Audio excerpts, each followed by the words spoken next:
40 years after its release, this remains one of the top influences on rock music. Good.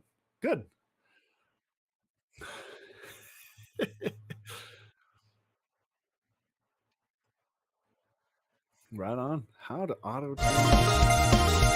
Oh, I need the chat back. Hold on. Talk about the chat. What's up? Hello. Hi, everybody. He says, OMG, do not do that again. Do not do what again? Oh, my bad. Headphone warning. Let's see. Intro, radio, I didn't jingle. Cue immediately to DJ. Hello and welcome to ISM Radio. We've got loads of news and gossip for you today, but first let's check out the new song by Insert Artist here.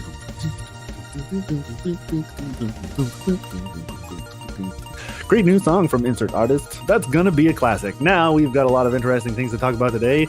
There's a rumor going around about beginning a gossip section here. Enter estimated duration of segment. Sounds like a shmup song. Do I hear a wild?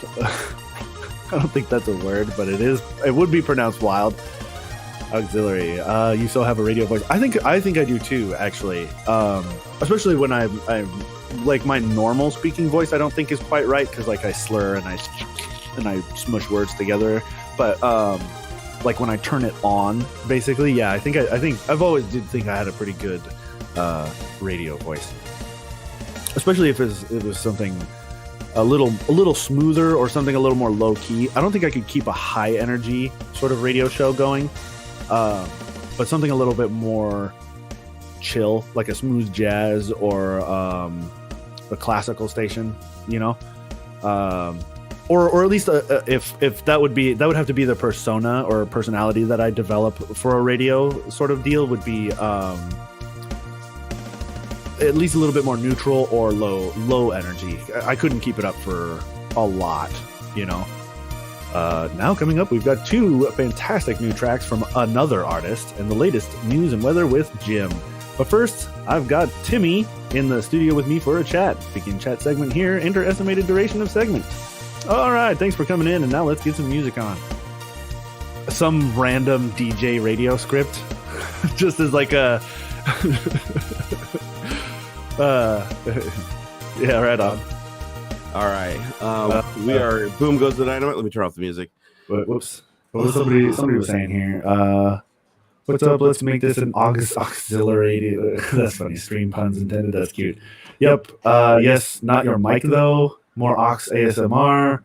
Yes. Oh yeah. Yeah, you still have a radio voice, people were saying. I actually rated Amber the other night, and she was doing some weird ASMR shit that was like actually pretty crazy. We have an echo. I'm being repeated. Oh, you're being repeated? Hold on. Yeah. Let me knock down your repeater. Kick you in the Peter. Okay, try now. Is that better? Yeah, I should get rid of that echo. Chat. Are you hearing me now? Hear me. Ow. I had to disable the desktop audio composition because it was like mixing you into that. Oh, and that it was makes sense. Mixing you into OBS Ninja. And the reason it never did that before was because I had to enable that before I went and took a leak. Oh. I basically enabled system sound so they could hear the music and they could hear you talking. Nice. But then when I switched to the other scene, which uses the direct input from ASIO from the Rode mixer, it got all confused. Perfect, but I was able to troubleshooting it using my enormous brain. If you'd stop messing with stuff, you wouldn't have to troubleshoot. I know. Troubleshooting is kind of like a part of it, though. Like, you know, right? I don't feel right if we don't spend like the first 20 minutes troubleshooting shit. All right, let's see. White balance. Let me fix my white balance here. I was gonna say, man, you look a little red, but then I'm definitely edging toward the blue myself. Like, right, does that look better? That looks a little better, right? I don't see any difference. You don't? No, well, you're twisting a ring. You're twisting a ring, and I don't see any change. How about now? I changed the lighting color. Oh. Yeah, that's a little better. Okay, cool. It's weird. It looks a little more muted on the stream. Like all of our colors. Like I mean, me too. Like everything's a little dull, which I'm not. I don't know. Whatever. I don't care. I wonder why y'all get to deal with it. Well, for me, it's because I got like cloudy blue outside. Oh, it's a little my morning light. Yeah, because I don't have any like weird filters on or anything like that. No, it's just the light. It's fine. So just but you say you're showing up different on stream than you are in like the regular composition? Or? No, nothing out of the ordinary. Okay. The colors have always looked a little muted. Is the best that I know for it. All right, but I can finally tweet out TikTok. You're looking good though. Finally live. I always look a little gray or bluey. That's just the way it is. It adds character because I got like the warmer colors and you got the bluier colors, and it's kind of like we represent like good and evil. Right. Perfect.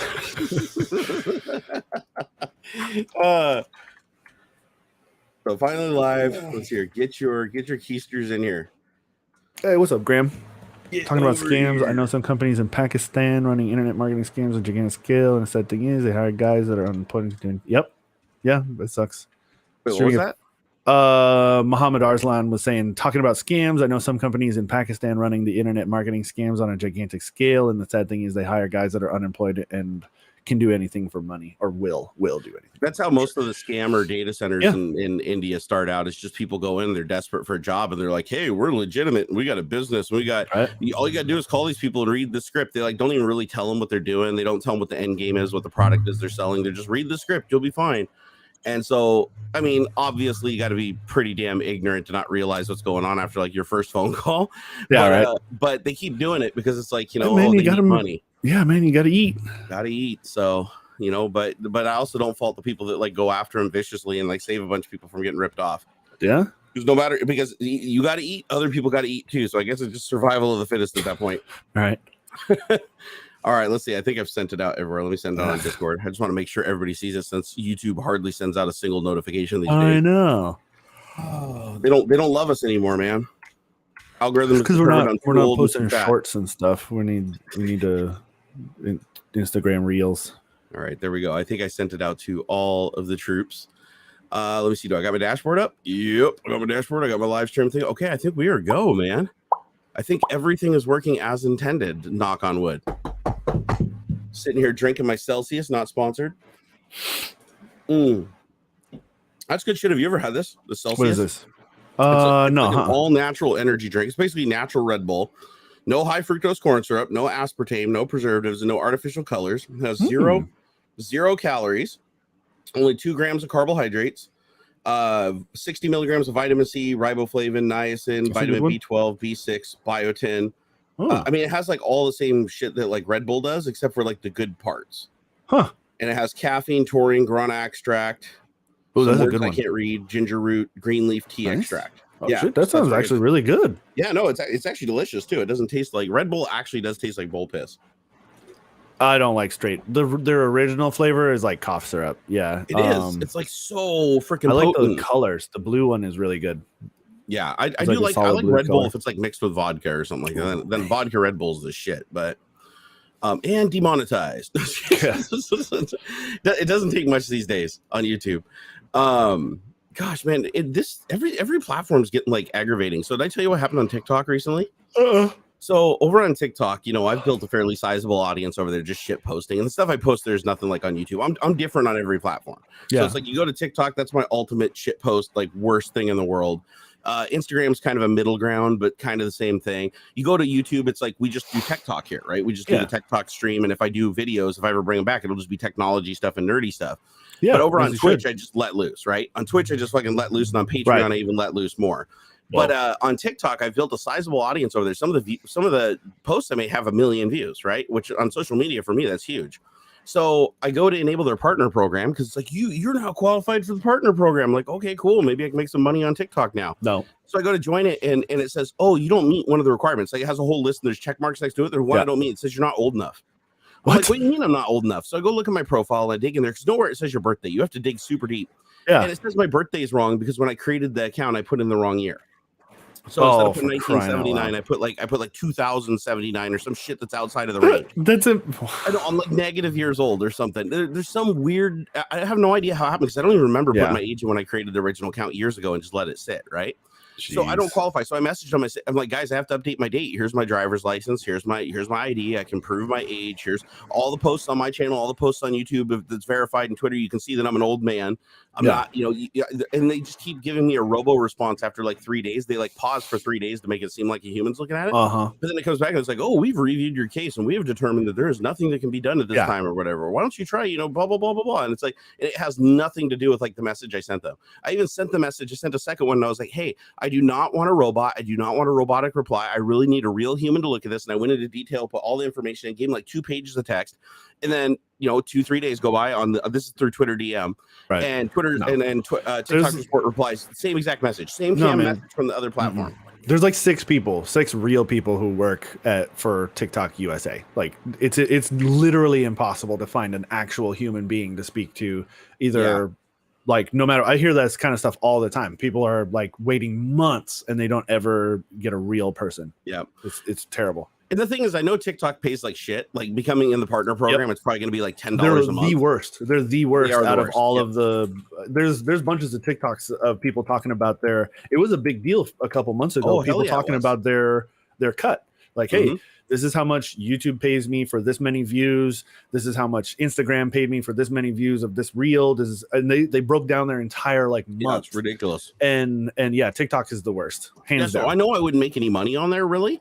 The reason I want it is because these platform algorithms always give precedent, like as far as showing content to new organic viewers, they always give precedent to whether you're in the partner program or not, because then they make money serving ads on your content. And so same thing on YouTube. It's like if you post a video on YouTube and you disable monetization, you're not going to find it in search. Like you unless you type in the exact title of the video, it's not going to show up. But like even if it's like the top result, because they want you to watch monetized videos because that makes them money, whereas unmonetized videos don't make them money. It actually just costs them money to serve those. So like I had one video that I disabled monetization on because like some company like claimed the money from it or whatever, and I fought it and I won. And just to avoid it getting hit again, I was like, oh, it only makes like $1 a month, so I'm just going to disable monetization. As soon as I disable monetization, you look at the analytics after like 3 days, and it just plunges down to like no views a day. When it was consistently still getting like 50 or 100 views a day, it just fell off as soon as I demonetized it. So people should pay attention to that. If you upload to YouTube and you upload like a demonetized video, like even if it's a charity video and you're like, I disabled monetization because I don't want people to think I'm like ripping them off or anything like that, it will reach a lot less people. So it's like, instead enable monetization, take the money from that, and then give that to the charity too, because your video will be seen more if you have monetization enabled. And that's pretty true for every platform I've seen. It's just like, if you pay for a boosted post, your post goes to the top, right? Same thing on search engines. If you pay Google or Microsoft, you can get on the very first page at the very top of it anytime somebody searches for any terms you type in. And that's why whenever you do a search on like Bing or Google, it always says, the first results at the top in tiny text, it'll say sponsored result, but it's like so small you don't see it. And it's just to trick you to think, oh, wow, these are the first 3 results that popped up, so these must be the ones that are closest to what I'm looking for. And it's not. And the thing I really hate that I really get after Microsoft and Google for this is almost every ad link that they have on their entire platform is a scam of some kind. Oh, yeah. So, or it's like nothing but retweets and stuff. Yeah, like if I go to Bing and I say, okay, I'm going to search for like a popular tool like Microsoft Word, okay? So I do a search for Microsoft Word, and okay, Microsoft at least puts theirs at the top. But then if I scroll down, let's see, is there a sponsored post? Surprisingly, there's no sponsored post for that. Okay, let me type in like, what would be something that would make people vulnerable? Like antivirus. There we go. So if I search for antivirus, I get ad, free Norton 360, ad, award-winning virus protection from Total AV, ad, antivirus protection program McAfee, Avast antivirus 2022, and WebRoot antivirus. These are the first 5 results. They all have a little tiny icon next to them that say ad. So that's why they're at the top of the list. Now, if you scroll down more and you start looking at the other results, of course, all the other results underneath that are also ads. So you got AVG free antivirus ad, free Norton, free virus protection again from Total AV. And this is at the bottom of the page. So it tacks the results on a second time. Let me see if I go to page 2. Is it more ads? Yep, it's the exact same thing. More ads at the top. So you have to actually scroll down and pick something from like in the middle. You have to look around. You have to be very cognizant of what you're clicking on, because sometimes it'll just be straight up a scam. Like if I say here, I'll just type in like porn, right? Okay, I'm searching for porn. First thing that pops up as an ad is, oh, actually, surprising, Pornhub is the ad on that one. That one actually surprised me a little bit. So if you scroll down, then it starts showing you like scam sites. Like you can clearly show that they're scam sites as you go down, that like go to like some weird, what is this? FamilySimulator.com/porn/games. That's an ad. Weird. Freehookupaffair.com is an ad. Like it's just, I don't know. You can pretty much put anything in there, and I've had them put stuff at the top that I had to click on and report, because they do have a reporting mechanism. Nice. You click on it, and it takes you to a phishing site that looks like the real site, but it's off by 1 letter. So that time they did a better job. That Bing did a better job. Let me try Google. Like if I go to Google, let's see if it still does it. So if I do a search for like, let's see here, I'll spell it wrong. Like GEWGOLE. Like I want to go to Google. Okay, good. They do put their result at the top, but as you scroll down, then you get blog.google. Okay, you get about.google. These are the sites that are on there. The ad ones. You get let's see, Google Wikipedia. No, that one's legit. Let's see, go to the next result. Twitter, Google on Twitter. I don't know if that's their legit. Skillshop with Google.com. Access free online training for your Google workplace. Coursera.org. Speedpages.web.dev. This site uses cookies from Google to deliver fast service to analyze your traffic, blah, blah, blah. Outreach.google research. Okay, so a lot of this stuff actually looks decent now. Like it was way worse last time I was paying attention. I was like, my God. So they are cleaning up some stuff, which is nice. Nice. Yeah. I mean, it was bad, dude. Like I remember like what was it? I went on because I think Pornhub or whatever uses Google AdSense. Okay. Yeah, a lot of them do. A lot of the sites use Google's advertisement platform because they do have an 18 plus section in the advertisement platform. You just have to enable it yourself, like for your site. Oh man, it's an 18 plus site. I want to enable 18 plus ads. You can't do it for YouTube, but you can do it on any other site. Okay. And so they run their ads through there, but they don't vet their ads. They don't vet the links. So sometimes you'll be on there and a pop-up ad will pop up, because you click on like 3 things and it's like, oh, okay, well, here we're going to pop up an ad. And it'll be like, we've detected a virus on your computer. Beep, beep, beep, beep, beep. And it won't let you close the window. It'll literally block it. You can't even Alt F4 it. It'll like usurp the global hotkey and stuff because they use all these little JavaScript tricks. Jeez. And then you got to like basically open up Task Manager and kill the freaking browser because there's no way to close the window. It'll just keep opening again and again and again. And you're like, how the hell did this like pass muster? Like this is being shown on a site that they didn't approve this ad. Google approved this ad. Like Google let somebody pay for this and they're actually like serving it through their system. And these are the people like where you have to call the number and it's a ransom basically. Like, oh, do you want to get that dialogue off your computer and not have all your data destroyed? You need our special code to type in and you're going to have to give us, it's basically a ransomware. And I'm like, this is like Google that's advertising this through their system. You'd think that they'd have some rudimentary mechanism in there that would at least do like a little bit of research, like scan the JavaScript for the destination URL that they're putting in and be like, is there something in the JavaScript that's malicious? Like it's malicious to have a pop-up window that you can't close. Like yeah, it is. That generates that, it should be labeled malicious and they should instantly not allow that to happen. It drives me nuckin' futs, dude. Nuckin' futs. They mask the URL. Yeah, they actually do use URL shorteners, but still Google should follow it out to the end. And they should it would be easy enough. Because if you think about it, Google's already able to serve it up, right? Like people are getting the ad, which means Google's already doing the processing power to like pull the URL, display it to you, pull the imagery from the URL in a pop-up window and show it to you through ads. So they're already doing some processing. So how hard would it be to just be like every hour, just go follow that link out to the end, follow all the jumps, everything, and be like, oh, this takes me to a place that's malicious. Yeah, I mean, and you wouldn't even really have to, like, it could all be essentially like virtualized. Like you don't actually have to, like, that's something that came up in my head a while ago. Is like for simulations and stuff, right? Like for fluid simulations, you don't have to visualize it. Like you don't have to display the actual like splash and flow and stuff. Like that eats up a lot of power to visualize these things. You don't actually have to automate the browser opening and clicking the thing and going and loading the web pages and stuff. All that shit can be done in code. It doesn't actually have to ever actually load like the display part of the page. You can just follow it out there and see what's there. I mean, that's how web crawlers work anyway. It's not some invisible browser window that's just like flashing a bunch of fucking web pages really fast to try and index them all. It's all code. Like, there's no reason you couldn't. I mean, it depends on which engine you use, because I know by default, if you use if you use Microsoft's libraries for doing web stuff in code, it actually does spawn instances of Edge in the background. Even though it's not drawing the windows and compositing the windows, it does use that engine. That's fine. But it still is pretty heavy. Like I've done some work in it where it's pretty resource intensive. Like, but what you're talking about is using an engine that's just pure text. It's like a links essentially API. Where again, you don't have to the text and looking at it. Don't even have to write any of that to the screen. It can literally all just be like a blinking cursor while it thinks about it, and then it spits back and says like, 1,700 of those links ended up in some place that had enough keywords or weird shit that I found that you were looking for that we don't want to work. You totally could. It's like, seriously, Google should hire me. Google, if you're out there and you're listening, you should hire me, because even just as one person, I am confident I can take care of 90% of this bullshit. It doesn't have to be sandboxed necessarily. Like you don't have, like, because they're talking about in the chat about like their sandboxing or sandbox evasion and stuff. You don't have to do that. Yeah, like you don't. The machine itself, your virtual machine or whatever it is that's sniffing at the links, is going to be essentially sandboxed on its own. The links and stuff, the browser that you're using doesn't have to be sandboxed, but the virtual machine that you're using to do all this testing, of course, that's going to be isolated on its own. And then if anything weird happens to your virtual machine, you just boop and it's gone. You don't even really, honestly, for something like this, you don't even need a sandbox, because you just basically downloading the text from the server. You message the server, lie, and say what your whatever browser you are, because you can change the metadata. I created my own web browser and codes up on YouTube.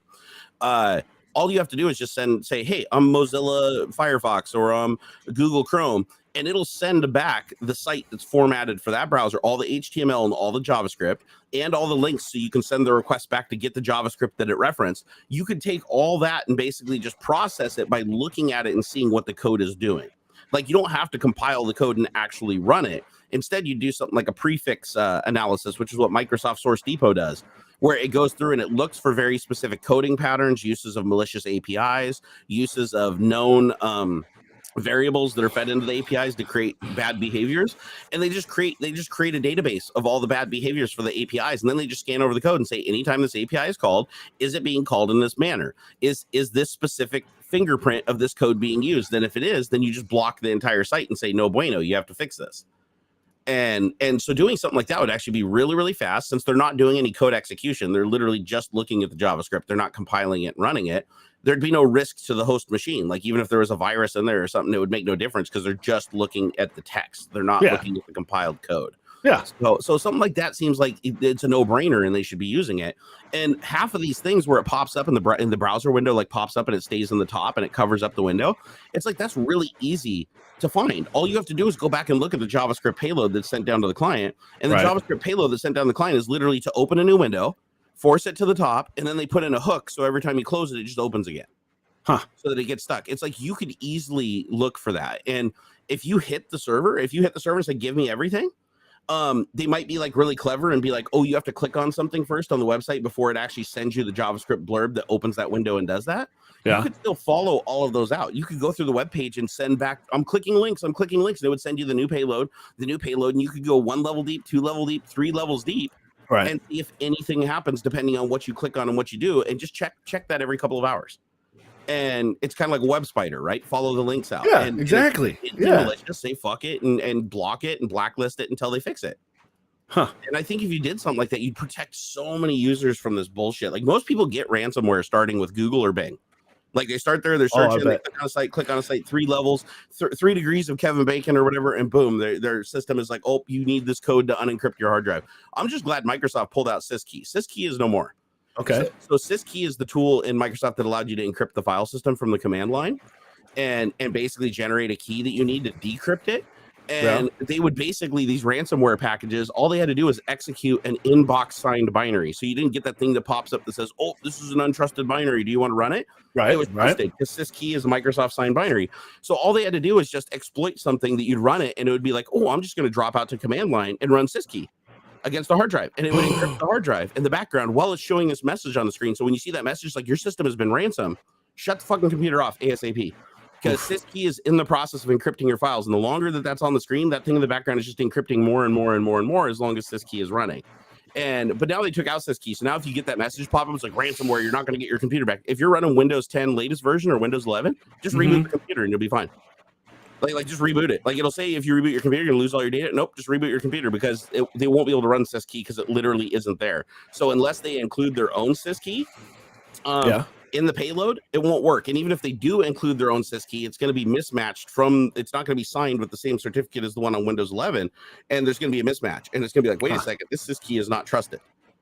So there is some pretty good ransomware protection built into Windows 10 and Windows 11. But I still have people call me at least once a month saying, oh my God, my friend or my daughter or my nephew or something has this thing on the screen, and they start reading it to me, and I'm like, oh shit, like, you got ransomware. You know, and then I'm like, okay, well, I mean, don't negotiate with terrorists. They don't give you the key half the time when you pay them, because why would I bet, yeah, no, that's so, yeah. Yeah, I know somebody did. I know somebody that paid back when Bitcoin wasn't like super duper expensive. I want to say it was like $300 or $400 a coin.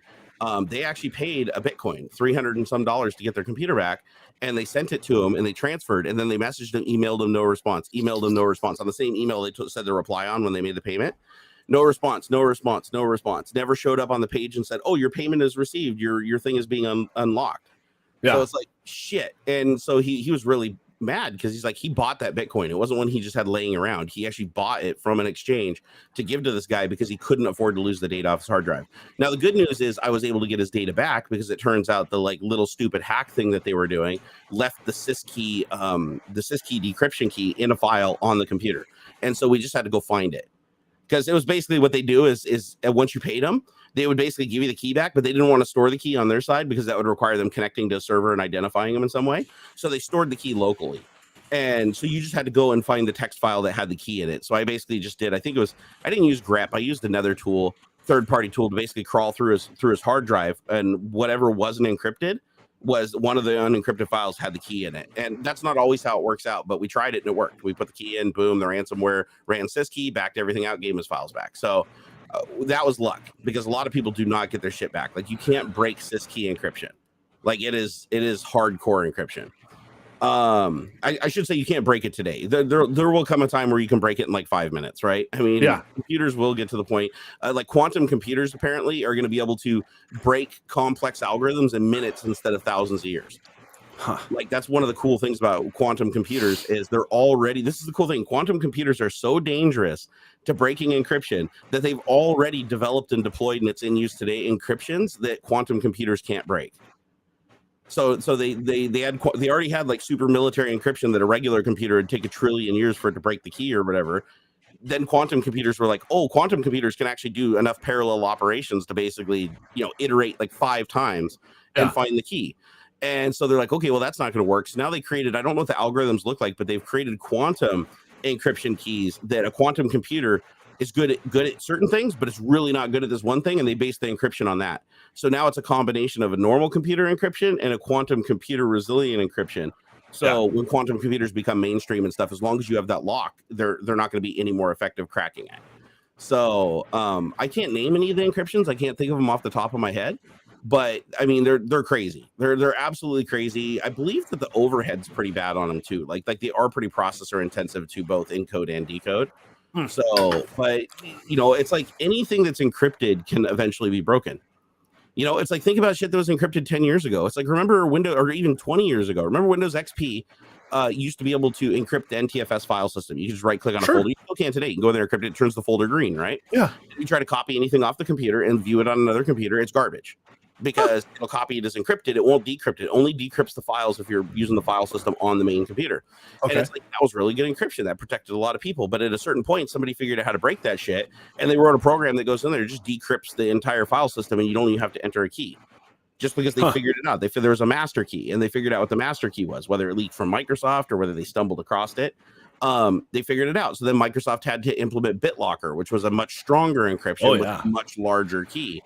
That sucks. That'll even be broken at some point. At some point, BitLocker, you'll be able to just run a tool, and 5 minutes later, it'll be like, here's your BitLocker key. They did the same thing with passwords. There used to be password protection in Windows XP that was like, you needed that password protection to encrypt and decrypt. So if you encrypt a folder or decrypt a folder, you had to do it as a user on the system.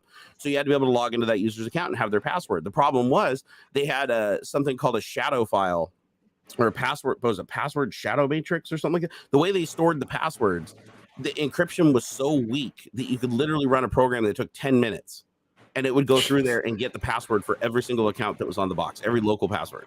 So anytime people lose their password, like people would come into and this is a long time ago. This is even when I worked at Mother's Board Computers back in the day. People would come in and say, oh, I forgot my password, or I got a computer from my uncle and I can't log into it because he forgot his password. And they'd come in, they'd actually pay us. And all we do is just, it was like, we charge $60 for an hour labor, and we take the thing back, set it up on a bench, put our floppy disk in it, boot off of the floppy disk into this little Linux kernel, and run this little tool that would just sit there and just go trying, hitting the password file. And then it would eventually pop out and go, here's the admin password. And then you'd get the admin password, log in, you could reset the password on every other account. And so it'd take us maybe 15 minutes, 20 minutes to do this.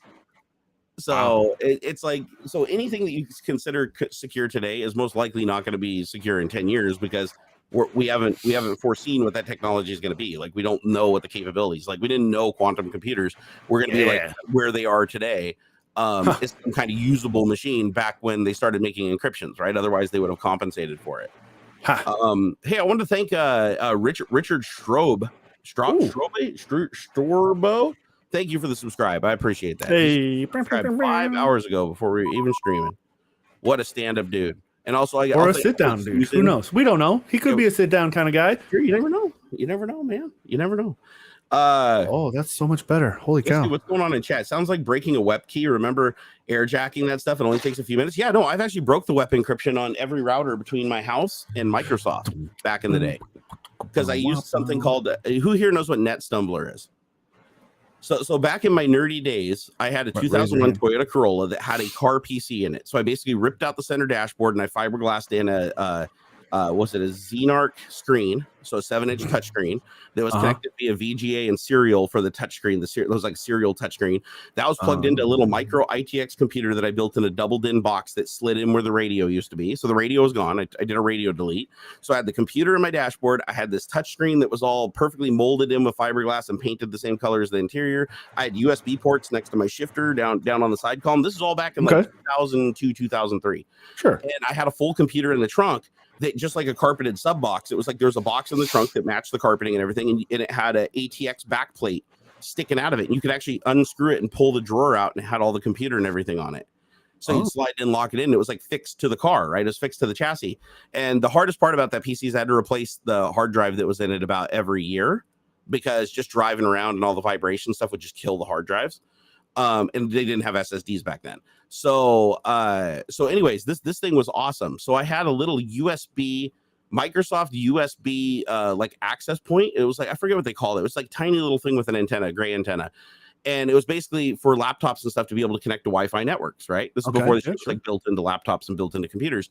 So I had that connected. I ran a USB extension to the back, and it sat in my back window, right on the little shelf under the back window. I had that little thing sitting there with an antenna. So because it got really good reception there. And so I would drive around with a program running under Windows. And this all ran Windows XP, and it had a 1 gigahertz Cyrix M1000 processor. Haven't seen Cyrix make anything in a long time. But what I would do is I'd run this program called... They make like chips, right? They used to be like CPUs. Cyrix used to compete with Intel and AMD, and they made like the poor people CPUs. Like you could buy a Cyrix CPU for like a 2/3 the cost of their competitor, but the problem is they always had problems with their instruction set, and so you had to download like games and software and stuff that was patched for it.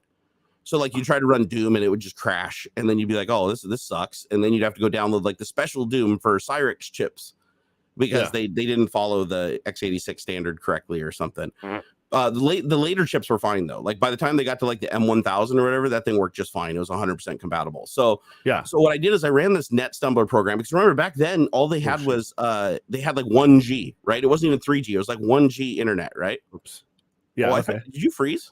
My video. I'm goofing with some stuff while I'm listening to you, and I broke my shit. Hang on. I was like, are you holding super still, man? I do that sometimes. You do that. It freaks me out. And I'm really good at it, but this is not me. I promise. Here, you could be a ventriloquist. So anyways, this NetStumbler program, what it allowed me to do, he's back. What this NetStumbler program allowed me to do was drive between my house and work, because again, cell phones only had 1G and you couldn't tether them to anything. So there's no way to get internet to the computer when I was on the go. And so I plugged this in, and driving between my house and work, I'd pass about 200 access points.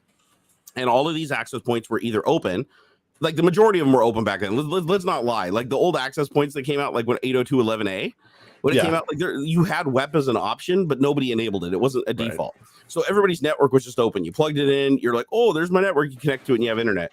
Well, back then I used to be able to drive from my house all the way to Microsoft 11 miles away. And there was only 2 stretches of a couple of 100 yards where I didn't get reception. So all I would do is I'd play like Napster. And I'd do their like streaming radio station thing, and I'd do buffering for like 10 seconds, and I'd buffer it so that when I drove through those dead zones, the buffer would eat it up and then it'd connect again and then fill the buffer.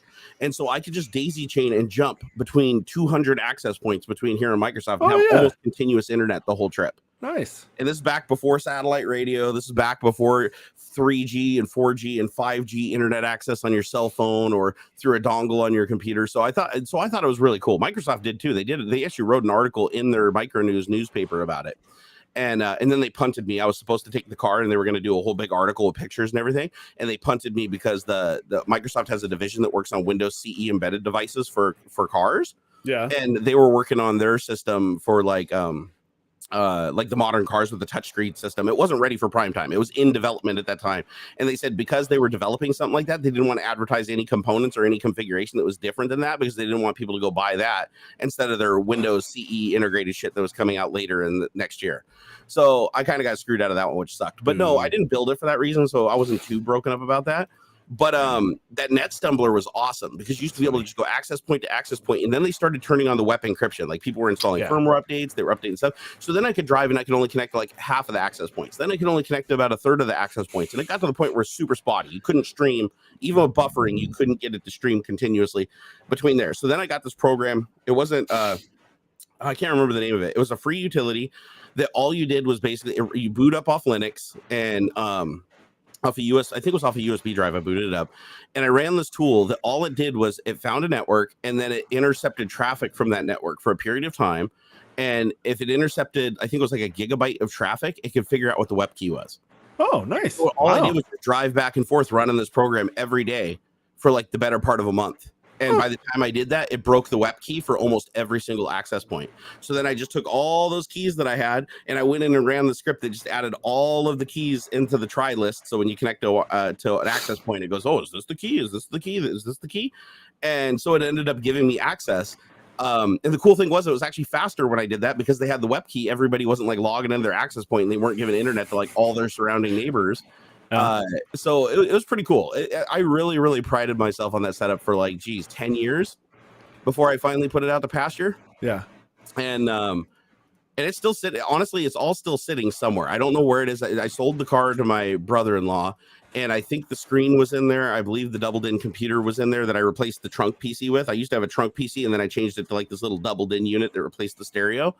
And yeah, it's still out there somewhere, man. I gotta go find it and take some pictures of it, even if it's deteriorated and it's all rusted away or whatever. It'd be cool to just go revisit that like 20 years later and be like, hey guys, look what I have. People would get a kick out of that, I think. Monty says that I missed the days when Barnacules used to stream with Jay's 2 cents. Hey, you know what? Those days are behind us. We got ourselves an AuxxZillary now. We got an AuxxZillary. We it's like, come on, look at that face.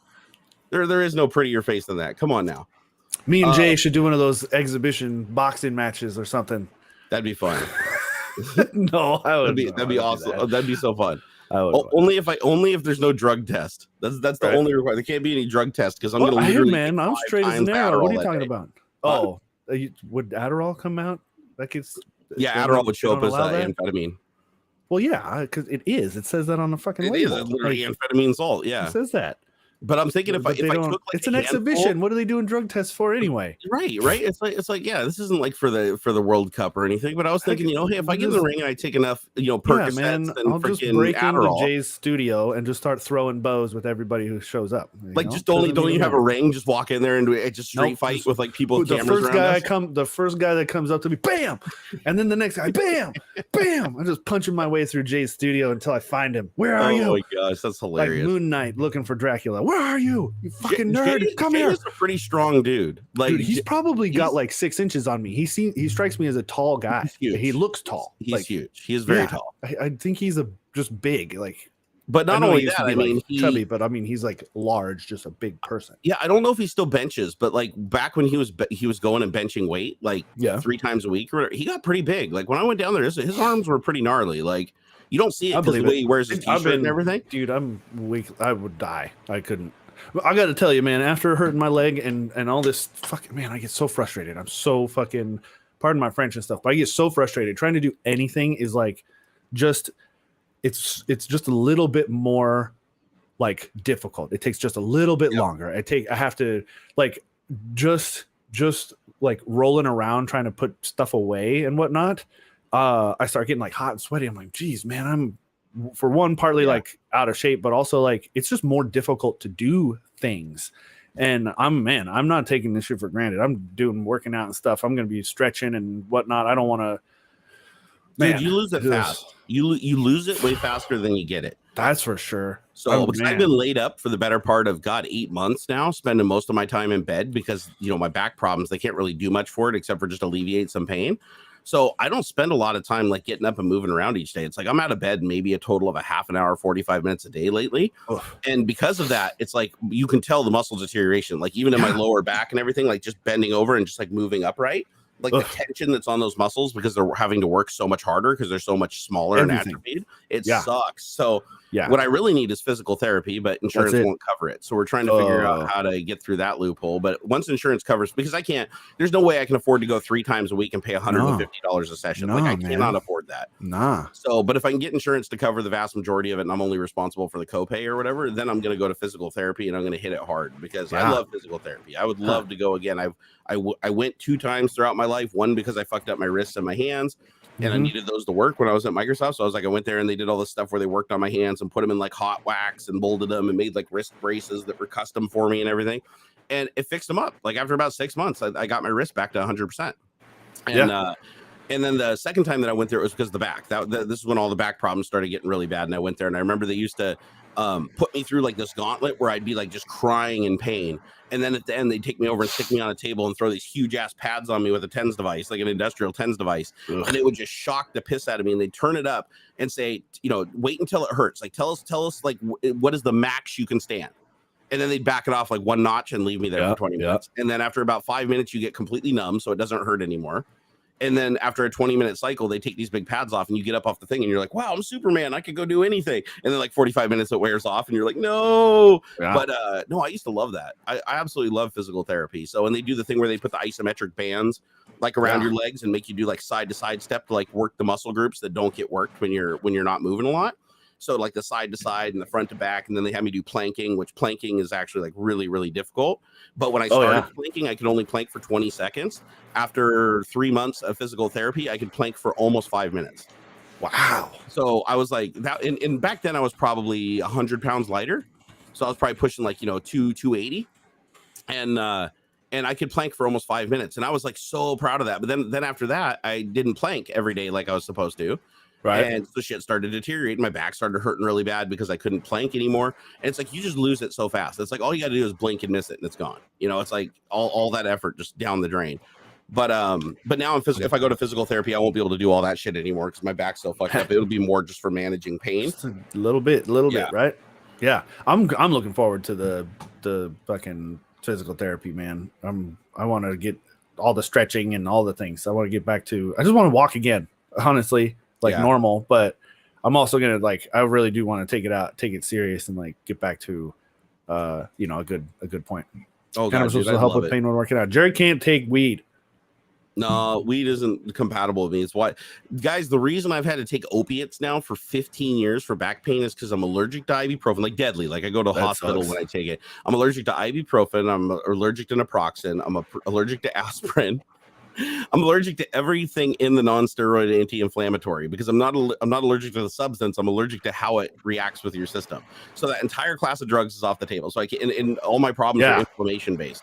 That's right. So I can't take any of that. The real thing though, Jerry, is you need to be vegan and start CrossFit. Yeah, that's what everybody says. That's really what'll cure everything. Be vegan and do CrossFit, and it'll fix me 100%. Yeah, and don't forget to realign your chakra crystals. Yeah, yep, exactly. I got to get my chakras in order. No, it's funny because everybody does have a solution. Like people will message me and just be like, "Oh yeah, no, you just got to do this, got to do this." But then you talk to somebody like Boogie, or you talk to somebody like what's his name, Obese to Beast, and and those guys will actually be like, "No, I totally understand. Like I absolutely understand like what you're going through, and it's not fucking easy, and not everybody can do it. It's like because somebody has to actually go through it and do it before they start telling everybody else, oh, this is what you got to do, and you got to have the same problems as that person. You can't be like, oh, I'm strong, young, have a good back, and I just lost a bunch of weight and I'm now magically like mobile. Well, if you're already broken, losing the weight might help a little bit with pain, but it's not going to give you your mobility back. Like it's like that's not the problem. The mobility is not the problem. It's the lack of mobility, or from the weight. The lack of mobility is because I got fucked up SI joints that are malformed. One leg is an inch longer than the other one, and my spine bends at 47 degrees, and it's just pinching the shit out of everything along the way. So it needs surgery, but I don't want to do the surgery because it's risky as fuck. And the surgeon doesn't even want to do it. Like, he's like, we can do it, but he's like, I'd like to wait until you were actually in a wheelchair and you can't move at all. Like, once you can't get to the toilet or you can't use the bathroom, then we'll take the risk and we'll go in there, because the worst we're going to do is paralyze you. And I'm like, so they basically, when you're already paralyzed, that's not going to be like losing everything. But if you can move and you lose that, he's like, that'll fuck your whole life up and mentally screw you. So I was like, okay, so we're going to wait. We're going to wait. We're not quite there yet. So as long as we can manage it with the steroid injections into my back, which those hurt like fuck, but they do work sometimes. They don't work every time. And I'm also talking to him now about nerve ablation, where they go in there and they just burn the nerve. Yeah. So they basically like put like a fucking hot stick in your back or whatever and physically burn that nerve. And by burning the nerve, it can no longer send a signal to the brain. And these are the nerves that just carry pain signals. They don't carry the signals for like your muscles. Right. Yeah. You basically just don't feel pain. It's like your legs just feel kind of a little bit numb. Your back feels a little bit numb. And like now you're not going to get that sharp pain from the sciatic nerve. It's still going to be inflamed. It's still going to be rubbing on everything and getting damaged, but you won't feel it and you'll be able to power through it. So I'm looking at that as an option. The problem is it's a very expensive procedure and you have to redo it every 8 months because your nerve grows back and heals. So boo. Yeah, there's no good permanent solutions, which is what sucks. I wish that they would just tell me, okay, this is what we're gonna do. Okay, plan, we're just gonna do this, and then we're gonna do this, and then profit. You know, it's like at the end you're gonna be running, snowboarding, and doing all this stuff again. They won't tell me that. They look at me and they're like, well, we can try this, we can try this, we can try this. This usually doesn't work. This has about a 50-50 shot. All this stuff costs like way more than your insurance is gonna cover, and you're gonna be on the book. Even if it doesn't work, you still gotta pay, right? And we can try all these things, and we have no idea what the outcome is gonna be. You could go through all this pain, all this suffering, all of this recovery, and actually end up worse off than you are right now. And I'm like, well, you're not selling me on this very well. You know, it's, when I had the deep vein thrombosis, which they fucked up that operation and caused permanent damage to my right arm, they sold that to me as, oh yeah, we're just going to go in there. We do this all the time. Pop that sumbitch out. Boom. You'll be right back to normal. Everything will be good. I mean, that's kind of how they talked about this. What my last surgery too, man. What did you have done? Just like an ortho something or other. They went in, so it wasn't a full rupture in my leg. It was just a tear, which is, I'm grateful, because when it's a full rupture, that shit flaps like, you know, those little party things, you go and it unfolds and this is the tendon, right? Yeah, it rolls up. Yep. When it's full rupture, the muscle will just go like it wraps it. I've seen it. It's like a rubber band under your skin. Yeah, I've seen it. Thankfully, not that bad. And when that happens, don't they have to manually pull the muscle out and like that's what he's saying, to the and they tendon or whatever? They still had to do that to me because like it was a tear, so it's far enough apart, like it's not complete, but there's enough of a space where like it's going to start filling in with scar tissue because it's not close enough to re-knit. Because I was walking on it and stuff and making it worse. Yeah. So yeah, they had to go in there. There's 3 cuts on the back of my leg where they go in there with little orthoscopic something or others, and they grabbed onto it and they pull it closer, and then you can see where they went in with these tiny little needles and like stitched it back together in there.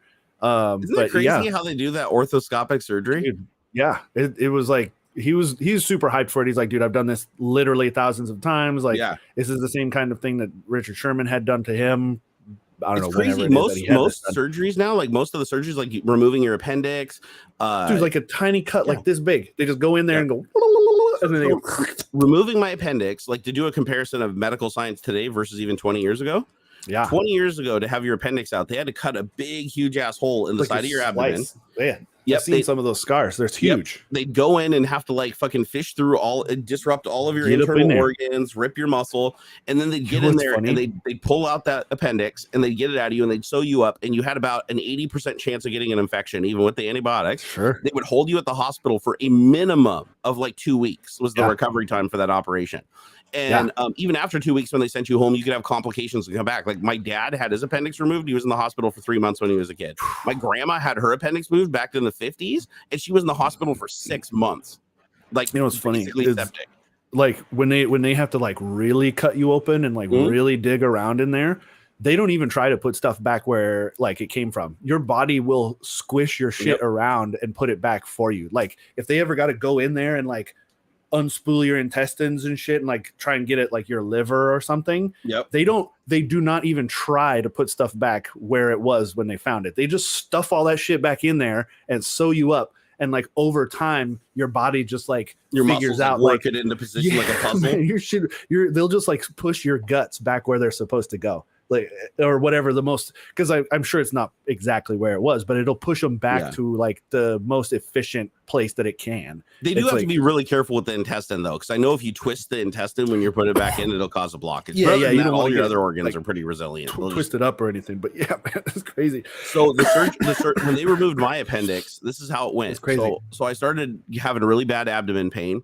And to the point where I was like, okay, I can't tolerate this anymore. Even with my pain medication I was on for my back, it was doing nothing for this. It was the worst pain ever. And so I go in and they look at me and they're like, oh, you've got your appendix is about to burst. Like they know this. This is the crazy thing. I've gone there twice now. And the charge nurse at the front looked at me and just from my symptoms knew when I had a kidney stone and she knew when I had an appendix. Both of them, just from looking at me and like and seeing how I was carrying myself and how I was talking, they were able to determine that. So those things must present like with flawless symptoms. So I go in, they sit me down, they take my blood pressure really quick, and then they're like, "Okay, we suspect that you have an appendix. What do they call it? Inflamed appendix or whatever." And they're like, "Okay, we have to get you in quickly. Like we got to move quick now." And I was like, "Okay, now I'm getting nervous." I'm like, "Holy shit!" They gave me some pain meds. They pumped me up full of Dilaudid, so I wasn't in pain. And then they took me into an ultrasound, and they did an ultrasound on me, and the ultrasound confirmed that that there was some inflammation there. And then to confirm it, they took me to a CT scan, which now, guys, I've had so many CT scans in my life. It's like the most radioactive like source on Earth. You will never get more radiation in your entire life unless you work in like a nuclear reactor. You will not get as much radiation as when you get a CT scan. It is like literally the most radioactive medical procedure ever. But so I've heard that. I love when that comes up because like people are like, oh, you're getting an X-ray or whatever, and they're like, here, wear this like lead apron while the guy runs behind and hides behind the leaded glass like an X-ray shield, right? Yeah. And the way that I love this being presented is like, imagine you're a bartender, right? It's one thing for you to have a drink with the bartender, right? One drink with the bartender. It's something else entirely for the bartender to have a drink with every patron. Right? Yeah. Like they would die. So, and that's the exact equivalent. Like you can survive one beam from an X-ray or a CT or whatever with the lead shield and stuff. They're doing that shit all day. Like 100 people. They have to hide 6 feet away behind the leaded glass because they're getting pumped with it all day, every day. And that shit builds up. Yeah. Like radiation is no joke. Like you got to take special drugs and shit to get that stuff out of you. So like, some of you can't even get out of you. You get one beam for 6 seconds or whatever and you're fine, but they got to be bathed in it all day long. Like there's a difference. And for the CT scan, they don't even put on a lead apron. They literally just go behind the blast door in the room to do it. I bet. So I forget what the equivalent is, but if you get a CT, it's basically like your full average radiation over the course of like a year for a full body CT scan. All at once, which is really, really bad. And so there's a study that showed that CT scans actually can cause cancer and have caused cancers. So you have to weigh the option when you're doing a CT scan. Is it worth it as a diagnostic tool to increase the risk of the patients having cancer? Yeah. And so they're working on legislation to make them disclose that because they don't. They just say, oh, we're going to take you in for a scan. And you're like, okay, cool. And you don't know about this shit. The average person doesn't. So they just go in there and do it. But it's like, if you know about how much you get from a CT scan, you're going to be like, holy shit. Wait, a PET of the abdomen is 25 millisieverts. A CT is 10 millisieverts. No, a full body CT is way more than 10 millisieverts. That's like, I imagine just like your chest or just your head. If they do the full body one, it's insane amounts. I would think. However, so this is how my surgery went. So they did the CT scan, and the CT scan verified that, which is funny. Like, why didn't they just do the CT scan at first? They go do an ultrasound, then they do a CT scan. It's like, just do the CT scan. It's way higher resolution. It'd show you exactly what you want, right? So they take me in there, they scan me. They're like, okay, your appendix is about to rupture. Like that's why you're feeling all this pain. They're like, we're gonna book you into surgery. You're gonna go into surgery in 30 minutes. I'm like really? 30 minutes? Like 30 minutes? Like I don't even get a chance to like prepare it. I know you're going into surgery. And so I didn't have enough time to like stop drinking and eating, which they want you to do before you go into surgery. They're like, nope. They're like, for this, we have to really rush. And so the doctor explained the operation because they do that. They don't want you to be all freaked out. So they came in, they said, okay, what we're going to do is we're going to drill, 3 small holes in your abdomen. You'll be completely knocked out. You won't feel a thing. They're like, we're going to go in with 3 little rods. One thing is going to inflate your abdomen. So they said, we go in there, we're going to inflate your abdomen like a beach ball with what do you call it? An inert gas. Oh, yeah. And then once it's inflated, they're going to have 3 sealed holes on my abdomen that the rods can go into, and 2 of the rods that go and control the camera, and then 2 of them are the effectors, the ones that can like hold on to shit and do work. And so the whole surgery is basically done through 2 little holes under my belly and 1 hole near my belly button. And you can still see the scars, one of the scars today on my belly button from it. And so they go in there, and the operation was a complete success. It took a little longer than they thought it would. Like I think they quoted it at 2 hours, and it was like 2 hours and 30 minutes to finish the operation.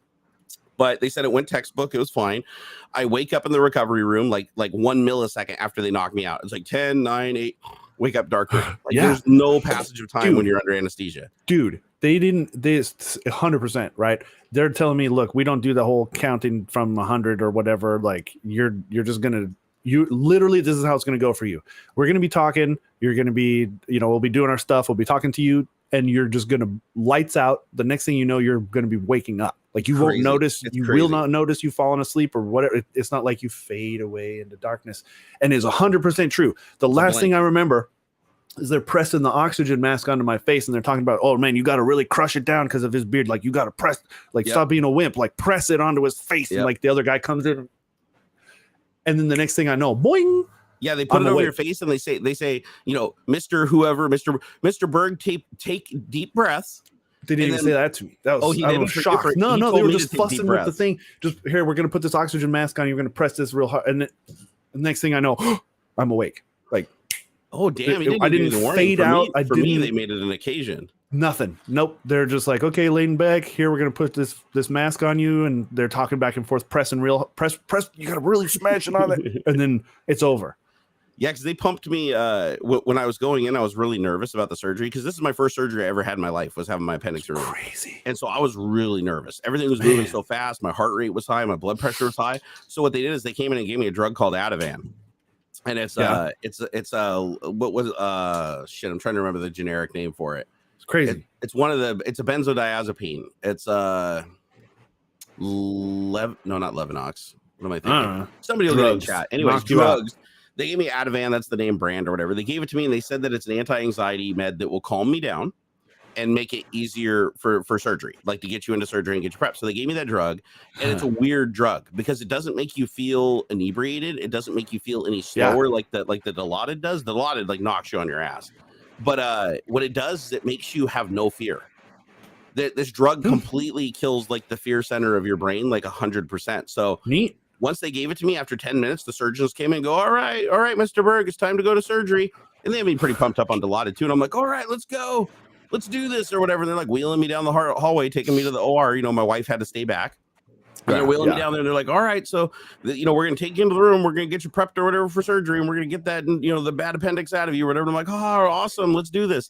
And so I made a joke when we were going into the OR because you could see, like, all the lights and the instruments and everything. And I was like, okay, let's get to cutting. And the doctor started laughing. The surgeon started, like, laughing. He's like, oh, man, we got a live one here. And so he was putting me under. He's like, okay, I'm going to put he told me every step of the way. He's like, okay, I'm going to put this mask over your face, and you're just going to take some deep breaths and count backwards from 10. And he's like, you're not going to feel anything. You're just going to wake up in a dark room.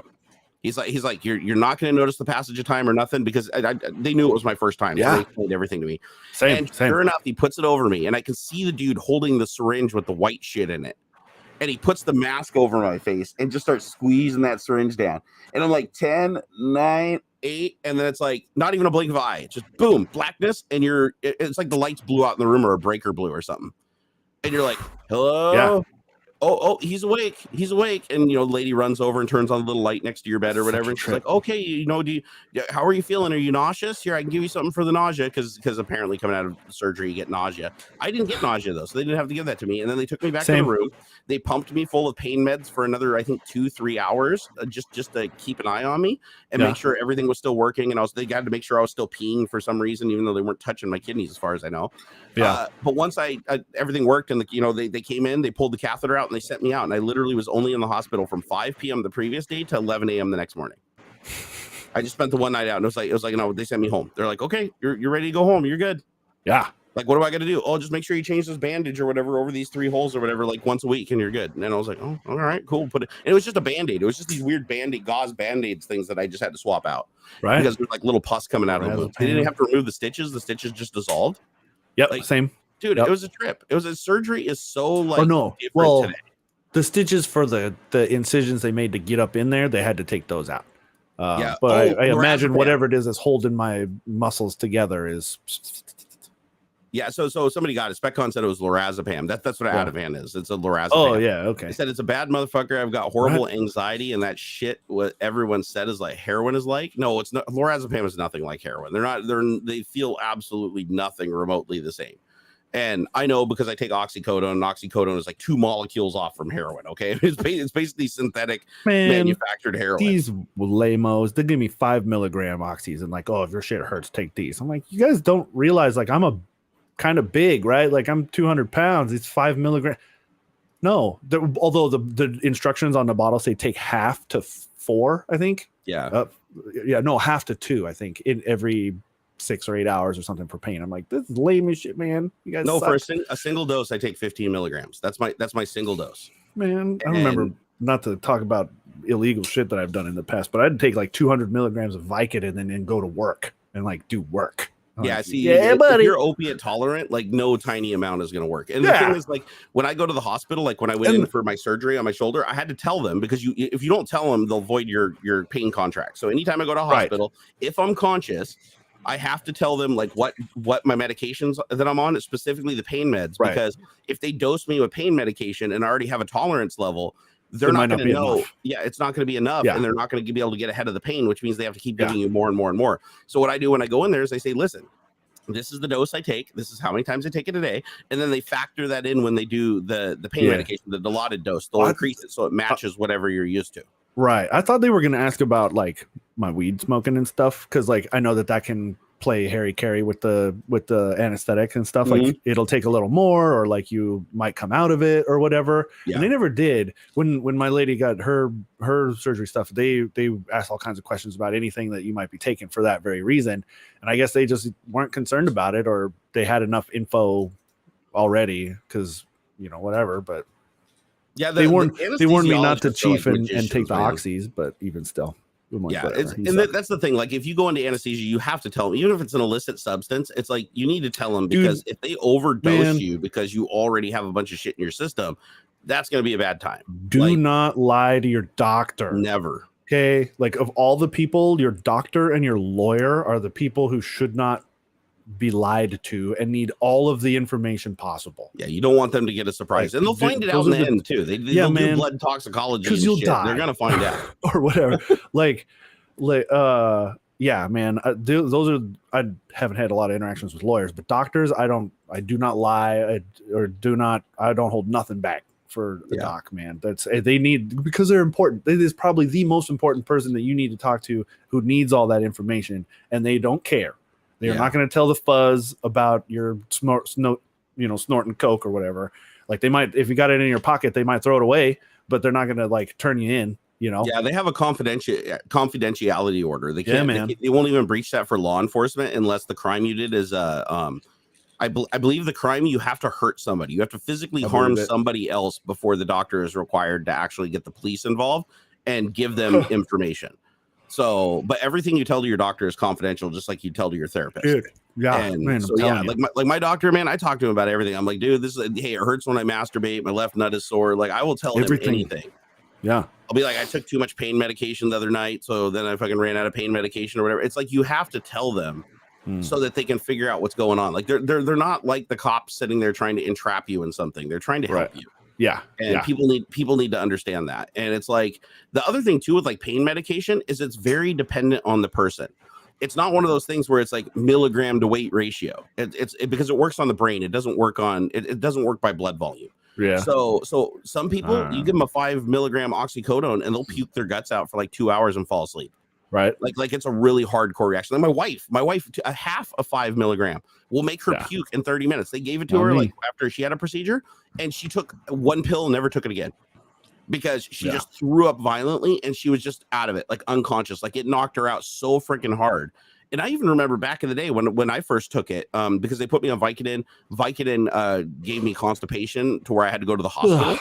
And they're like, okay, let's not do that. Let's do the other one, because some people have more with one than the other. So they swapped it up.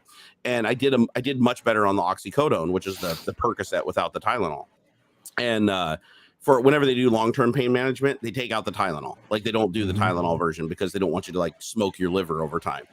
And so anyways, the stuff that they put me on, I remember back when 5 milligrams, if I just took 5 milligrams, I would literally just fall asleep. I could not stay conscious. Now I can take 30 milligrams and you wouldn't even be able to tell. Right.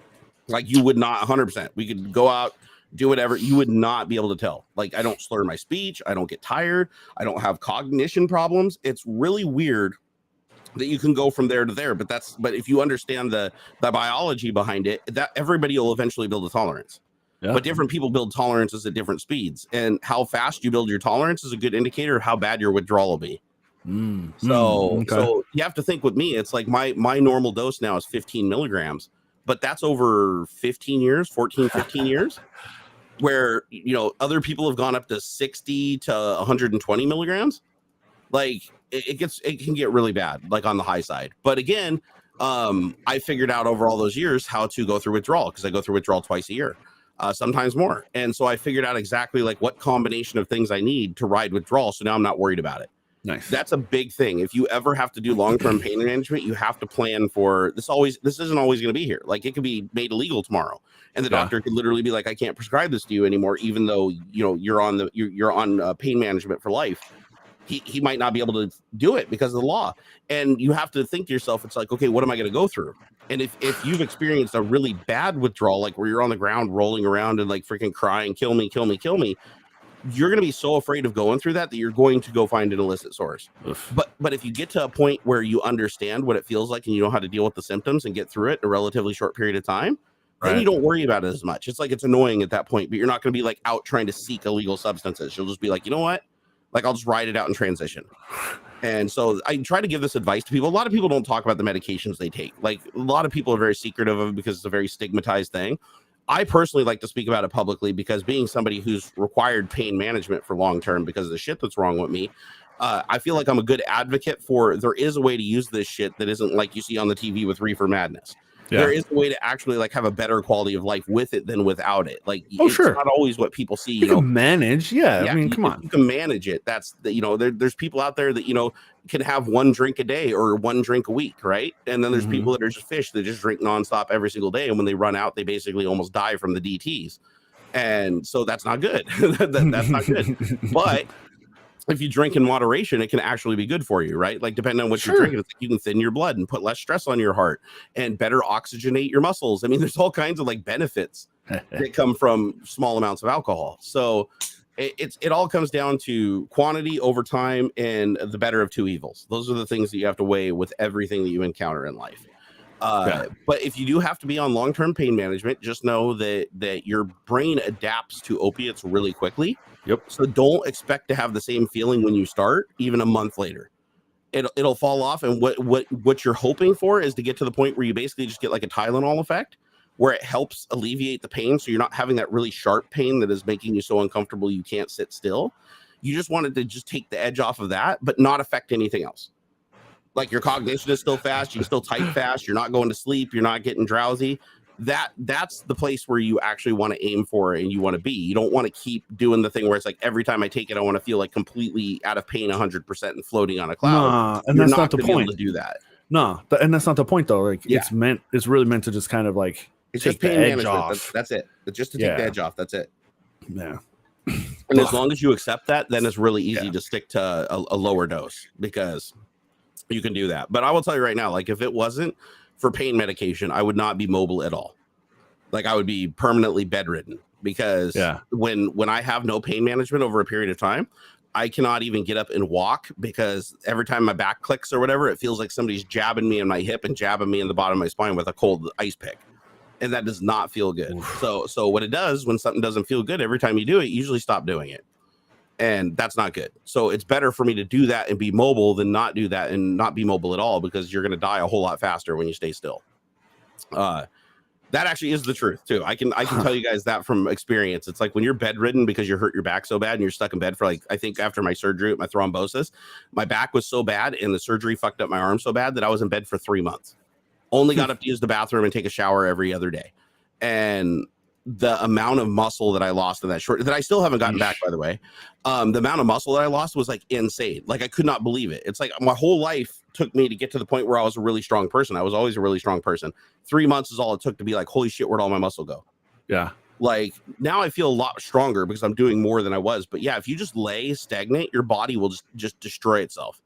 It's like, oh, okay, well, you're not doing anything. So, you're not moving the human race forward. So, it's time to check you out and get you out of the way because you're just consuming resources. I think that's like the natural selection of it, Yeah. Why do I have a bad back? Because I was born and had severe scoliosis that my parents never got treated because we didn't have insurance. And so the scoliosis got worse and worse and worse. They never got me x-rays. They never got me checked out. Even though my spine was, super jacked up. You could tell even as a kid in his pictures, you could see that my ribs on one side were like pushed together and other ones are fanned out. And just, it's whatever. They just, they were of the belief that, oh, God will just cure you and take care of you and all that shit. And nope, he didn't. So as I grew up, it started to get so much curvature to my spine that it started causing my discs to calcify. So the little spongy discs that are between your vertebrae that are supposed to be like pliable and bendable, all of mine down in my tailbone are calcified, which means they basically they're petrified. They've turned to like rock. And so that's good news because if they didn't, I'd burst the discs and shoot the gel out of the side of them and compress them. And then that would create a pinch that would require surgery. So the fact that they calcified it, like to protect me, that's a good thing. It just ruins my range of movement. And the other thing is because the vertebrae are leaning so much, they started developing a bone spur on two of them. So as the vertebrae started falling over it, the vertebrae was trying to grow in the other direction. So it's got like this like blade sticking off the back of two of the vertebrae that look like this, and it's right on my sciatic nerve where it runs down my spine. So it basically every time I move, you can feel it too. Like even on medication, you can feel it. When I walk, I can feel that bone spur rubbing up and down, like lapping a knife on a leather strap. I can feel it going up and down on that bone spur in my back. It is the weirdest sensation. And it feels like there's a string going from that down into my leg that I can feel like if I stretch my leg all the way out, I can actually feel it tugging on my lower back. Like it's weird. It's like I can feel my nerve going down through my SI joint and down through my leg, and I can trace it. Like if I had a Sharpie, I could trace it along my leg. It's crazy. But yeah, it fucking sucks. It really sucks that happened, but it would be a lot worse if those discs didn't calcify. They said if that was the case, my discs would have completely just degenerated, blown out, and they would have to go in there and fuse the spine manually, which spinal fusion is actually a pretty gnarly operation. But they said as long as those discs hold out and they don't break, I won't need spinal fusion. So fingers crossed. Fingers crossed. Hey, there are some upsides, right? It's like, I'm just dumb luck that they calcified just because they were under so much pressure. Probably because I was always snowboarding and hiking and riding bikes as a big dude, right? So all that additional stress put on my spine over time, it was like, okay, fuck this shit. Let's just calcify these some bitches because they're not going to survive. If you give your body enough time, it can build up to anything. Like a great example of this, have you seen the Shaolin monks or whatever that punch the board? Oh yeah, sure. From a kid, like all the way from their kid to adulthood, every day they just carry around a piece of wood and they just punch it like this, right? All day, every day. It's like part of their culture, and they call it the iron fist. And so just build up the callus and the and all that. Yeah, literally the bones, the knuckle bones will get like 4 or 5 times their natural size. The bones themselves will just keep cracking and fracturing and grow and fracture and grow and just keep knotting up and knotting up. So when they put their hand out like this, it looks like they've got like freaking brass knuckles across the top, but they get so calcified and the skin gets so leathery from punching the board that and the feeling in their hand is so numb from doing it that they actually can punch like brick walls. Just sit there, bam, bam, bam, bam, bam, and like and they're not bleeding. Like they're just actually like breaking up the brick. And it's like I saw that and I was like, that's got to be fake. Nope. They do it from a child, and then there's I think it's a different monks that do it with their head. Where if you ever see these pictures of these monks that have like really like caveman brow, right? It's because there's another tribe that takes a thing and they bang it on their head. From a child all the way to adulthood, they do this like constantly, and it causes the cranial ridge up here to get like super thick. Yeah, I've heard about that with like Muay Thai training and stuff. Like they'll whack you with like flexible poles and stuff until you basically like numb out, kind of to like help with the pain that you would endure from like slapping your knee into somebody's forehead and stuff. Like yeah. And it basically like It's anything interesting in your how the body that works breaks like that. will grow back bigger than it was. Yeah. So like if you break your femur or something like that, where it grows, it'll create a knot of extra tissue around the break as it refuses. And then if you ever break it again, it won't be at that same spot because it'll make it stronger than the rest of your bones. So the theory of all these people is if you fracture, like not completely break, but you just continuously fracture the bones, when the bones heal back, there's going to be more, the bone tissue is going to be bigger and stronger. And so you just keep fracturing it, keep fracturing it, keeps getting bigger and bigger and bigger. And pretty soon you're just, you're invincible. It's crazy. It's absolutely crazy. But yeah, it's like you can do crazy shit like that and it'll work. And if you started at childhood, while those bones are still developing, you can even get a more exaggerated effect as the bone keeps growing, because it'll still maintain that knot. It's just gonna get bigger and bigger and bigger. So or have you seen the surgery where they do leg extensions now? Did you see that? Oh yeah. Oh, that's a crazy one. Yeah, like they've been doing that for a long time or something. More than that, sometimes upwards of like 4. Like, but they literally will break, or I imagine cut. They're not going to just break it, but yeah, and they'll hold like your femur just close enough to where like it'll start to knit together, and then they stretch it out a little bit more, and it starts to knit together. And they stretch it out, and this knits together, stretch it out, and yeah, you can get between 2 and 4 inches taller from them breaking your fucking legs. It's the weirdest shit ever. I saw a video on it, and again, it was one of those. I was waiting for the Onion logo to show up. I cannot imagine somebody wanting to go through that just to be a little bit taller. I cannot. It's got to be horribly painful. Horrible. The guy said it was. The guy, and he said it was a 6 months to get the bone to like reform, where it was good, and another 6 months of physical therapy to learn to walk again. That's nuts. Like you spent a year of your life just to have longer legs, just to be taller, just to be a little bit taller. Yeah. Like, man. And I mean, for some folk, that's enough. It was a guy who he married a woman that was taller than him, and she said that she always was into tall guys or whatever that were taller than her, and they somehow hooked up. And I remember he went and got the surgery for her because he's like, oh, I want to be the tall man that she always wanted.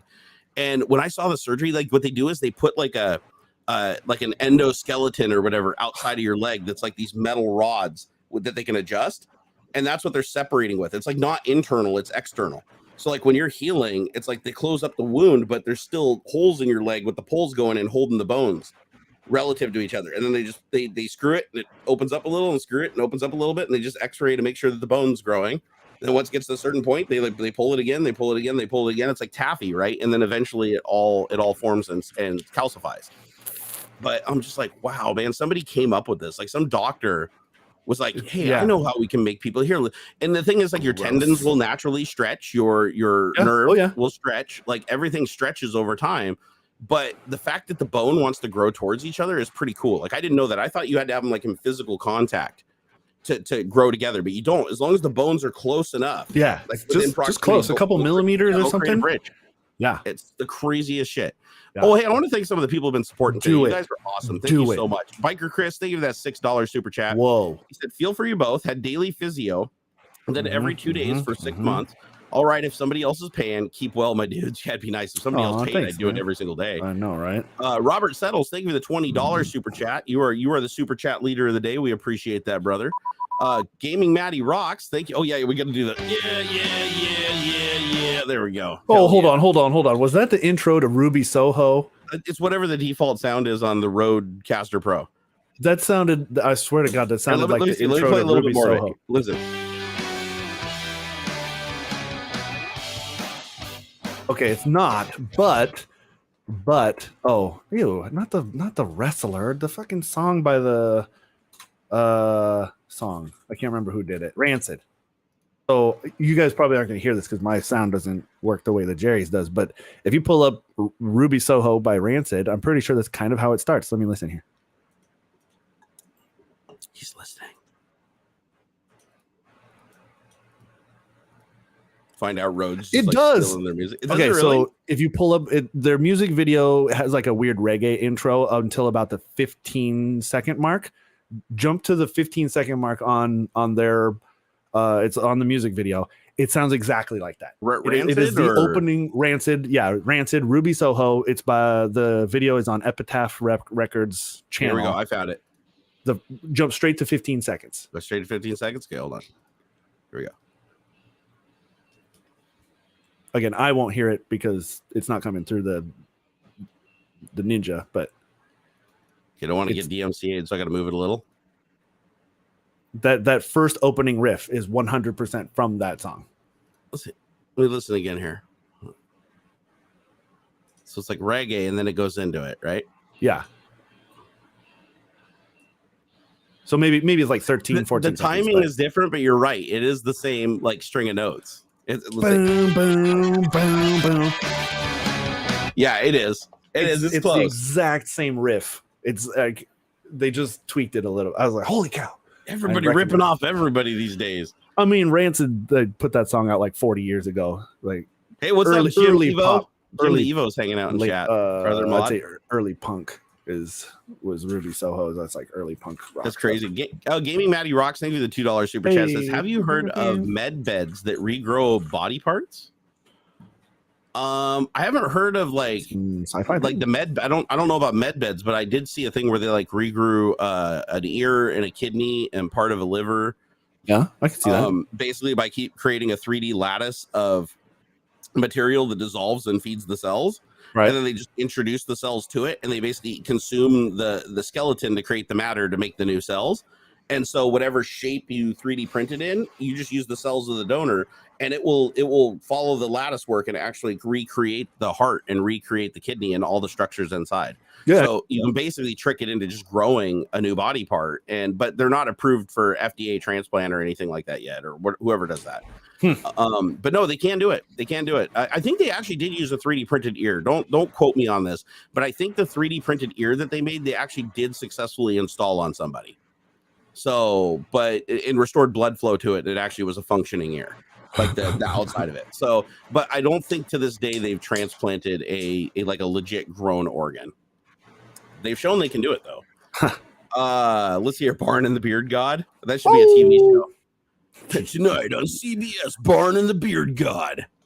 They're gonna go on an adventure debunking scammers. Lols. Hey, can you hold down the fort for a second? I gotta go take a think so. My bladder's okay. Like this big. All right, I'll be right back. Entertain them. All right. What are we doing? What? Livers are amazing and regrow themselves. Yeah, that's actually how you get liver transplant. From what I understand, is they don't even take the host's whole liver. They just take a fat chunk, and it basically regrows inside the new person. It's probably like the most regrowable part of our bodies. I've tried everything. Inserted 30 Botox injections in my head. Also, occipital nerve stimulant. I missed the context to that. You don't like wrestling, Ox? I'm a little old for wrestling, man. The last time I wrestled somebody, I was doing very well against a college wrestler, which was pretty cool. I have no real like wrestling like training or anything. I was doing really well. Had the dude, my endurance couldn't handle it. My heart was going to explode. What do you guys think of purchase invites where you have to get an invite for the ability to purchase a product? I think it's the stupidest thing ever. I understand the motivation. It gives the allure of exclusivity. Weird to me, I guess. Context to Bob's message: cluster headaches. Oof. Yeah, man. I'm sorry. I can't help with headaches. I'm so lucky that I don't get headaches like some folk do. No, I know what you meant, Steve Miller. It's not for me. Yeah, I don't know. I'm not like, oh, you're fucking stupid for wrestling. It's so fake and all that. I don't. I think the older era of wrestling was cooler. I was never a big fan or anything, but I liked the days of, Stone Cold Steve Austin and, when Triple H was big and that kind of stuff. You said I'm too old to wrestle myself. I was just goofing. On the interpretation of your question. Wait, what question I missed? Steve Miller asked if he says you don't like wrestling, Ox, and I purposefully misinterpreted the question and started saying that, oh no, I'm too old for it. It would hurt and all this stuff. But you wanted to wrestle? To genuinely answer his question about like liking watching it and the whole like premise and all that stuff it's not for me. I'm not one of these haters who are like, you're so stupid because it's fake. Wrestling's fake, right? And all that stuff. I'm ambivalent to wrestling. It's neat. It's cool. I think it used to be a lot cooler. I was telling him, you know, back when Stone Cold Steve Austin was big, and it was cooler when I didn't believe it was fake. You know, once I saw that it was fake, it just kind of lost the luster for me. I knew a guy back in, this would have been like 5th grade or something, who wanted to do like stunts and wrestling and things like that. And he knew what he like knew all the little tricks about, like a little tiny slice to your forehead will bleed like hardcore and stuff like that. How they would hide little blades and stuff under the covers in the mats and all this stuff, and how they did a lot of the stunts. And like he knew what was going on, like how they'll come crashing down and like actually land on their elbows instead of smushing all that stuff. It was really cool. It was really neat, and now I see it more. It's super brutal though. Like movies, TV shows get hurt. Yeah, bad. Exactly. It's just like you can get really fucked up super bad, but it is all stunt work, just like in a movie or a TV show or anything. Like they practice this shit out. They know what they're doing really well, and you know, camera angles on how to hit somebody without actually hitting somebody and all that stuff. It is an interesting form of entertainment. It's not for me. I don't fault anyone who is into it and all that stuff. It's just not my jam. There's a YouTuber that just recently did a video on behind the scenes of like professional wrestling, and he basically becomes a wrestler, and he's actually in the title bout like the next day after getting training. Yeah, and he's a small guy. Like he's not a big guy at all. And I can't remember his name. It's the last if you know who he is, but he'd be the last person on earth that you think would ever like do wrestling. Tom Scott, Logan that's Paul. who it was. You know Tom Scott, right? Nope. Oh my God! At least I don't look him up recognize on the YouTube. name. You've seen him. You definitely seen him. There's no way you didn't see this guy. This guy is literally like everywhere. Weird. So Tom Scott, yeah, I know. He did this thing where it's like he wanted to see how wrestling works. And so they show him how to do all the moves, like how to fall on your back, how to throw yourself back, how to fall on your face and stuff without like hurting yourself bad. And he's like, God damn, this shit hurts. And he's like, yeah, it's gonna hurt no matter how you do it, but you're not gonna physically harm yourself long term if you do it correctly. If you do it wrong, you're gonna break fingers and shit, and you're gonna hurt yourself. Right. And so they took him through all the moves, and then during the first part of the fight the next day, he actually comes into the ring and fights with a professional fighter, and he like brings him around, suplexes him, slams him down on his back. And it's like he looks like he's like genuinely getting fucked up. Like they do a really good job putting on a show. And then he like, you know, pulls himself off the mat, grabbing his ribs, and he's like looking like he's in extreme pain. And then he walks off the stage, and as soon as he's out of view, he just snaps out of it. And he's like, "Oh my God, that was so cool." It's like, but it's crazy because they know how to do these moves perfectly to distribute the weight across your body correctly. So when you see them pick them up and they're doing the thing where they're like slamming them down over their head on their back as hard as they can. Right, they're hitting at full speed. It's just they distribute it so their whole body hits at once. Right, their head is slightly elevated, so it looks like their whole body and head's getting smashed and bouncing.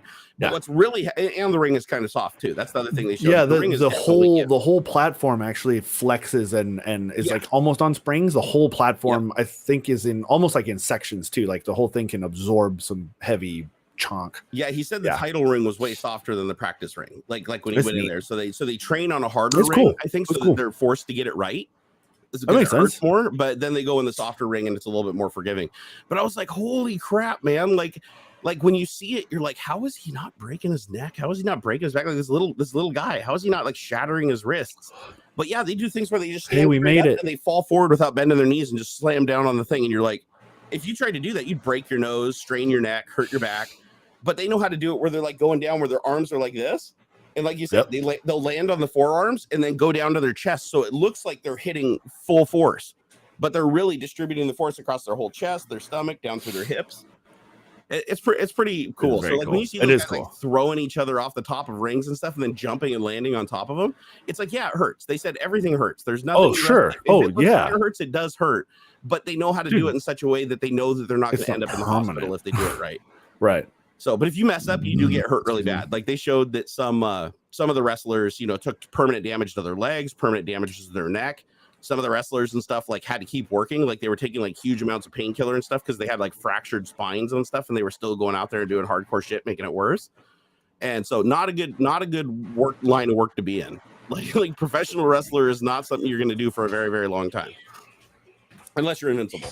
That's right. What am I hearing? My lady's podcast. She's coming through the door. I was like, what the hell is that? It's freaking me out. From my headphones, it sounds like it was coming from behind me. Well, here let's jump into topics. I think we got about about 200 that people time, hanging out in here. Right on. Let's see. What do we got? Influencer marketing scams. Yeah, this was one that you sent to me. It's Dude, a this tweet is so on Twitter. weird. It's cringe as fuck.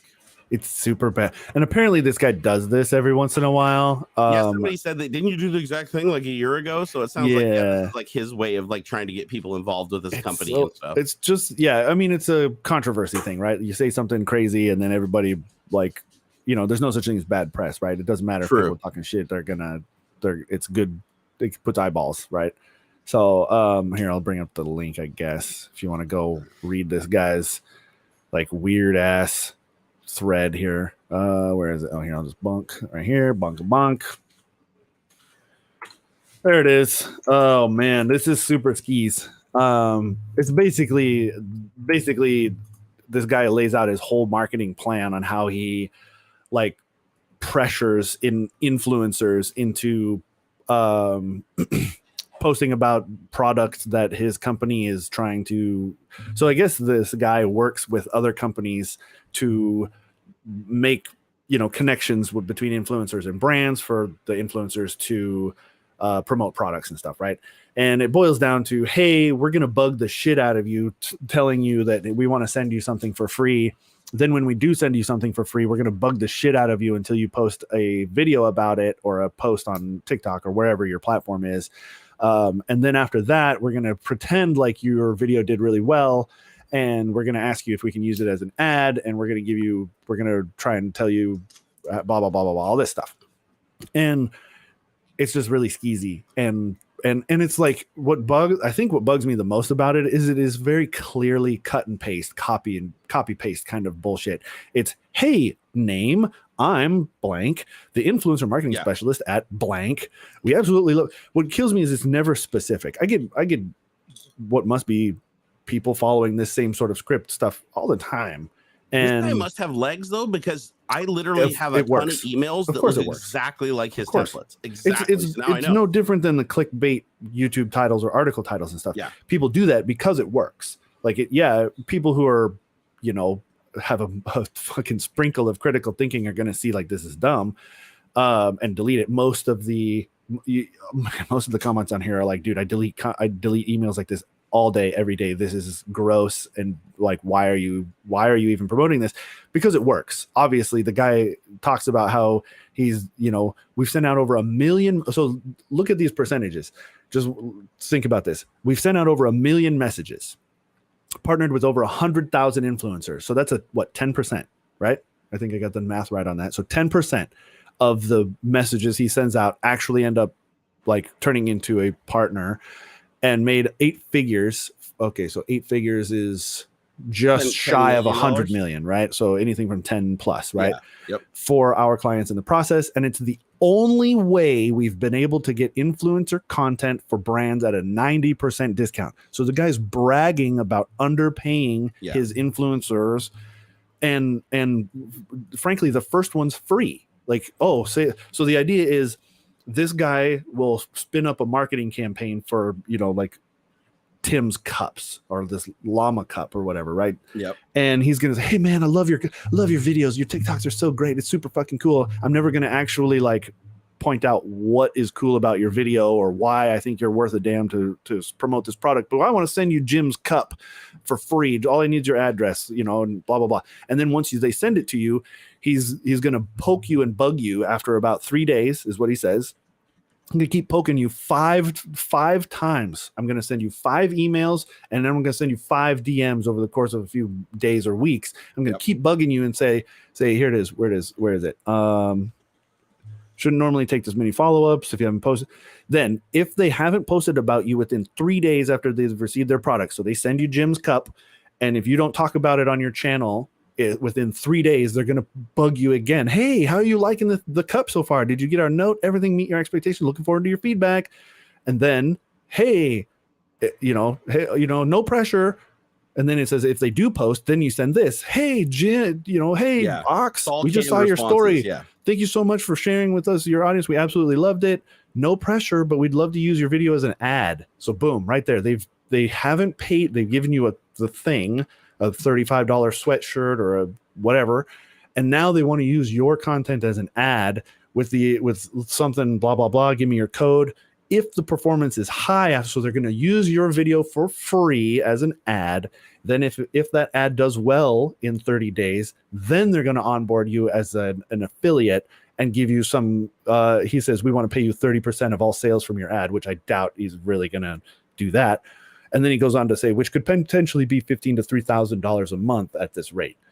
Or whatever. I'm sure. By the way, they're middlemaning the X. affiliate too. They're not giving you a direct affiliate to the company. They're basically doing like what Honey does. He says like they give you an affiliate where you go there and you buy it, and then they give you like 10% of the 90% they keep from the real affiliate link to the company.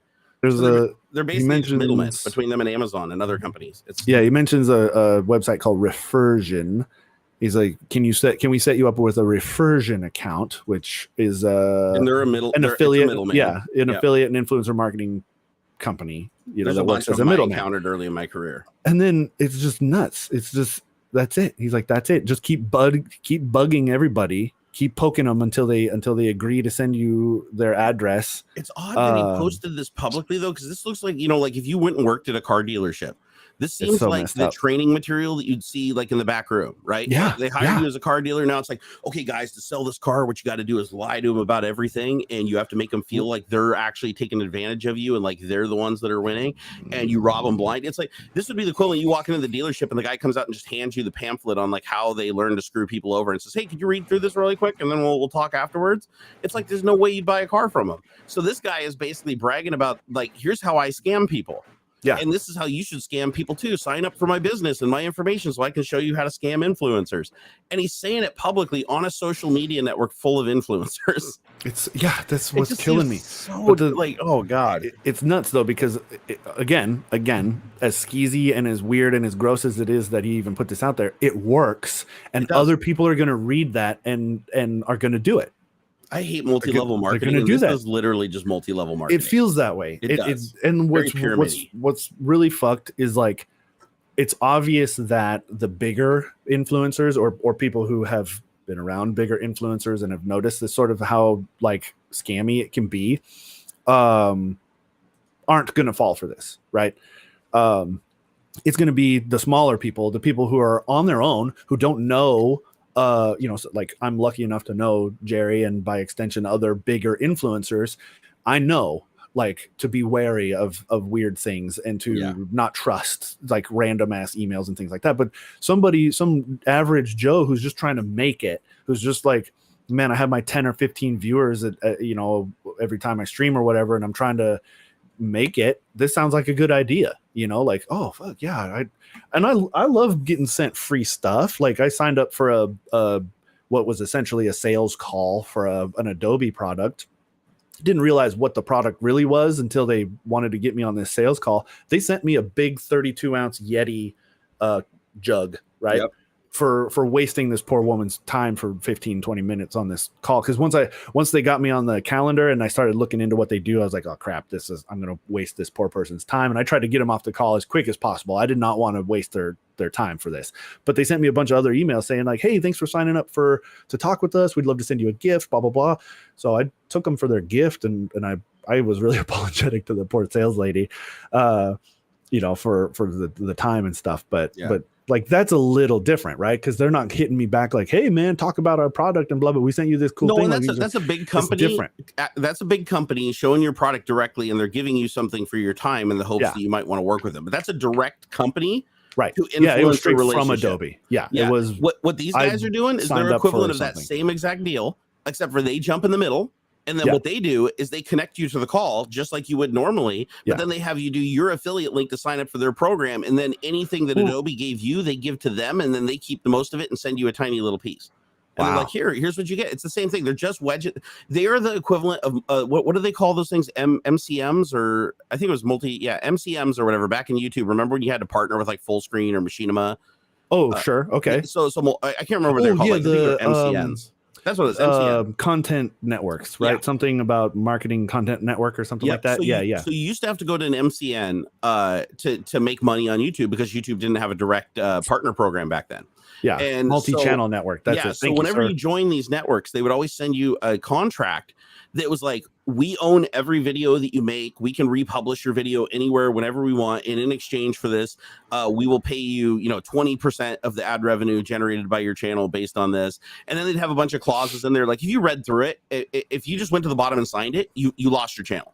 Like you lost control. They own everything. It's like an unbreakable contract.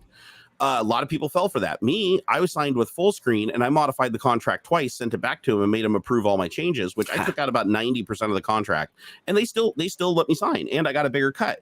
But a lot of people aren't going to do that. They don't know it's an option, right? It's like you have to kind of be around the block to know to do that, right? And so I had another friend that signed up the same thing with full screen, and they got half the commission on the ads that I did, and they didn't take out any of the clauses where they own their videos. So what happened is when they finally broke their contract with the network after a year, which again, they could renew if you forgot to like tell them you didn't want to be a member anymore after a year, it would auto renew your contract.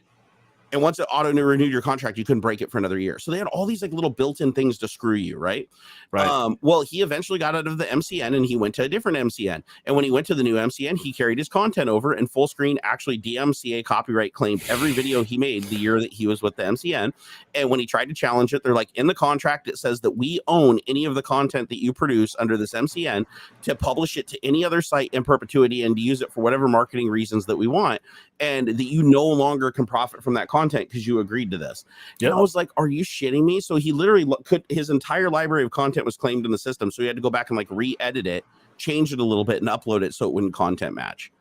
And he's like, and I was just like, oh my God, that could have happened to me. And I heard this is all the story. A lot of people had to just abandon their channels because the MCNs did so much damage to them that there's nothing they could do. And here's the thing that Machinima, like, fuck you guys. This is what Machinima did that pissed off so many people.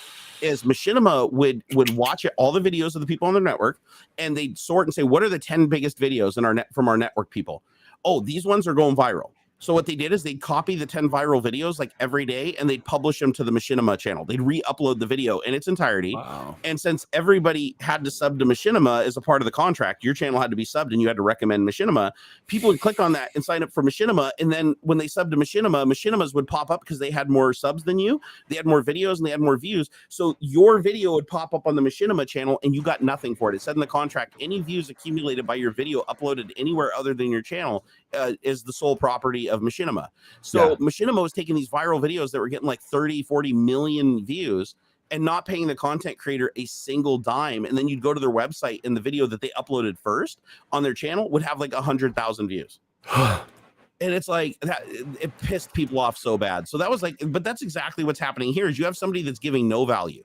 Like no value. They basically just looked at the system and said, okay, there is money in between these two things. I'm going to wedge myself in there and just intercept it. Cut. It's like a drug dealer pinch in the bag, right? Right. That's what it is, literally. Yeah, it's like if you just bought your drugs directly from the guy, you'd get like an ounce or whatever. But because you get it, it's short like 10 grams. And you're like, why is it light? Oh, I don't know. It dried out there or whatever, blah, blah. I know my parents grew weed like when I was a kid. So I know a lot of the terminology.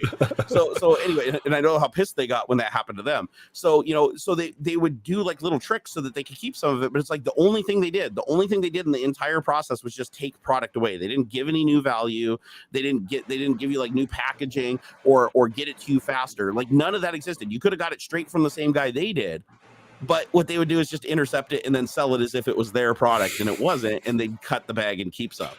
And so, of course, my parents, after they got screwed doing that, they started doing the same thing, right? They would go buy like an ounce from somebody and they would cut it and then take whatever they wanted to use for their own personal use. And then they'd sell the rest for the full amount to keep their money. It was like free weed. That's how you do that. Yeah. Of course. It was what you do. Common practice. That's why you buy in bulk. That's because your profit will easily cover the quarter ounce that you take out of it. Yeah. And the more that you buy, the less the less it looks crazy. Like if you take a gram away, right? Dude. It's like when you weigh it down, it's like a tenth of a gram. Nobody cares. Yeah, man. Yeah. Like nobody's going to notice 2 grams missing from a pound. Yeah, it's kind of like if you worked at like it's like 2,800 grams or something. I don't know. It's gonna be the most demonetized stream ever. But if you worked, we're gonna have to pay them. Yeah, it'd be like working on the Pfizer assembly line and then sweeping up all the oxy dust out of the machine from the pills getting jostled and just the dust of sweeping up all that dust and putting it in a jar. Like at the end of the week, you basically have like 5 million milligrams of oxycodone that's unaccounted for because it's just dust. It'd be like working at a jeweler. Have you seen the videos where they recover the jeweler carpet? No, but So that's interesting thought. there's You get a bunch of diamond dust and stuff. Yep. There's a really cool guy on YouTube. Is it not Big Stacks? He's the one that does metal. There's another guy who does he basically does gold and silver recovery. Like gold, silver, and platinum are like his thing that he does. Yeah. And he recovers it from electronics. He does the whole scientific like Nile red level process of how to break the shit down and get the powder out of it, like get it to go into solution, add a solution, and basically melt it down into a brick, like a little brick. Yeah. And so it's really cool to watch. He did a video where he's like, how much gold is lost over the course of 10 years by like a jeweler, people that make like, Cuban chains and stuff like that. Sure. So he went and cut like I think it was like a 3 foot by 3 foot square, like a yard of carpet that was under a jeweler's desk for 10 years, because I guess the company went out of business or whatever. And so they were selling everything. They let him take that dirty old piece of carpet, and he takes it back and he cuts it down and he dissolves it in acid and shakes it out and washes it. And it doesn't look like there's anything in it. If you look at the carpet, it doesn't look like anything's there. Like you would not be able to make it out. It's just dust, right? So you're like, what the hell is this? But then he puts it through the process, and in the end, he pulls out like I think it was like a half an ounce or a quarter ounce of gold. And then he pulled out like 20 gemstones, like 20 little chunks, like different like rubies and diamonds, and he tested them; they're real. Yeah. And then he pulled out some platinum, and he pulled out a sizable chunk of silver. And so his entire recovery by the 3 foot by 3 foot carpet was like somewhere around like $2,500 or $3,000. And it's like, if you grab the whole carpet from that place, because it was like jeweler, there's like a bunch of stations. You could go through and pull $10,000-$20,000 worth of just shit off the floor. That's great. Jewelers. And then there was another guy that went outside of it. This is a completely different channel where this guy does street recovery. And what he does, you know how people that do gold prospecting, what they'll do is they'll just dig dirt up in an area and put it in a pan and do the whole wash thing. Yeah. Well, this guy got the idea. He's like, well, there's Jewelers Row in New York, where it's like you walk down the street in New York and it's just jeweler after jeweler after jeweler. It's like that's what this district is known for, right? It's kind of like what's that street in California, Hollywood, that's like really well known? Rodeo Drive. It's kind of like Rodeo Drive, where it's just nothing but jewelers and watch salesmen and everything. So he goes to this place in New York at night when it's like 1 a.m. where there's not a lot of people around. Sure. And he takes a battery powered shop vacuum, like a wet dry vac. Yeah. He's got a broom and he's got a pick, and he goes all the little grooves in between the concrete pavers. Smart. He scrapes them all out and vacuums it up. And the cops even drive by and they don't even ask him what he's doing, because it's like New York. Like somebody's vacuuming up. Scraping the fucking dirt. Nobody cares. Leave him alone. He's cleaning up. So he spent I think it was about an hour. His battery went dead when he stopped, but he spent about an hour scraping out probably like 20 or 30 of these little troughs that were just completely filled and level with the concrete of mud, like they do. People with dirty boots and stuff walk on it. But basically there was like a half an inch of gunk in all of these little troughs, and he vacuumed it all out for like, I don't know, 100 feet in front of all these stores. So he has a bucket when he's done from just these little dirt strips. He filled up like a 3-gallon bucket, like 2/3 of the way, with just material, and it looked like black sand. Like it was this really dark, muddy material. You sift that shit out and you weigh it and all that stuff. Heck yeah, man. Yeah. So the video, he takes it back and he prospects it, just like, he puts in his little pan with a soapy water bucket and rocks it back and forth and rocks it back and forth. And he found a ton of gemstones, a ton of gold, a ton of silver, shavings. He found like links from chains that fell. He found solid gold clasps that fell off of jewelry as people were coming in, because people are bringing in broken jewelry to be fixed. People are like walking in and out and catching their shit on the door and stuff's falling off. So it's like looking for coins in a like in furniture, right? It's like you can look around in a car. If you ever bought a used car, I guarantee you, if you dig enough under the seats and stuff, you will find coins. Yeah, it's impossible to not find coins that just got lost, fell out of people's pockets in between the thing. There's always a coin. Well, this guy had the same premise with just vacuum shit up off the sidewalk, right? Where all these people are walking by these $1 million businesses, and the employees are coming out in and out every single day, right? And he recovered, like, I don't think he got as much as the other guy from the jeweler's carpet. I think he got like close to $1,000, but still, he got $1,000 in gold and diamonds conservatively from just vacuuming shit that anybody had access to in the public. Like anybody could walk by and did what he did. There was like nothing illegal or skeezy about it. Nobody cared. No, it's trash, really. It would have been just vacuumed up, like, the yearly thing that goes up and down would have just vacuumed it all out of the grooves. And so I was like, damn. So that made me think. I was like, I wonder what other urban prospecting you could do and actually find more gold than you would in nature, right? Huh?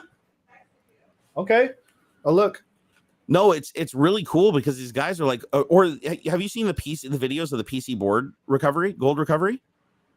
Yeah, sure. So Sure. like Yeah. Where you melt down circuit boards and yeah, stuff. exactly. Like the old circuit boards from like the 80s had the most gold in them. Like over Sure. time, they figured Yeah. out Because that we they got could more just gold efficient. plate the traces and stuff. Back then, the traces were solid gold.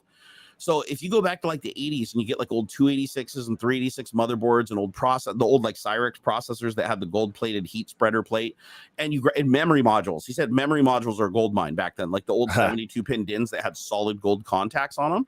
So you go find all these things and you basically just break them up with pliers, so they fit in a jar. Right. And then you fill the jar with this hydrofluoric acid compound or whatever that basically dissolves the gold into solution. So then the liquid turns like this brown color.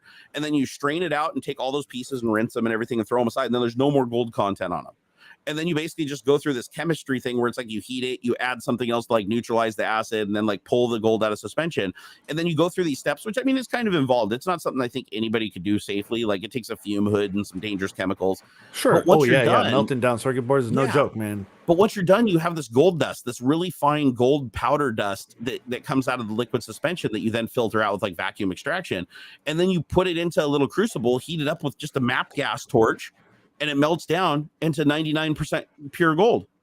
And he can refine it to different levels depending on what process he uses. But then he's just got a little brick.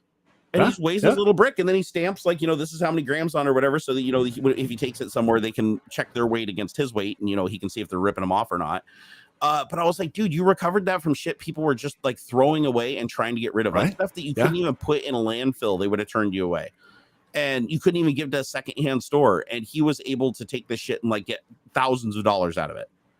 And the cool thing was, he's like, it's not hard to get this stuff. Like if you put out a feeler and say, hey, I'm looking for just old broken computer shit, you get like 1 million people that contact you that they'll even like bring it to you just to get rid of it because they're not allowed to throw it into the landfill. Right. If it's got like, lithium batteries and electronics and stuff, they don't want you throwing that in a landfill. So if you back up to your local landfill and they see you like dumping computers and fax machines into the fucking bin, they'll yell at you and tell you not to. Like if they see a TV, like one of the tricks people used to use, they take TVs and they put them inside of, wrap them with a blanket and stick them inside of a garbage bag and then throw them in there and hope that the foam and stuff would, stop the glass breaking sound when you dropped it in. Right. Because if you shove a TV in there, they will stop the whole operation. Dude will jump down. He'll get that broke ass TV and like give it back to you and say, no, you can't do this. Dang, they'll catch you. So because they don't want all that glass and mercury and shit from the tube and stuff like getting into the landfill. So so to get rid of that shit, you have to recycle it. And a lot of places charge you to recycle. Like to take a monitor to PC recycle, they charge you like $20 or $25. Yeah, man. Because there's all kind. It's tough. It's tough to fix it. To recycle that shit. It's no joke. But here's the cool thing. If you do this recovery process like this guy does, he breaks down all the components down to basically just chunks of inert material. He extracts all the heavy metals away from it, including mercury. He takes everything out of it. So when he's done, all that's left is just chunks of fiberglass. And then what he does, he just throws all that in big garbage bags, takes it to the landfill and just throws it in.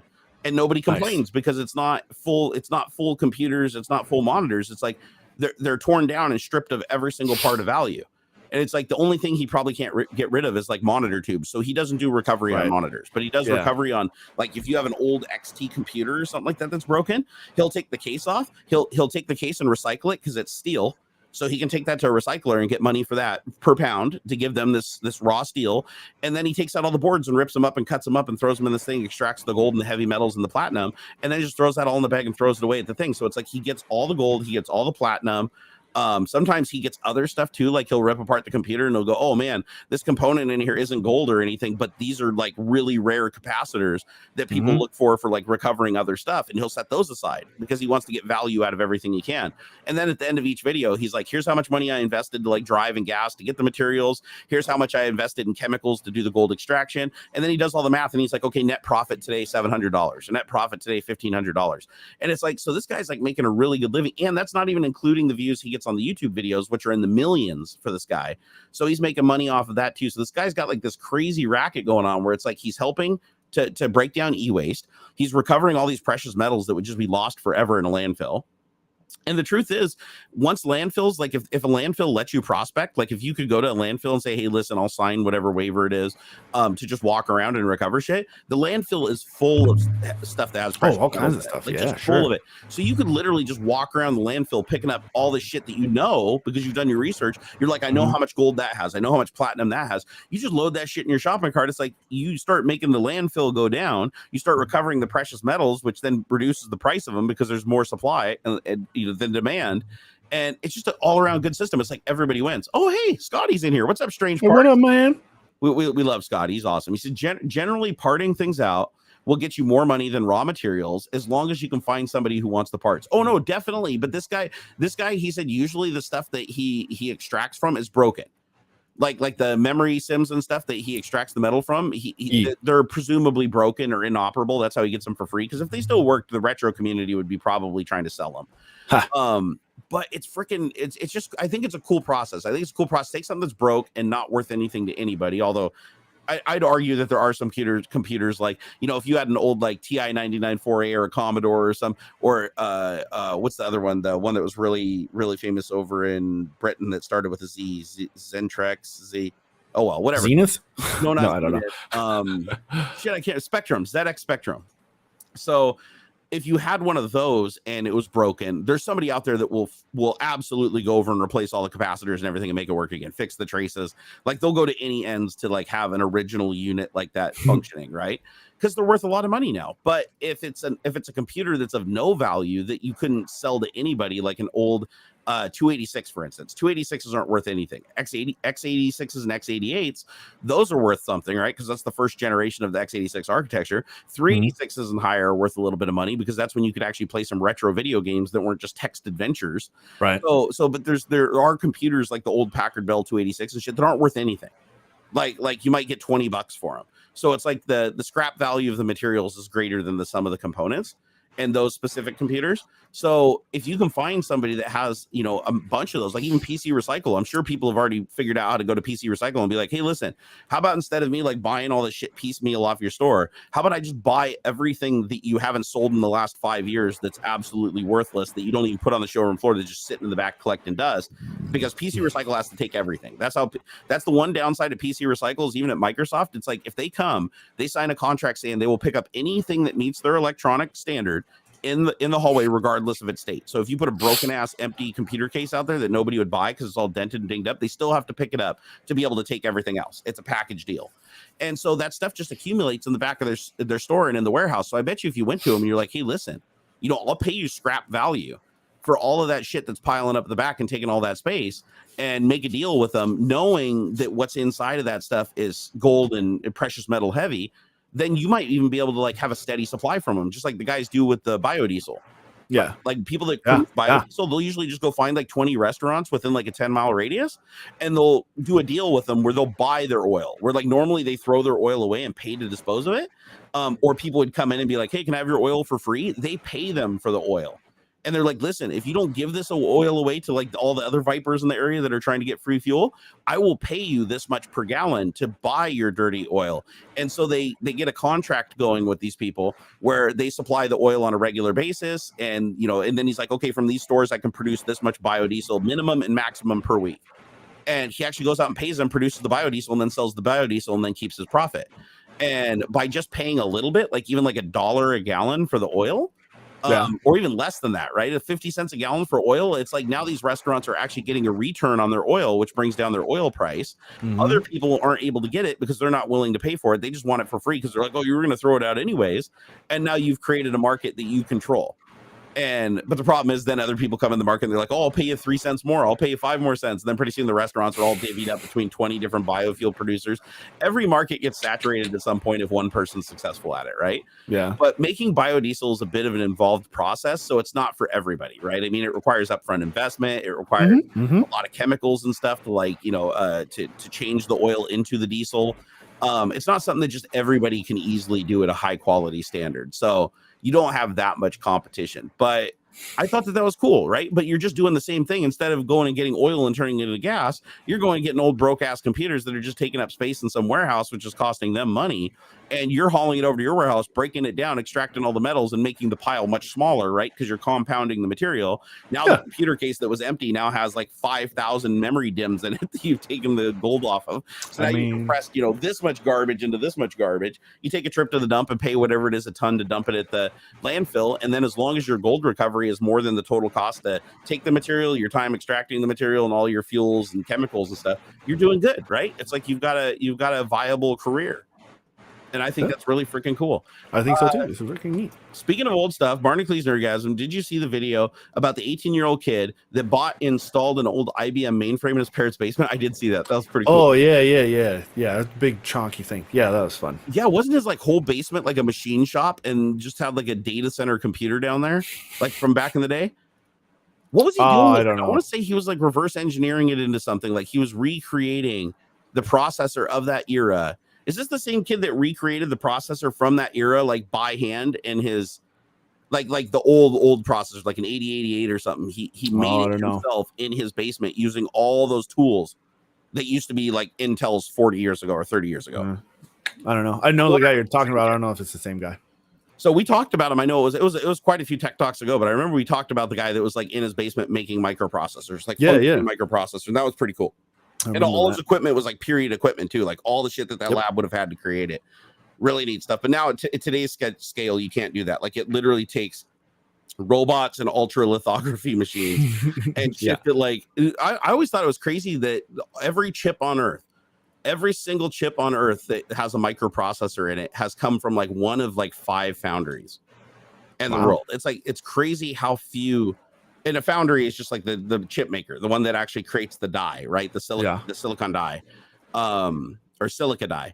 Those things are incredibly hard to make, and all the technology required to make that thing is like held by 3 companies. I think it is, maybe 4 now. I think Nvidia is getting into the game. Intel definitely knows how to do it.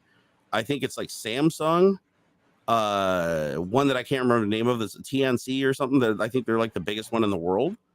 But it's just crazy to think that all the chips in the world, every single chip in the world, every single country, millions and millions of products across millions, every single one of those little chips that are inside of that damn thing came and started from one of those foundries. Yeah, TSMC. That's what it was. Oh yeah, they're the big ones. Yeah, they're the big guys. Yeah, that's just crazy to think that it's like the volume of chips that are out there. These foundries have to be cranking the shit out at like a crazy level. Oh yeah, for sure. I can't even fathom. Yeah, it's massive. The TSMC, I think it was like a year or so ago, said that their manufacturing like calendar is full to like 2025. They're going to be pumping out chips, literally like almost practically nonstop for the next like 3 years. They're maxed out and that's why Intel is dumping like 10 billion to build chip manufacturing stuff, and they're going to have a foundry here, right, in the States. Isn't Intel going to start making the first chip foundry in the United States ever? I don't think it's the first. I think they do chips in Oregon. There's something in Oregon for Intel. I'm not sure what Intel it is. Headquartered in Oregon. I didn't know that they made chips there, though. I'm pretty sure they have some sort of foundry in Oregon. Is there a chip foundry in USA? Let's see here. Okay, in addition to its site in Arizona, which is being expanded, it also has fabs in Massachusetts, New Mexico, and Oregon. You're right. It says also makes chips in Ireland, Israel, and a single fab in China. It's not. I don't think it's like their main. It's not like their core stuff. Like they're not making like the 7 or 5 nanometer shit there. I don't think so. It's probably some of their more specialized stuff. But yeah. This is wild. TSMC, Intel, and Samsung are all building, because Intel came out and said, "Oh, we're going to build a $10 billion foundry in Kansas or something," and then TSMC was said like, "Oh, we'll do 20 billion." Like, our factory is going to be bigger. So the thing that made Intel special in that is they're not just building a foundry, because there's a lot of foundries, but they all have like one of 3 or 4 ultra lithography machines. That's the technology that's like really protected. I think there's only one company that actually makes the machines that does the lithography for the chips, and those guys even are fucking overwhelmed. Like, I think there's 3. I think TSMC, Samsung, and one other company make their own ultra lithography machines that vary in nanometer. Okay. So I think TSMC has like the one that can do the 5 nanometer, or whatever the one AMD is using to make their processors. But I know that the machines, there's tons of foundries that all over that use those machines, but they can only make as many chips as machines they can provide, and these machines are hundreds of millions of dollars. Oh yeah, dude. And they take freaking years. They took freaking years to build and stuff. Like, it's good. It's all well and good that the guys are doing this, but it won't make a difference for another like 5 years. It's like great, but like, what are we going to do in the meantime? Yeah. Well, Intel's big bid though is they're not just building foundries; they're actually making their own ultra lithography machine, if I'm not mistaken. I wouldn't be surprised. So I think Intel is going to be like, and that's going to be the huge competition. Is it's not just a foundry that's still dependent on an ultra lithography machine from another continent. We're actually going to build our own like American Intel, and they'll sell it to other people too. I'm sure they will. Just like TSMC and stuff, you're going to have Intel foundries that are making, or I should say, the ultra lithography machine from Intel is going to be probably used in other foundries around the world to make chips. Right. Yeah. And apparently they claim, I can't remember, I think it was down to like 3 nanometer or something like that. They said that their machine's going to do when it finally comes out. Yeah, something like that. Dude, it's wild. If you guys don't know how ultra lithography works, it is like one of the most closely guarded secrets. It's super weird, world. Man. They use like ultraviolet beams to, dude, it's crazy stupid. Etch like the silicon and stuff. It's so neat. So check this out. This is what is publicly known. Okay. This and again, it's not enough information for a company to just go build one of these things, because the accuracy of these machines is crazy. Like, honestly, any humidity change, any temperature change completely breaks them. Like, they won't work. It has to be a flawless environment. And the way it works is it takes an incredibly intense UV laser that's not even close to the nanometer they're trying to etch into the chip, and then they change it through prisms and through lenses, but then it's still not at the nanometer. They can't get the beam down to a width that can etch that small onto the silica. So the way that they do it is they figured out drops of tin. Molten tin, they melt tin down, the metal, and the drop of tin actually falls down, the laser pulses and hits the drop, and then that creates high intensity, like 5 nanometer or 7 nanometer light. And then that light that's generated from vaporizing the tin, the light that emits from that, then gets captured and sent through another set of lenses and ultimately guided to the circuit board to basically like shine through the die and etch wherever the light gets through the die for the chip. That's where it puts the light on the board. But if the wavelength is too big, it won't work. They have to get that wavelength of the light itself down low, and you can only do that so far by vaporizing the tin. So imagine a machine where tin is just dripping, and every droplet is getting hit by a high intensity laser and vaporized, emitting the ultraviolet light, like the shit that's like down to 3 or 5 nanometer, which is insane. So how the hell somebody figured this out, like, originally, it's mind-blowing to me. Like, somebody was like, oh, all we gotta do is, like, take some of that tin shit and melt it and get the temperatures all perfect. We just gotta time the laser, hit the droplet just perfectly to emit the light and capture it. It's like, how the fuck did somebody figure that out and be like, oh, now we can take this big die this big and make it like, the size of a pubic hair? Right. It's so weird, man. Crazy shit. But I can't find any other details on them. I only found like one video that went through and showed like an animation of how ultra lithography works, like how the foundry machine works. And just for the first process, there's a lot more shit that happens after that. But just to get the die, just to basically burn the die into the silica with the traces and stuff, it's like, you watch this thing and you're like, okay, they don't talk about the machine and how it achieves this, like what components they use and technology. That's all super safeguarded secret. And they won't even let you see the machine in operation. I could not find a single video, even of an old foundry machine opened up with like a camera inside of it, like showing you each step, like how it's made does. You can't find those videos because apparently anybody that buys one of these machines also signs a contract saying that the machine will never be videotaped. Nobody will ever see the inside of the machine. It can only be serviced by the company that manufactures the machine. It's got intrusion detection. So if you even open the door, they know about it. I mean, it's crazy. So let me look at something first before I say this, because I want to make sure I'm not saying something I shouldn't say. All right, you research that. Strange part. Give me a sec. I've been trying to get into Fab to do a video. It's based off of that comment, actually, from Strange Parts. Before I say my thing, I need to make sure that it's okay for me to say this thing. I just have to look through. Yeah, do your research. Don't get us sued.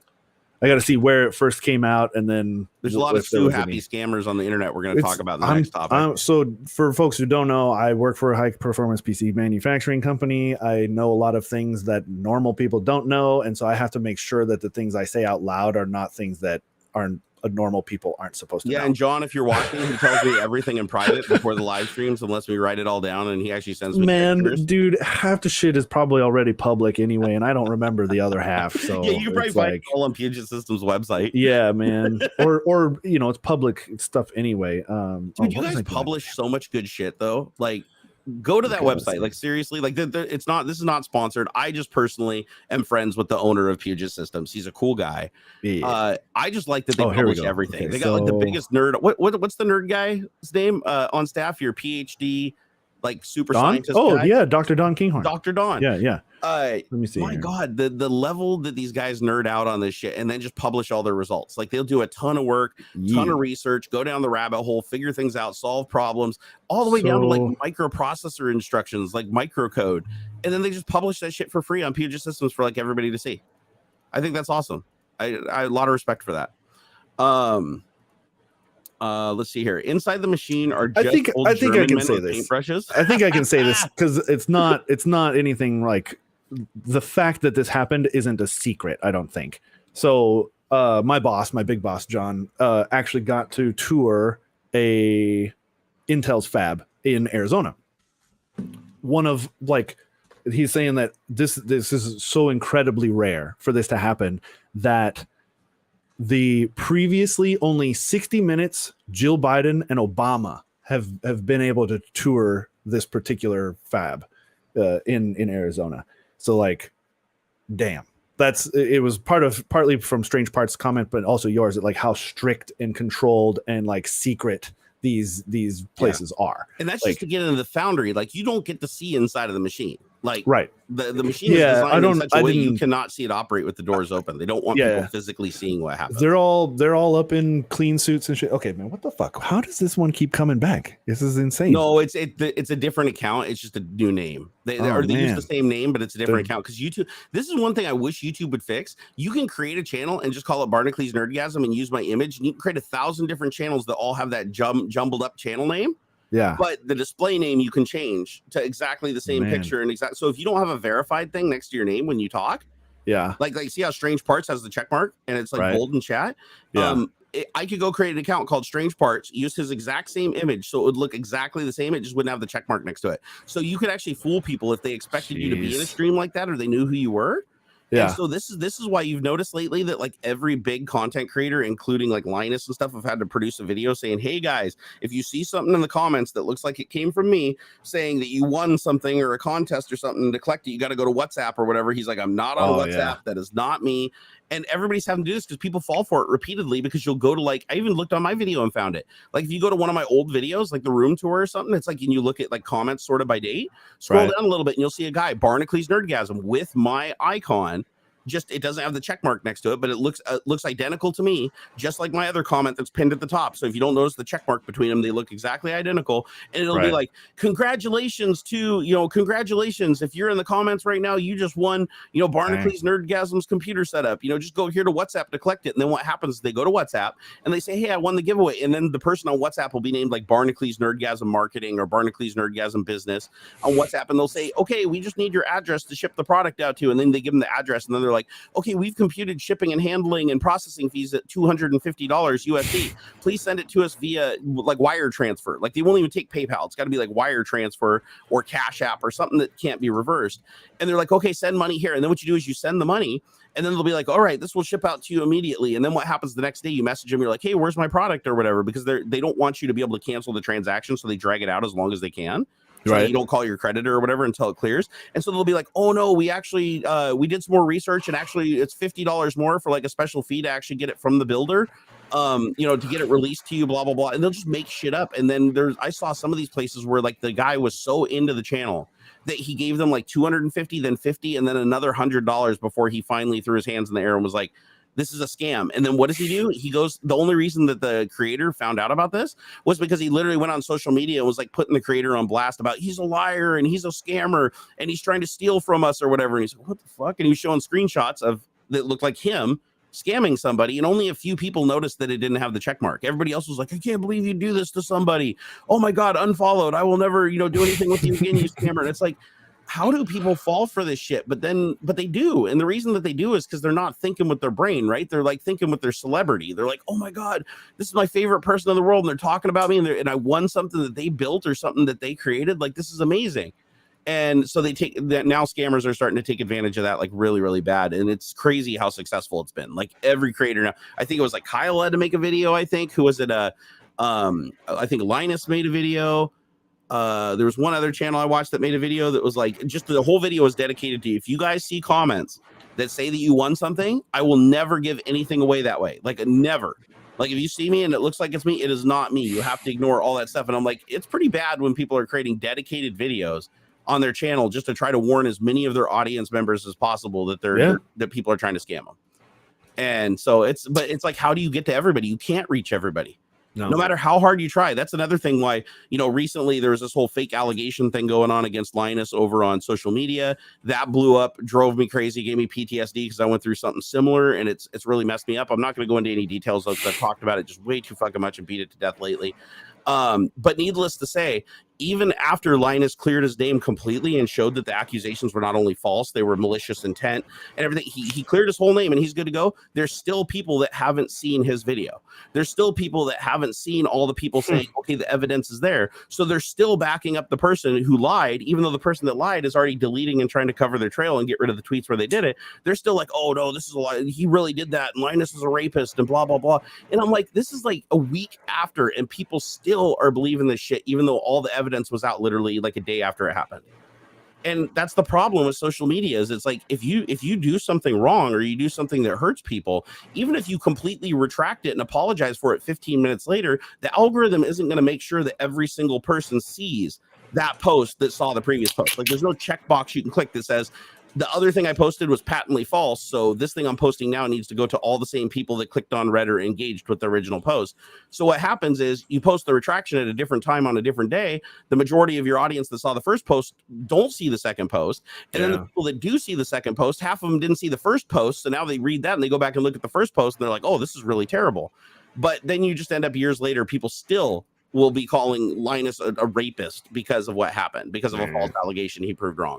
And I'm just like, God damn, man. And so that's what I feel like happens with the scammer shit too, is you get these scammers that come out and take advantage. And then you as a creator say, hey guys, stop getting scammed. This is what's going on. But that's the video that only 5% of your audience watches each video, right? It's like not everybody watches every video you put out.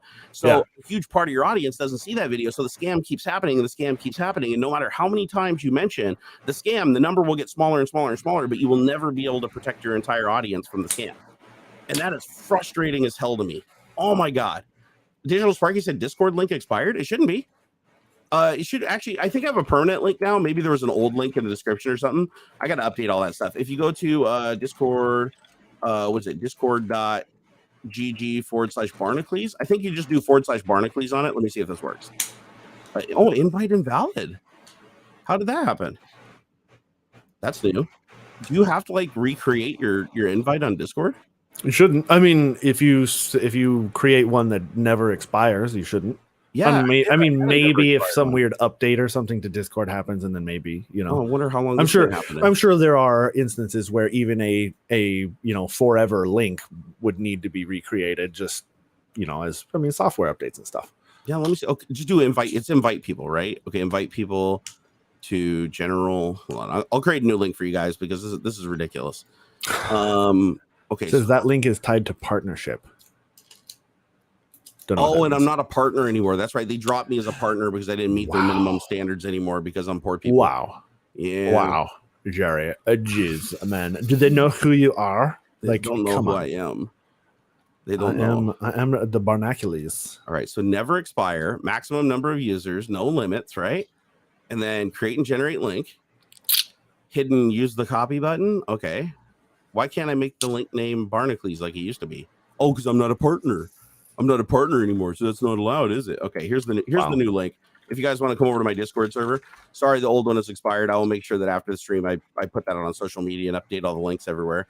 Gosh, that sucks because I had Discord. I had Discord GG /Barnacules, and now that I'm not a partner anymore, I have to have like the pleb N8F5S lowercase F5 lowercase EN. Stop being stuck. Get good. Get good, nib. Should I just say fuck it and just come back and dominate the world again? Yes. Like I've been thinking about it for a while. It's like, you know what? I've kind of liked just not being out of the limelight. Just a little bit, my little just live a little streams, bit, but little bit at a time. Do I need to come back and lay down the law and just show that I'm the best YouTuber that's ever existed? Like, yeah, man. Okay, I'll do it. Yeah, good for you. I'm gonna do it, man. You watch. I'm gonna do it. I'm gonna make made up. It sounds made up, but you know, I mean, I'm here for it. Hey, I'm gonna make the clickbaitiest videos you've ever seen. You think titties in the thumbnail are gonna draw things in? I'm down. You just wait. I'm down. You just wait. My videos will be like, oh, Barnacules made out with my stepsister. It's weird. Dude. You know? Oh my god! And then I'll reply and I'll be like, AuxxZillary's mom got stuck in the dryer. I helped. Yeah, man. Remember that there was a few channels where like that was like the thumbnail and stuff, like, oh, I kissed my stepsister, or weird shit like that, and it was just super cringy stuff. But they were like dating or whatever, like they weren't even really related and stuff. It's like super weird, super weird. It was big for a little while. There were a good handful of channels that were doing that kind of stuff. Yeah. Hey, should we have Scotty on as a guest one of these times? Sure, why not? Because it's always good to have a little special guest. Have you met him before? Have you met Strange Parts? Man, I meet a lot of people, and I don't know their real names versus their screen names, and I feel really bad about it, man. Especially like I go to PDX land and people are like, "Hey, man, what's up?" Blah blah blah. And I'm like, "Bro, I don't know you. I'm sorry." So I feel so bad when people recognize me and I don't recognize them. I feel so shitty, dude. That's the downside. Yeah, it means so much to them, and I feel when I'm a fan and like I know how that feels. Like, oh man, just to meet somebody that you're like, yeah. And I feel so bad that I can't reciprocate. I feel so bad, and I feel like such a butthead, and I am so sorry to anybody that I have made feel bad for not knowing who you are. I genuinely, it is not because I don't care. It is literally because I would forget my own brother if I didn't interact with him on more of an occasion. And to be fair, I didn't recognize Gamers Nexus. So I would recognize Steve. You know what? Honestly, if it was like in a crowd at a con or something, I probably wouldn't recognize him either. Just wandering about, like I probably literally walked up to me and like handed me like a mouse pad to thing. It was like, "Hey, what's up, Barnacules?" Hey, and he hands me all this stuff, and I'm like, "Hey, cool. What is this for?" He's like, "Oh no, I just want you to have that stuff." I'm like, "That's cool." Thanks. I didn't put two and two together. I'm like looking at the stuff, and I'm like, "Oh, Gamers Nexus, what is that?" Like, why are you giving me Gamers Nexus stuff? And he's like, "Dude, really?" And I was like, "Look," I'm like, "Oh God," I was like on the spot. I was like, "What?" He's like, Gamers Nexus, right. And I was like, "Oh, my heart sunk," and I was just like, because he was actually like one of the people that I wanted to meet there. And my brain was just so, this was at the end of the day, right? My brain was mush. And he walked up to me. I felt so bad. So now I punish myself every single time I talk to him or anything. I'm like, yeah, oh, who are you again? You know, because I dropped the ball so hard on that. And it made me feel bad. But yeah, that happens all the time. I'll go to conventions, like I'll look at somebody and I'll be like, I either recognize you and I don't remember your name, or I know you really well, but I've never seen you in person. So I can't connect the two until I hear a voice or something. And yeah, but I guarantee you know who Scotty is from Strange Parts, because one of his most viral videos was putting an audio jack back on an iPhone. Oh, and like everybody on Earth has I know seen that one. Video. Yeah, I think so. Yeah. And he's made a lot of really cool things. Like he's really well known for the iPhone thing, like adding ports, upgrading memory in them, making an iPhone from scratch from like just parts bins and stuff in China. Tours a lot of the factories in China back when he was there. I mean, he's done a ton of different projects to do cool things. I mean, he's even tested like electron microscopes and stuff like that. He's just a nerd's nerd. And cool. He's basically just a tall ginger dude that is like super nerdy. Cool. So if you saw him, you'd probably recognize him though, because he is in all of his videos. He does show his face. He's not like a behind the camera narrator type. Like he'll actually get his mug up there front. I gotta go. You gotta go. It's 2. Yeah, it's 2:00. Oh man, never seen a guy. I'm just kidding. What are you going to do? There is some pet thing for my little doggo. All right. Yeah. I will let you go this time, but only this time. Next time I'm going to hold you against your will. Yeah. I'll just be like, okay, bye. All right, get out of here. Now I'll just pressure Scotty to come on and replace you. Yeah, for right. Half an hour just or so. swoop in real fast. He can call in. I'm gonna swoop in. That would be fun actually to have like a caller day or something where like we'd have to have a third party to like screen people into the Discord or something, and then we could pipe their audio in. Like anybody that has a verified channel, because then they have to be accountable because they have real information linked to it. Anybody's in a verified channel, we should just like be like, oh, if you're in chat, we're gonna pull you in. That'd be fun. All right, brother. Cool. You get out of here and enjoy the rest of your day. Thanks, everybody. Follow the channel and stuff. All my social media stuff's underneath the thing and all that jazz. And email or tweet me if you want your ad on this space. Yeah, and that's just so you guys know, that over there is his ad space. I don't take anything from that. That is his space to do with whatever he wants. So help him out. Yeah, and get him some sponsorship, because I only give him half of the super chats, so technically he's not paid. We just split whatever you guys give us. I need money. Yeah, give him money because he needs money to do things. My wife doesn't let me spend money on my nerd shit. So I mean, he's literally married, buy more nerd shit. Know he needs money. So let me buy more nerd shit. Do it. Help a brother out. Look, my lightsaber doesn't even have a blade because I'm so nerd poor. Yes, Scotty's gonna find a camera, so he's gonna come in and pinch hit for you. Cool. Right on. All right. See you later, guys. Bye. All right, take it easy, boss. I miss you already. Oh, look, he's like frozen. Look, he's holding perfectly still. How majestic. Hell yeah, we're gonna do a player swap mid game here. We're gonna get old Scotty in here. Here, let me send him the link. Here, let's see. So we're gonna swap an auxiliary for a strange parts and see if anybody notices. All right, I think okay, I got you. Let me get the link here. Make sure I don't screw this up and like paste it to everybody, and we have to like start over. All right, so then. All right, there you go, Scotty. I went ahead and sent the link in a DM on Twitter. So you can join whenever, and you'll just automatically pop up on the screen through the magic and power of the internet because we use video. I'm swapping some strange parts. Yeah, I am. Hey, Brian PC, thank you for the 20 pounds. I appreciate that. Since Aux isn't here, I get to keep that full amount. I'm gonna put like a special thing in the rules that say that if he's not here, I get to keep the full tip. I'm just kidding. Anything. That's how if you guys ever wondered, that's how it works. Is everything we make through super chats on the show, I split with AuxZillary, 100%. So like, you know, if you guys tip 20, YouTube takes their cut from it, and then whatever's left over, we split 50-50. And that's how it's been from the start. And I think that's really cool because like back when I used to do Tech Talk, I didn't make anything like ever. Like there was any money, any tips that came or anything went to the person who was hosting.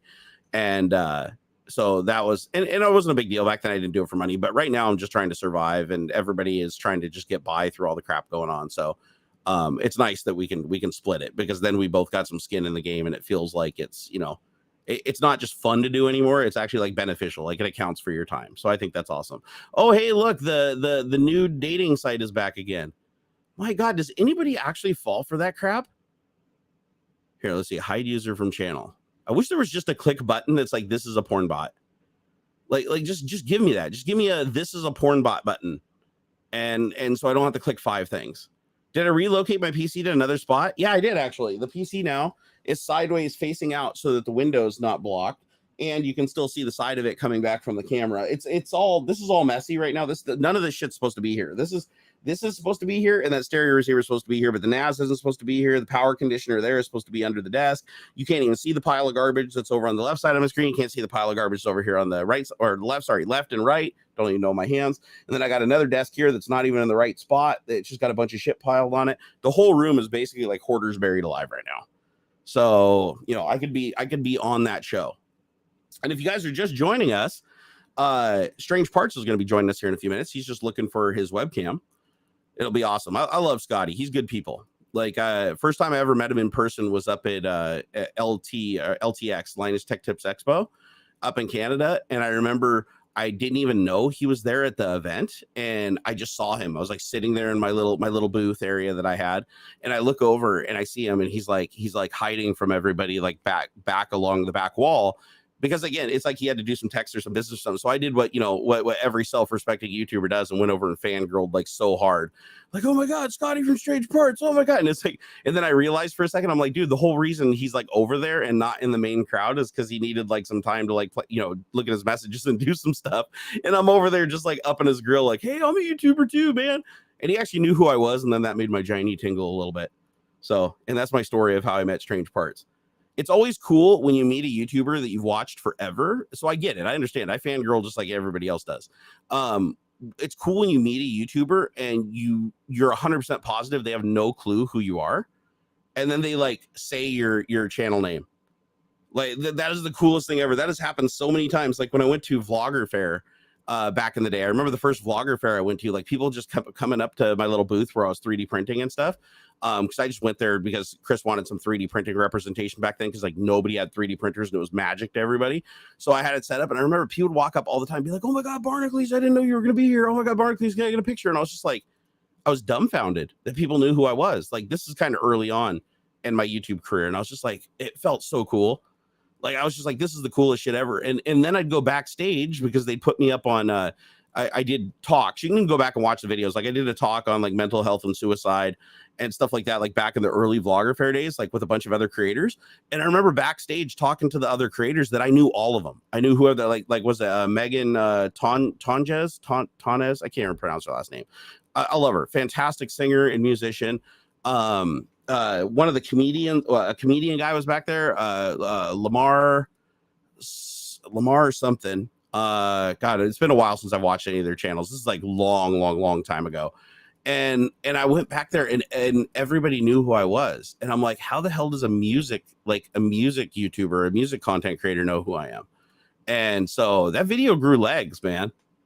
that video I created, the room tour, man, that was like the one that just like set things off. Like everybody in the world saw that. And the funny thing is, you don't even see my face in it. You don't see my face in that video at all. Like you have to go watch one of my other videos on the channel to actually see my face. That's all just voice narration, and people still were able to remember me from that specific video, which I always thought was kind of cool. Yeah, Lamar Wilson, that's who it was. Yeah, that was just a cool day. That was a really cool day. Vlogger Fair, unfortunately, though, started like going downhill really hard, and that's why Chris doesn't do it anymore, because it just like, I mean, the last Vlogger Fair I attended, I went to 3 of them. And the last Vlogger Fair that I attended was like literally people trying to fight in the green room and the police having to be called because, these religious family vloggers, the dad was like literally trying to fight people in the green room. And I was like, oh my God, it was Sam and Nia. Do you guys remember Sam and Nia? I think they're still even on YouTube, which cracks me up, right? So Sam and Nia, they were known for the viral video of like the mom and the dad driving with their kid in the background and they're like lip syncing to Disney songs. And so that's what their claim to fame was. Like their vlogs before that didn't get any views, but then they did that and it blew up. So then they kept doing it over and over again, and they got, they basically just went like full on viral. But then it turned out to be a scam. It turned out that the husband was like on Ashley Madison cheating on his wife, and the way he treated the children on camera versus off camera was like completely different. He was like, if they weren't on camera, they didn't get any good attention. And when I saw him in public, like I couldn't believe it. It's like this guy who makes videos on the internet, and this is before I knew everything about him, right? When I saw him in the green room and he was just completely giving his wife the cold shoulder and just leaving her to take care of the kids while he was going around bragging about like his views and how much money he's making and stuff to all the other content creator dads. And when I saw how he was just talking and how much he was cussing, and I was like, this is weird. Like this guy presents as something he isn't online. And then he was like literally trying to take his shirt off. And he's like, I'll fight you. I'll beat your ass right now, because some YouTuber, I guess, posted a public opinion about him lying about the pregnancy. He basically staged a pregnancy back when everybody was doing the pregnancy reveal videos and get millions of views. He faked a pregnancy for his wife. And he even like faked it and made it look like he told her she was pregnant, because he like waited until she peed and she didn't flush the toilet, and he sticks the little stick in there, and it turns out there's not, when it's that diluted it wouldn't work, but he sticks it in there and it's like it shows that she's pregnant. And then they do the whole, oh my God, she has no idea. And then at breakfast he like reveals it to her and they freak out. She's like, oh no. Hey, there we go. Oh, there he is. There's the man. How's it going? Let me mute the other thing now. Can you hear me okay? We're good. Yeah, I can. Can you hear me? Sweet. First try, man. Excellent. That's how you can tell a professional nerd. I know. Trying. I can't even get it on the first try anymore. I do this like every week on here and 3 times on Twitch, and I still opened up and I'm like, oh, I forgot to click that. Oh, I didn't mute that. Hey, can you hear me? Oh my God. I used to have a checklist that would take me like 10 or 15 minutes to go through of turning everything on in the old shop when I had all the cameras and stuff. Yeah. It's like literally like the airplane checklist, right? Where you sit down and it's like it's too many steps that you could ever remember. I should do that. I should Yep. sit down and be like, okay, turn on monitor. Okay, Cool. position keyboard 1, position keyboard 2 half. Bring in the microphone. Like just do everything as a checklist. So every time I do it, it comes out perfectly. And then Windows would still somehow screw that up. It's worth it because well, that was the thing, and it's why I haven't been streaming much recently. Is because I got so frustrated just trying to maintain my streaming setup, and it was like, and it's a distraction from making videos, which is how I get paid. But Yeah. No, I can tell. Like right now, my entire income for me and my family comes from Twitch and Patreon. That's it. Like everything I do now is live format content. The only thing that I don't do, and I'd still consider it live, it's just let's say delayed live, it's not edited, is over on Patreon. I do these vlogs where I just float around in my hot tub and just like brain dump everything. Oh, nice. Like that's what I do. I literally call it Jerry in the Raw because it's like there's no editing or anything. I just float around jitter. I just float around in a hot tub and for an hour and just talk about everything that bugs me in life. And that's awesome. Between that and Twitch, that's where my entire revenue stream comes from. Like YouTube dried up. Like YouTube, I'm lucky if YouTube's a couple $100 a month, if that, from my residual content. The Amazon affiliate links, if those ever go over $100, I'm like, wow, I'm doing great. So yeah, it's all kind of shriveled up, and it's crazy because back in the days when I was doing YouTube regularly, because I haven't really made a dedicated edited YouTube video in over 2 years now. But when I go back to I should get back into it. That's actually one of my goals. And actually I did find my camera. So I got my sweet camera here. Nice. Nice. And so I got to put that back into, so you can see it's the hashtag ladies camera. Because I always say that. Nice. I'm big on innuendos, right? So anytime I say something even remotely, I'm like, ladies. So I say that into the camera that says ladies. So if anybody calls me out and says I'm being sexist or I'm doing something wrong, I'm like, no, that's the name of my camera and I'm addressing it. So like if I say something, I'm like, ladies, I love it. It's kind of like I'm talking to my camera. So that's my out. Perfect. But yeah, you should start making videos again. I should. A lot of people have been saying to get back into 3D because I miss 3D printing. Like the two things I miss the most is programming every day, which I haven't programmed in a long time now, but it's one of those things when you do it for your entire life, it's like riding a bike. But 3D printing is something that I really miss, but not just that. I just started getting into like 3D modeling printable things. Before I had my big breakdown health-wise and walked away from it all.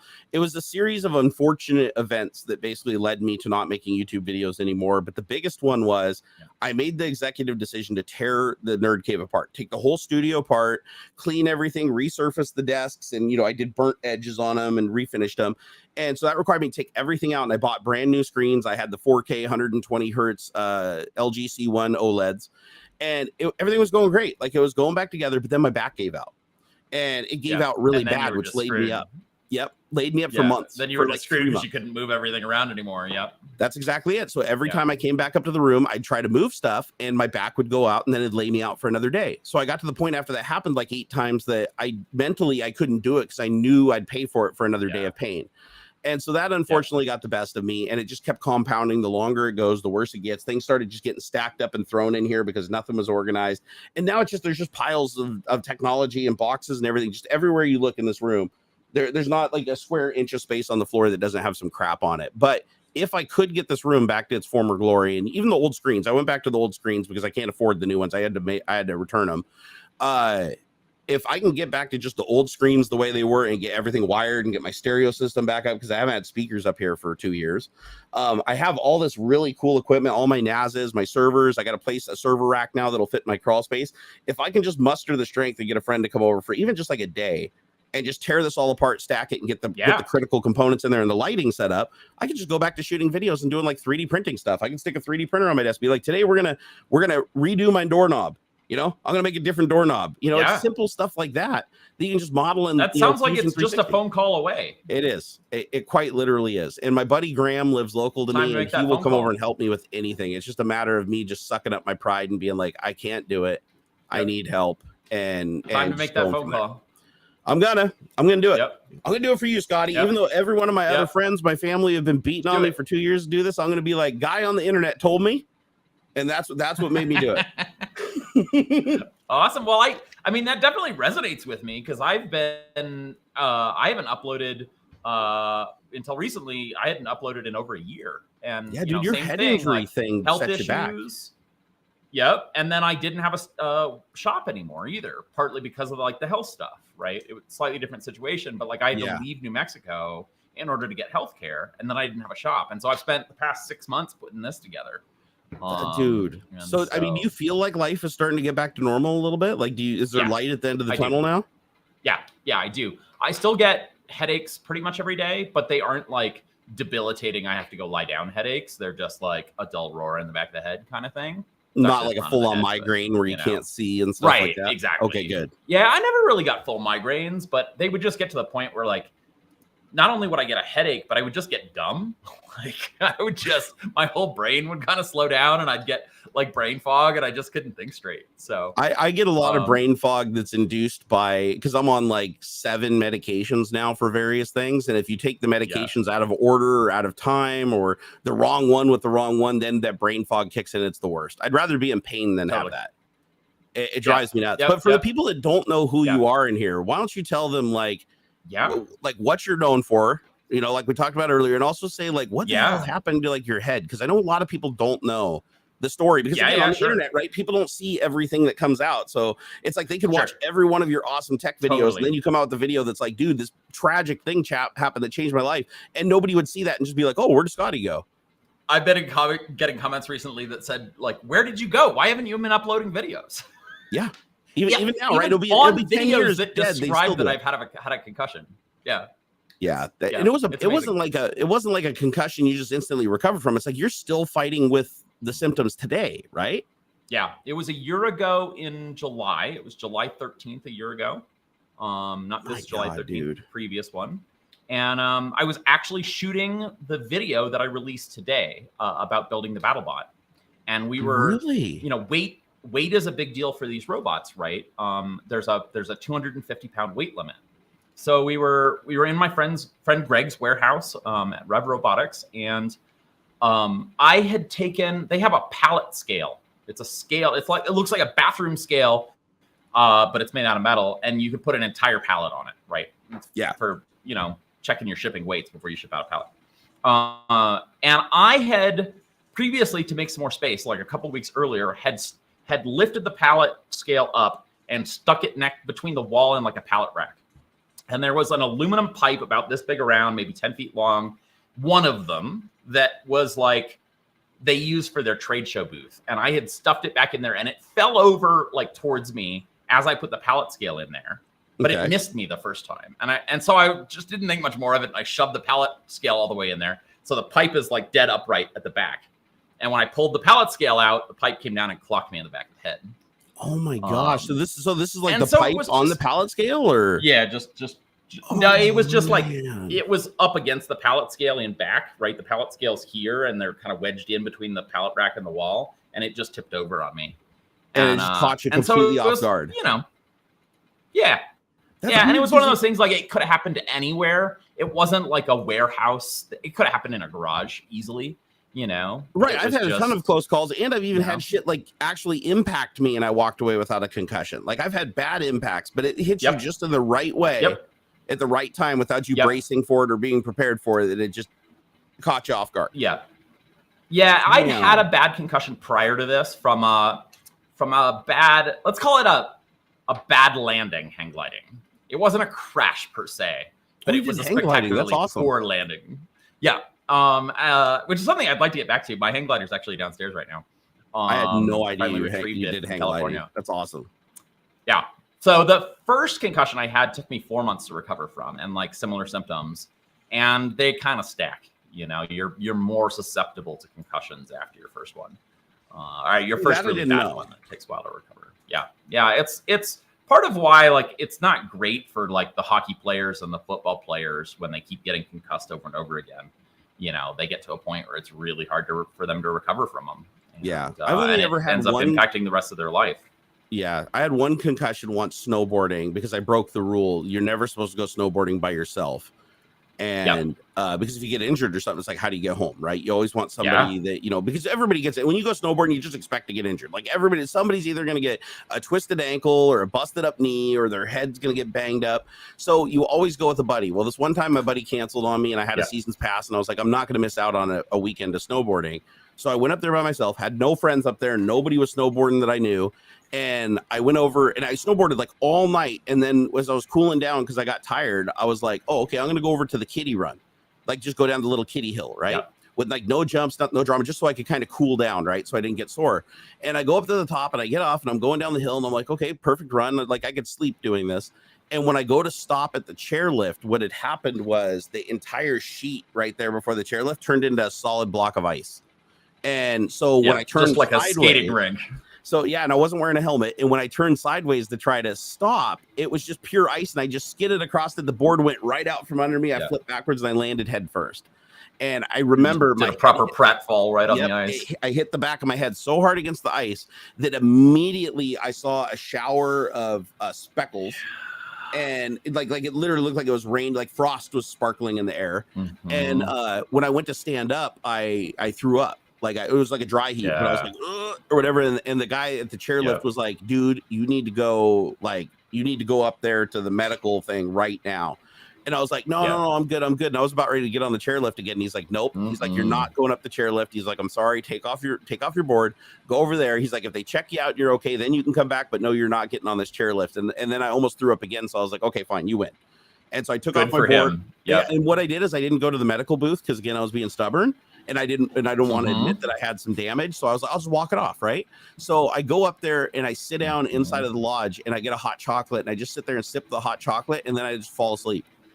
And I wake up like an hour later because somebody nudges me as they're walking by because they're closing up shop. They're like, hey, guy, you got to go. And I wake up and I just feel really dazed, really confused. So what do? I still don't go to the medical thing. I go get in my truck and drive myself like 60 miles home. And it's a miracle I made it home before I like lost consciousness. Yeah. And when I got in the house, I was still seeing stars. I had this really bad migraine. I had double vision too, like where things were like overlapped really bad. Yep. And I was like, oh man, so I just went and took a bunch of Tylenol and just went to sleep, which is the dumbest thing you can do when you have a concussion, come to find out, right? This is before I knew anything about concussions. Like I didn't even know I had a concussion until I described it later on. And when I woke up the next morning, I felt like I had a really, really bad hangover, but I didn't see the speckles anymore.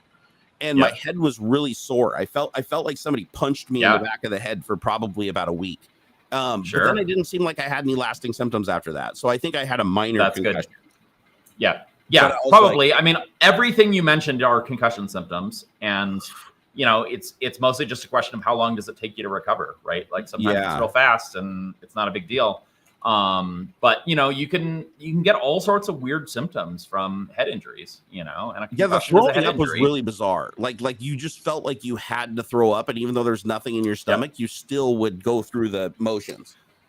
Well, so some of the concussion symptoms are messing with your visual vestibular system. So I've learned a lot about the brain in the past year. Your eyes and your vestibular system in your ears and your cervical spine all work together to tell your body.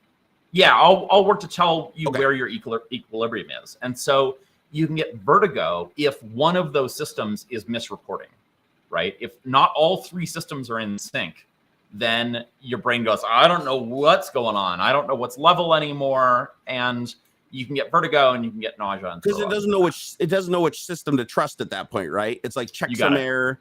And it just does its best. Yeah. Because I do suffer from vertigo. And now that I think about it, I'm like, maybe that was a side effect of the concussion that never went away. Because I do get vertigo off and on throughout the week. It'll come and go. Oh, dude, you should get checked for that. I probably should, honestly. Yep. And unfortunately, there are just not that very many doctors out there that know the latest concussion treatment stuff. But what you want is a VOMS test, VOMS, and it's a visual ocular motor system test. Test. It's really simple. Like if we were in person, I could do it on you. It's like a physical therapy type test. Kind of like checking somebody for a stroke or whatever. You look for certain reactions or whatever. Okay, got it.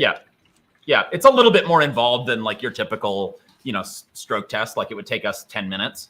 Yeah, does he sound like Sylvester Stallone? Does his face look like Sylvester Stallone? Okay, stroke. Yeah, exactly. Yep.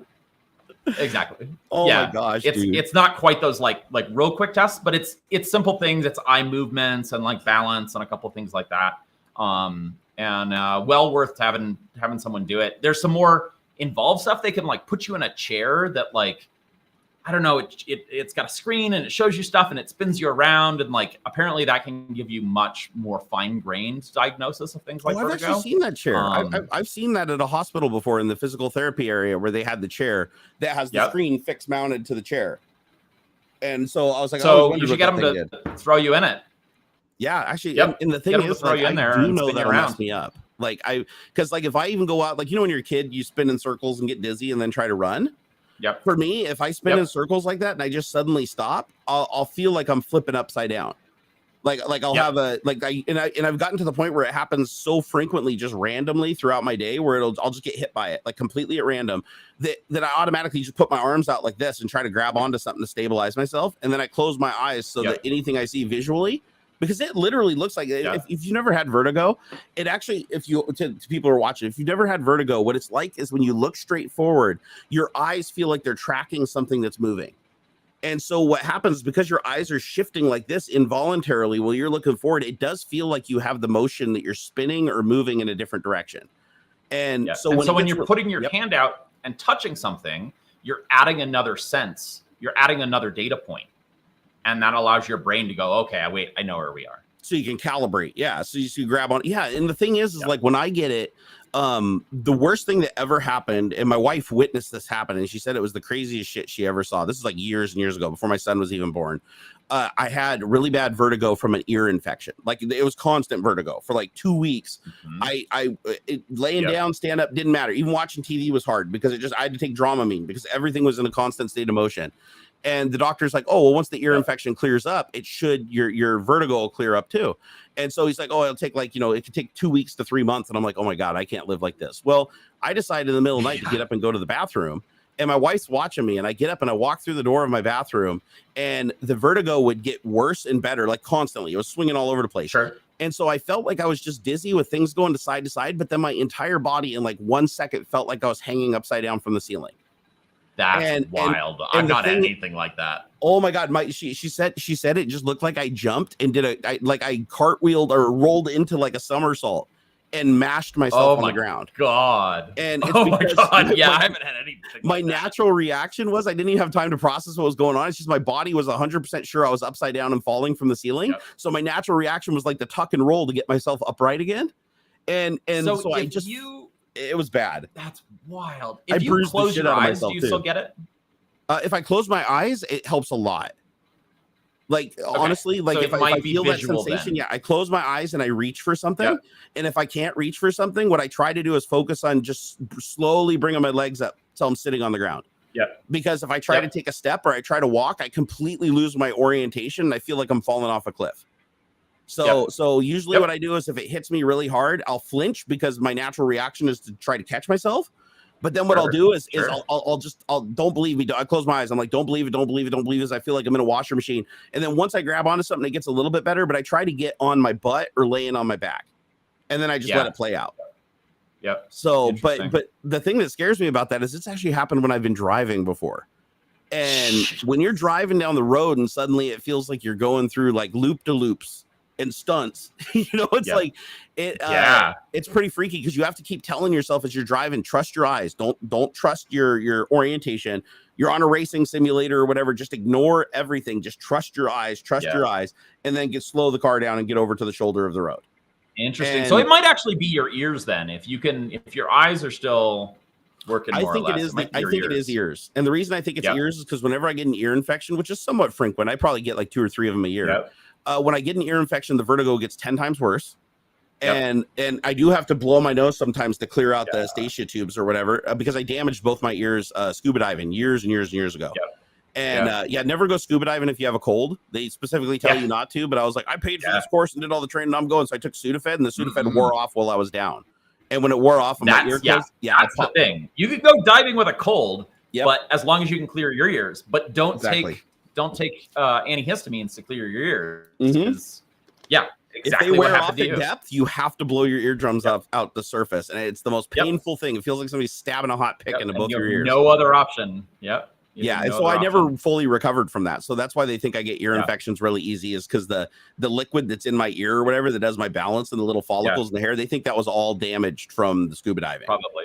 The but good news is there is therapy for it. Like, and it's not like surgery or anything like that. It's more like physical therapy type stuff. Is this the stuff where you sit and you like tilt your head forward and look down and then tilt and look up and like try to reset your equilibrium? Can be that. At the clinic I went to, which is like the top concussion clinic in the nation, it's called Cognitive FX in Provo, Utah. They're amazing. They're not cheap, but they're amazing. They were using something called aftershocks, which I think are just like consumer grade headphones, but they use like vibration on the bones just in front of your ears. And they were using them to like reactivate the vestibular system. So they were like, they have 19 patients there a week. You're there for an entire week, all day, every day for 5 days. So that's why it's so expensive. One of the other patients that was there. Yeah. Well, and they have 40 clinicians serving those 19 patients. It's pretty nuts. Okay. Yeah. It's like a big operation. So is it those bone conducting headphones where you like can hear the sound like through your bones in your face? Oh, those things are crazy. And they were rebalancing his. Like he had one that was overactive and one that was underactive. So they were like vibrating one side more than the other with just straight up vibration and making him wear them like all day. He was wearing them the entire time I was there, and it was like supposed to reset. I met a woman there. Your story reminded me. I met a woman who had vertigo so bad that she had to close her eyes if she was talking to someone like me who talks with their hands, because my hands moving were making her nauseous. Like we're giving her vertigo. Actually, that's interesting. You just brought that up because it just made me notice a pattern I wasn't really thinking of for the last couple of weeks. And this is just in the last couple of weeks. This never happened before. Yeah. But when I'm sitting in front of the big TV, like I have I think it's 74 inches or 75-inch TV, and I sit probably like 10 feet away from it. So it's still a pretty big screen, right? And what'll happen is sometimes, it doesn't happen all the time, but sometimes I'll put on like a show with a lot of sci-fi and fast motion, like Stargate or something like that. And they'll have a scene where it's just a bunch of lights moving back and forth, like really quick, like a ship moving. And what it'll do is it'll instantly make my stomach turn. And then what I'll do is I get physically nauseous and I have to look away from the screen. And then I'll look back. And if it does it again, then I look away and I turn it off and I put something else on for a while. But then I can go back to it later and it's fine. It doesn't do anything to me later. She said that there is a specific transition when she and her husband watch football, that like transition between scenes or something that gives her crazy vertigo. And they've learned to anticipate when it's going to happen. And she closes her eyes for this like visual animation they do. That's interesting because I never even connected that to my vertigo because it feels more like nausea than the vertigo. Yeah. But it does. It gives me like an instant headache and makes my stomach turn. But I can come back and watch the same exact clip later at a different time. And it won't quit. It only happens sometimes. And that's why I thought that it might be linked to like one of the medications I take or something like that, because sometimes it doesn't happen at all. Sometimes, the majority of the time it doesn't happen at all. But my wife will be sitting there. We'll be watching like stuff like we watched Forged in Fire. And it's like there's a scene where they're like moving the cameras. The guy's like whipping the knives around. And I actually I had to look away. And then I looked back and I'd look away and I said, hey, can we watch something else? And I like put on the news because I couldn't handle the motion that they were doing. Yep. And when I first got my concussion, I couldn't watch TV at all. It gave me a raging headache right away. That's weird. I never connected that to vertigo. That might actually be another component of the vertigo then, if that's something that's happening. Because the other thing for me was bright lights. So like driving at night with 100%. Headlights on coming, used to give me a massive headache. Now it's not too bad. I went to Vegas a year ago for DEF CON, like not that long, a couple months after the concussion. And like Vegas is the worst place to have a head injury. Oh yeah, super bright flashing lights against the black background. Yeah, worse. Super loud, right? And loud noises often give me a headache, with the concussion. But I remember specifically there was like a police car parked out on the strip that just had its lights on, no siren, but its lights on, and just walking past it, like just wrecked me. Okay, so that's interesting because this is something that like I thought this was a separate issue that wasn't connected to the vertigo, because I don't feel when I look at it, I don't feel very well. Yeah, I'm not doing the double vision thing where it's like your eyes feel like they're doing this. Like that usually happens when I have vertigo, as I get the twitching eyes. And but I didn't with this. These are all concussion symptoms. This is all like post-concussion syndrome stuff. I mean, this literally happened 11 is, or 12 years ago. Like, how could I not be healed from it by now? But you're saying that, like, literally, if you don't fix that stuff, it can go on forever? Yep. It's called post-concussion syndrome. And I met people who had symptoms decades after their injury. I was the person there who was there the soonest after my. I had no idea. Honestly, I had no idea. And the good news is, like, it doesn't matter how far out it is, you can still fix it. Like, that's the rad part. That's good. Is there like a brain scan or something that they can do that's like conclusively tell them that there's damage, or? Yep. Because that's kind of what I want to get. Is something that Cognitive FX is one of the only places that can do it. So Cognitive FX is the place that can do it. I've had two. I had one done at like Simon Med I flew to Las Vegas to get a scan, and it was like, it didn't tell us anything. And then I went to Cognitive FX, and they were like, oh, these parts of your brain are not getting enough blood flow. Like, there's no structural damage in my brain. It's not like I have like a hole in my head somewhere or anything like that. Right. If you do a normal MRI, it doesn't show anything. But they did this really cool functional MRI, which actually I made a video about. The fMRI. I've seen a video. Like, showing how that whole system works. Yeah. So that's the system, right? They show you images and stuff like while they're recording? Yeah. Okay, I've seen a video. And they're recording blood flow changes in your brain. Yeah. Wow, and so that's the one that's most likely to tell you what's going on and what to target, and like, Wow. Yeah. No, I definitely want to get checked out, because I don't think I've ever had a brain CT or MRI. I think every time I've gotten an MRI, it's always been of my chest, because they're looking at my spine and my lungs and my heart.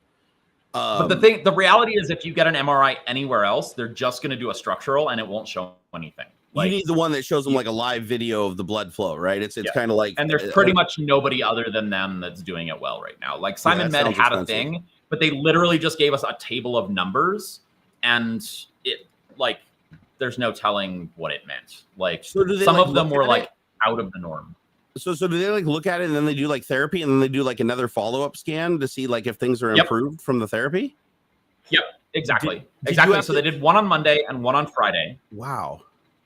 And I went from significantly abnormal on Monday to completely normal on Friday in terms of blood flow. That's symptoms weren't significantly different, but it takes time after they restore blood flow for everything to fully heal up and the symptoms to go away. So I'm kind of in the tail end of that now, where I'm like, I'm like 6 months out, and like medication? I'm much better than I was before. Like medication or blood thinners or anything? Did you have to do any of that? None. Okay. Nope. That's good. That's good.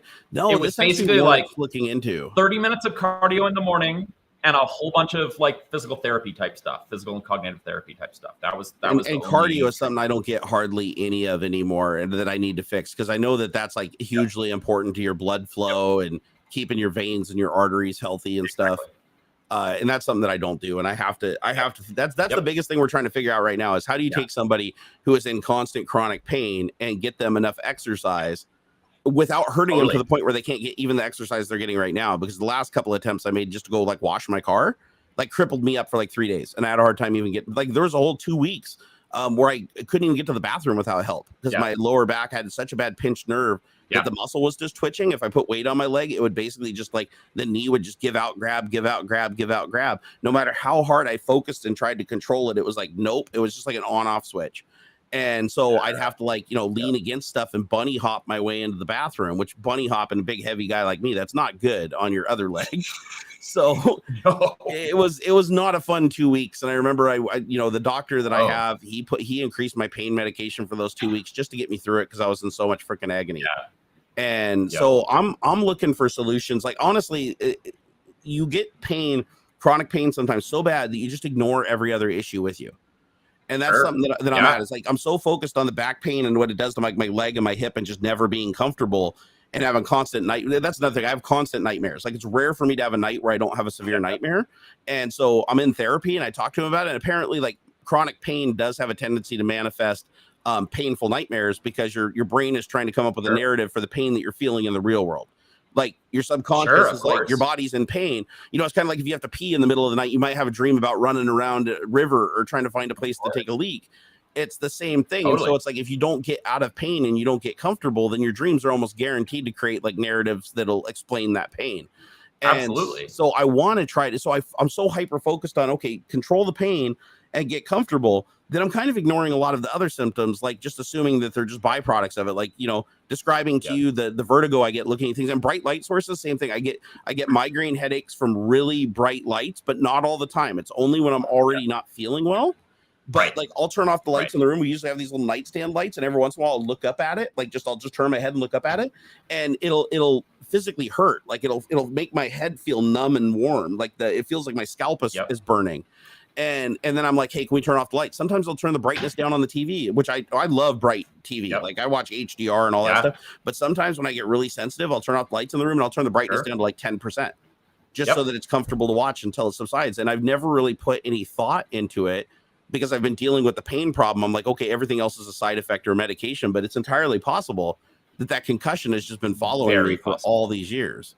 And I never considered that, even for a second. I thought there's no way that could still be causing a problem. But yeah, I've never had a brain scan. I've never had my I mean, like you said, even if they did scan my brain, they might not find something without the thing. But I'm saying that I've never even had even just a basic scan of my brain. It's always been of my body for like the heart and stuff. So, and you know, I had thrombosis surgery, you know, a couple of years ago on my arm, messed up my right arm and my ability to grip, and gave me shooting pains and neuropathy through both my hands and my wrist and my arm. I thought I had carpal tunnel all of a sudden in both wrists.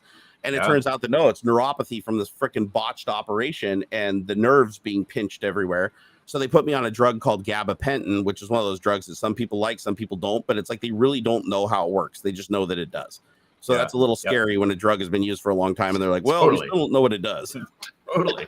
I mean, it's you should have seen some of the stuff they were prescribing for my concussion. I went and saw, like, before I went out to Cognitive FX, I saw this completely bonkers, crazy neurologist in Boulder who claims to be this concussion expert. And she was prescribing like anti-seizure medication. And like, at one point she had me so doped up, I could hardly walk. Like, you know, and I mean, it was just bonkers, you know, and it was all these things that were being prescribed off label of like, you know, this is normally for seizures. And I wasn't having seizures, right? I was just having massive headaches. She's like, but maybe it'll help with your headaches, you know? Well, never mind. She prescribed me something else that conflicted. Right. I've kind of noticed that with all my doctors is it's like more art than science. It's like, let's just try stuff. And if you get worse, we'll try something else. If you get better, then we'll keep that one and then try other things for the other symptoms. And it's just one of the things one of the things I really liked about Cognitive FX is that they don't prescribe drugs generally. Like, it's not part of their protocol. I don't need any more, man. They said we get so many patients that come in that are on all these drugs, and we just, you know, we try and get them off them because they don't really help the underlying issues. The underlying issues are not helped by drugs. You know, they're the other thing, by getting those parts of the brain working again. Right. And so I have two primary physicians. One is for pain, dedicated for pain, and the other one is dedicated for like my personal health doctor. And the reason I have to have two is because I'm on lifetime pain management. You have to have a pain doctor here in the United States because of pain contracts and all that stuff. But they both have emphasized that the more drugs that you take, like, you know, you treat one symptom, treat another symptom, the concoction and the interactions between those are less well known the more you're on, because now it's a different permutation that less people have tried. Absolutely. And then that combined with your physiology and how everybody reacts different to medications, that creates yet another element of surprise. So there's some people that can take, you know, 3 or 4 medications, solves all their problems. It's a good balance and it's figured out. But more often than not, people take the medications, develop new symptoms down the road that didn't exist before. And then they try to treat those symptoms as if they're a new ailment, when in reality, they were created from the medications that you've been on for that period of time. And they have no real way of knowing. It's just kind of guesswork and experience of your doctor. And, you know, sometimes it works, sometimes it doesn't, right? And so, like in my case, I have to go get these incredibly painful shots in my back every 3.5 months. It's a cortical steroid that they inject through like a Starbucks sized needle. They have to actually give me anesthesia first, like in the area, like I've heard those are gnarly, dude. It hurts so bad. It's like I won't say it's the most painful thing that I've ever experienced, but I literally grab a pillow and scream every time they do it into the pillow. Like, I can't stop. I've tried. The doctor's like, here, try to get through the procedure without like making loud noises. And the first time I did it, he said, would you please stop scaring off my patients? Because there was like 3 people waiting in the room next to me. And I'm in there going, oh God, it hurts. Ow! Or whatever. And he's like, dude, simmer down. So, Yeah, we're on like. Do you have a real good a physical therapist that you're working with? No, but because if not, you need to find one. So I've done. Dude, you need to find a really good physical therapist. Oh no, I know. I've done physical therapy and it was amazing. I want it so bad, but the problem is, physical therapists tell me that my insurance covers it. So I go in there, they do my insurance, they look at it, they're like, oh yeah, we totally cover that. And this has happened now 3 times in the last couple of years that I've tried this. I go in, I do it, and they check me in, and they do the whole thing, check my range of motion, look at my ailments, right? But they do like a 45-minute session of like introduction. They don't do any actual physical therapy. They just check you out. And so I go in and I do that. And then they're like, okay, we'll contact you to set up an appointment for your next schedule. And it's like, cool. Yeah. And then 3 days later, I get a bill from them for $150 to $200 that says, this is your portion that you owe, and your insurance covers 0. And I'm like, what are you guys talking about? You said this was covered by insurance. And then you call them up and it's like, oh, the specific individual contributor plan that you have or whatever isn't covered in network for us. And then I go to another one. And here's the thing. None of them will tell me. None of them will check and pre-authorize. I've tried now 3 times. They're like, oh, the only way we can know if insurance covers it if we send in the bill and see what portion they cover. Yeah. So now I've been to like 3 orientations without any physical therapy and paid $150 to $200 for each one of them that I had to pay. Otherwise, they'd send it to collections. And I never got any physical therapy from any of them. When I walked in the door, they said they covered that insurance when I handed them the card. What I have learned is that the treatment that works the best is not covered by insurance. Yeah, that's how it always is. Both for concussions and for like physical therapy type stuff. And same thing with drugs. I've just kind of come to the right.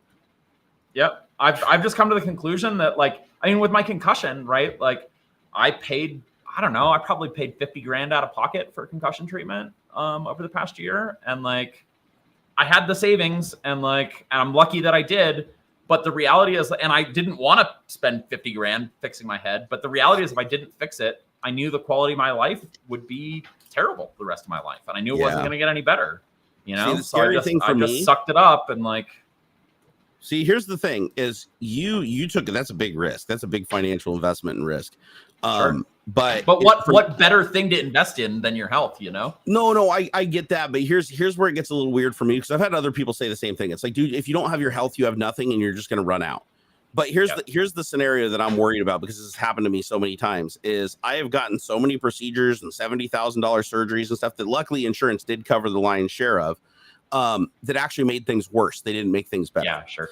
And because you go in and it's like, there's no guarantees. Even like with the concussion center, I'm sure they told you that, hey, some people get better, some people don't. It's like all we can do is our best. And the problem is, you know, I've been self-employed and my health took me down and my earning potential has gone through the floor. And so now my entire savings that I have to live off of until I figure out how to get back on the horse is roughly 2 years. And I'm at 0. Like, we have nothing left unless I have disability and I can dip into the 401k or whatever. But I don't have enough money to take a bit. Like $50,000 would literally eat away a year of the money that I have left to survive on, like at the current burn rate. I mean, if you include the money I make from like Twitch and stuff like that, maybe I have 3 years. Because I'm taking a little out of that. I'm not taking the full living expense out of it. But when I look at that, that scares the hell out of me. So when I look through stuff and it's like, oh, we could try this procedure, you know, it's $20,000. This procedure's $60,000, you know, and it's like, there's no guarantees. I'm like, shit, if there's not a guarantee and I could potentially come out the same or worse, I just burned up a bunch of runway, which is going to create more stress, more anxiety, which is going to mean more blood pressure medication. And it's like, I keep running this through my head, but it's like, I understand you have to pick, you have to look at things and say, okay, you got evil and you got super evil. It's like, pick bad or super bad. There's no good and bad. It's just you gotta figure out which one is the less. And even if it's just a little tiny bit, you gotta bet on it and go after it.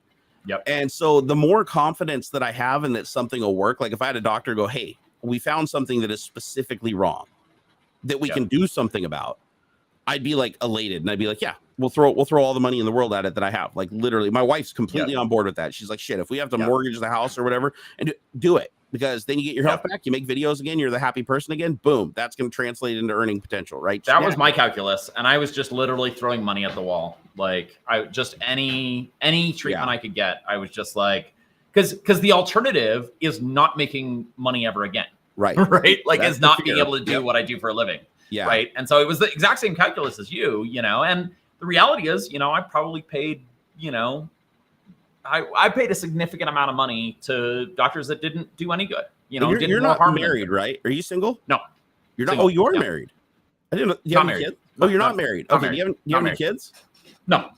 See, so No, so different this is the calculus. other variable is that I have a sure, wife and sure, kid, sure. and Absolutely. oh my god, does that I remember back when I was single, I would take the biggest fucking risks in the world, Sure. and some of those risks, like if I didn't take them, I wouldn't be Yeah. here today. Yeah. Like the biggest risk I ever took in my life, and I even told the story in my really long, Regs to Riches Microsoft story that I did on YouTube. I actually, the biggest risk I ever took was I literally had to quit my job just to be able to go interview for a better job that I wanted. And the conditions for me to even go interview for that, my boss said, listen, you have to quit. I'm not letting you go do that interview. If I find out you went and did that interview, even on your own time, you're dead to me, because you're not contributing to the company. I gave you a job and you need to be loyal to this company. Even though he said the most he could ever pay me. Attitude. Yeah. He said the only thing he could ever pay me was $9 an hour, that I'd never make more than that.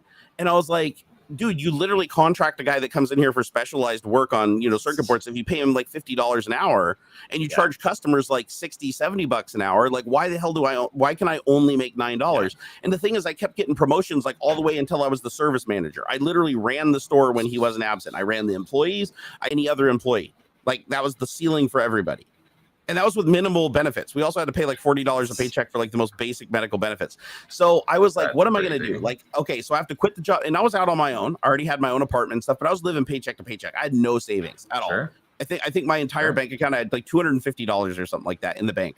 And I was working 2 jobs at one point too. I was working at Sears at night, offloading trailers, and I was working at the computer store during the day just to make enough money to be able to pay for all the bills and have enough food to eat just to get me to the next month. And so I finally got to the point where I was fed up when a friend of mine, who ironically I fired from the computer store because he was never getting his work done. I fired him and he ended up getting a job at Microsoft as a contractor. And so he calls me up to brag on the phone one day, and he's like, because he's still pissed at me that I had to fire him. And he calls me up, and here's the other thing. He was my roommate. So when I fired him, he moved out. So I lost my roommate and had to take up the full expense of the place, which is why I was broke. So I'm like, I didn't want to fire him. The boss made me fire him, right? It wasn't my fault, but he held me responsible for going through with it and not just quitting. Anyways, it actually ended up being a blessing in disguise, because he went and had a friend that worked at Microsoft as a contractor who recruited him as another contractor. So he came and did the interview, and they offered him a job at Microsoft, like starting pay, I think it was like 40 grand, when at the computer store we were making like 20, maybe 16 or 20 a year. And so he was bragging. He called me just to brag. That's all he did. He called me out of the blue. I hadn't talked to him for a while. And he's like, hey, guess what? I'm working at Microsoft. You're still working at that shitty little computer store. But then he told me, he's like, hey, I can get you a job here if you want. And I thought he was like trolling me. Like, what are you doing? He's like, I can get you a job here. Well, he didn't tell me at the time, but if you worked for this Volt, it was called Volt. It was a contractor called Volt that would basically hire employees and then give them to Microsoft with no benefits. So Microsoft would basically hire you through the leasing company. So imagine like a janitorial service, right? But for techs.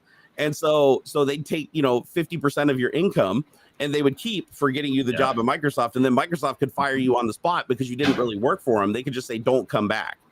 And same thing at Google. Google does the same thing. Yeah, I think a lot of companies do. Like, and then there's like 3 major. It's like Excel Data, Volt, and like one other company. It's like 90% of all the IT workers come from those three like sublet companies.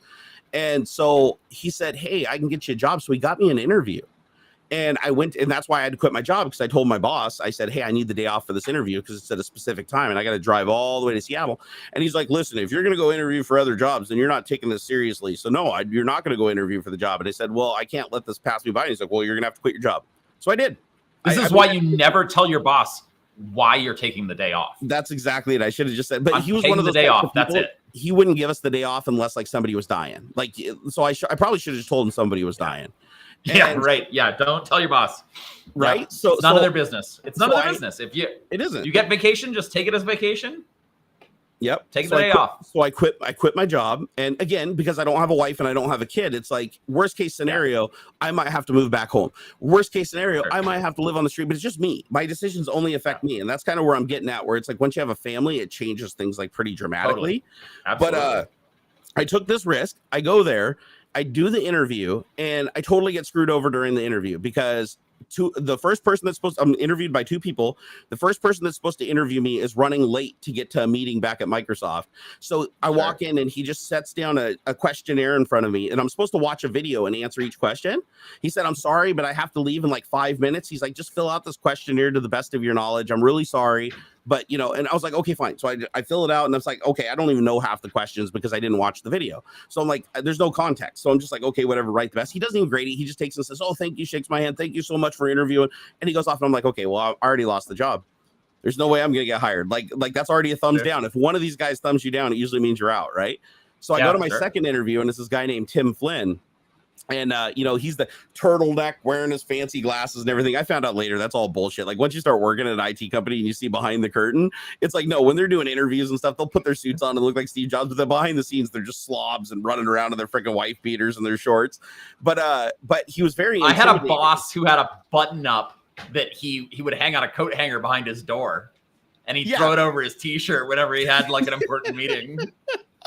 It's true. At Microsoft, it's like if you went to the executive building, you had to look presentable. But if you were working in, you know, like one of the slave shops or whatever we'd call them, totally. Yeah, you could just dress however you want. I remember I worked in a lab one day. I took my shirt off and I was just sitting in shorts because it was like 90 degrees and the HVAC failed. And I'm just sitting in the lab in just my shorts, no shirt on, looking like I'm going swimming. Sitting there, and nobody ever gave it a second glance. People just walking by, groups of people and stuff. So that was normal to see. So Google was nice on that front because they their dress policy was you have to wear clothes. Yeah. And that same was thing in Microsoft. Yeah. And I had Larry and friends that worked at Sergey Google that regularly rocked.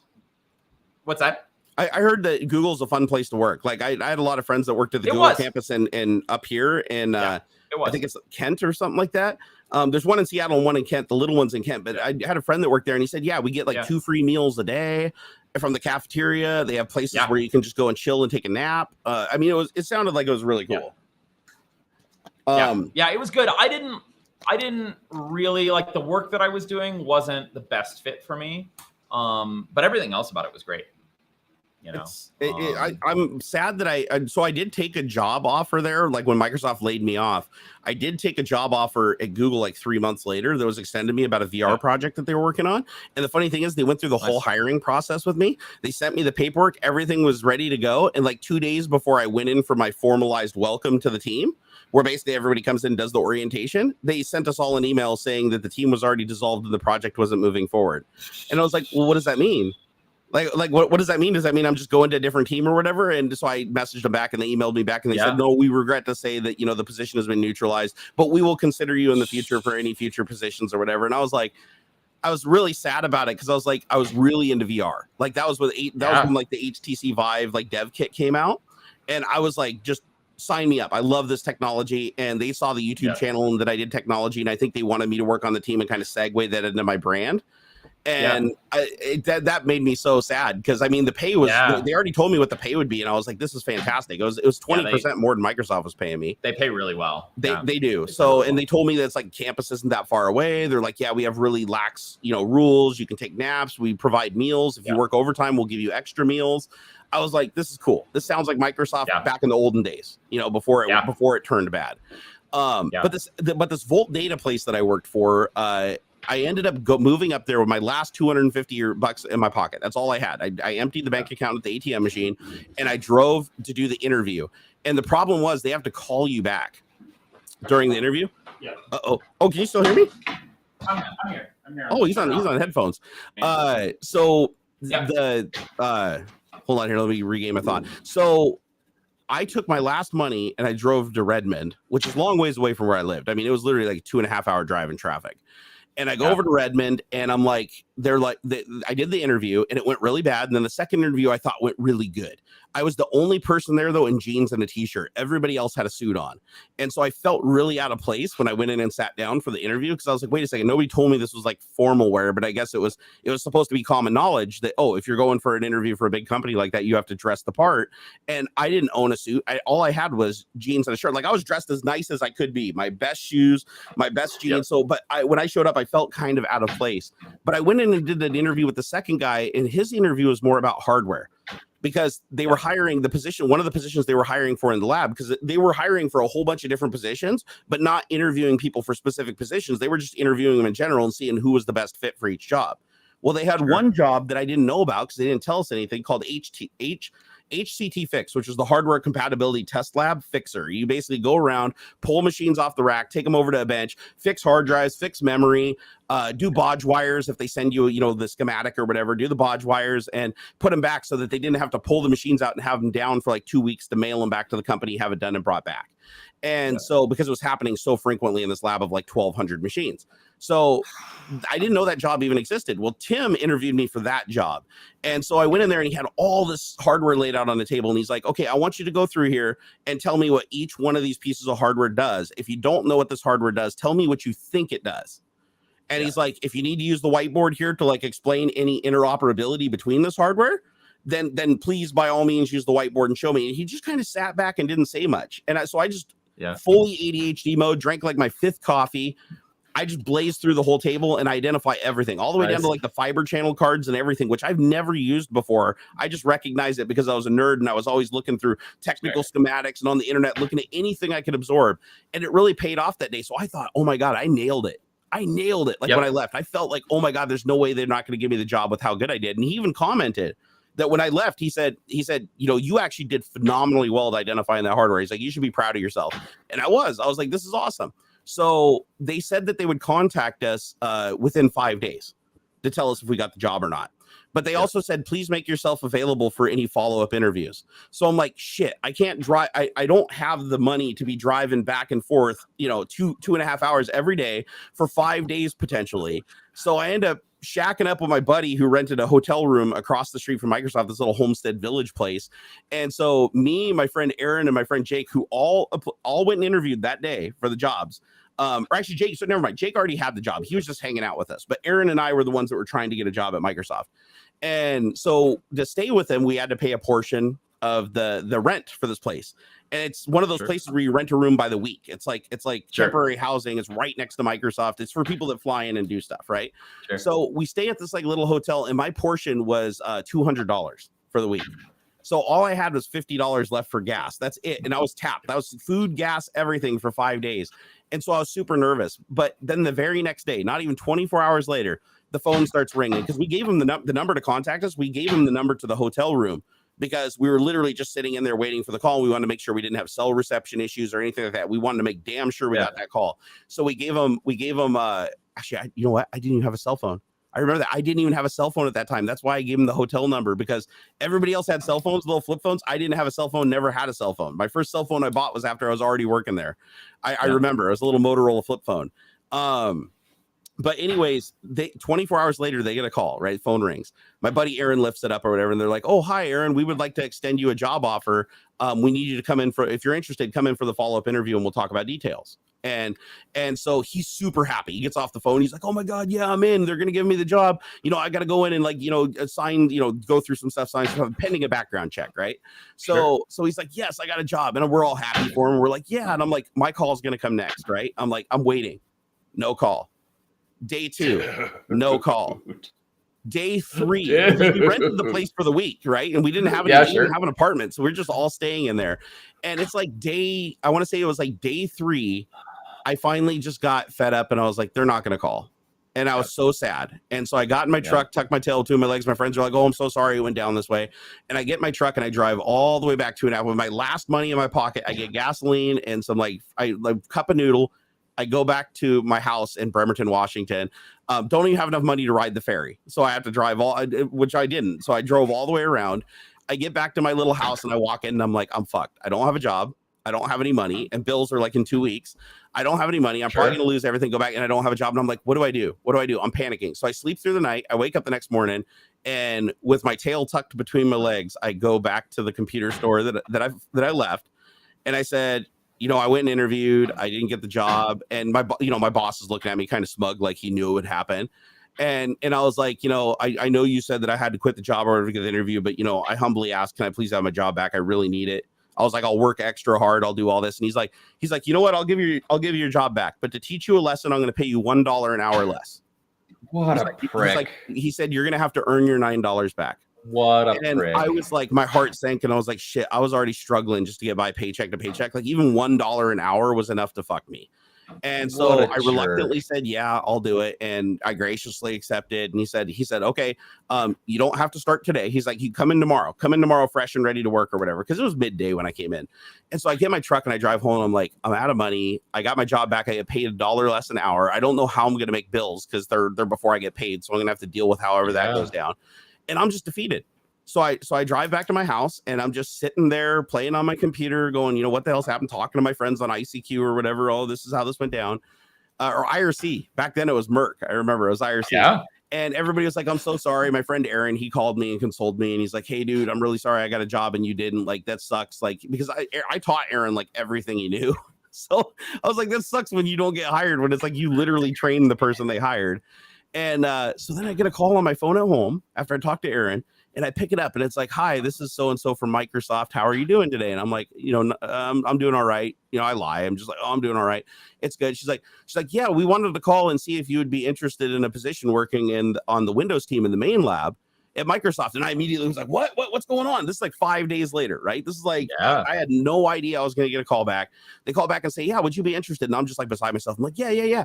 They make an offer to me for $15 an hour, which keep in mind is $6 more an hour than what I'm making at the computer store. Right. But I later find out that they lowballed me hard and everybody always asks for more money. So I didn't ask for any more money. I just immediately was like, yes. I couldn't say yes enough. Like I will get in my truck. I will get there. Don't worry. I will be there for the entry interview. And I ended up driving up there. I accepted the $15 later on, months later, foreshadowing. I talked to my coworkers and I was the lowest paid person in the lab. Everybody else made $18 plus. I was $15. I was the lowest paid person in the entire lab at the same level as every one of the new hires. And they're like, you idiot. They only offered you 15 and you took it. They're like, man, they started at 17 for me. And I'm like, why did they lowball me so hard? And it's because I was dumb and I told them how much I made. The worst thing you can ever do in an interview, and I learned this lesson. If they will always ask you in an interview, be like, "Oh, so how much did you get paid at your old position?" Because they want to try to make it seem like they're giving you a lot more money, but try to lowball you if they can. Well, it's like I'm only making $9, which is way less than anybody doing that kind of work should have been paid. And I was like, $9. She's like, oh, well, how about we up that to 15? $6 more an hour. And I was like, oh my God. Never tell a prospective company, prospective employer what you make. 100%. Never Don't say that. ever do it. And also, I mean, I had this a little bit when I got hired at Google. I mean, it was for more money, but I definitely got lowballed and was working right alongside people making a lot more than me. Yep. The lesson I learned from that was never apply for one job at once. Yeah. You know, particularly for big tech companies, you should be always applying to multiple companies and getting multiple offers before you accept one. Yeah. Because then you can better understand what you're worth and you can play them off each other. Yeah. Oh, the playing. Well, I'd really like to work here.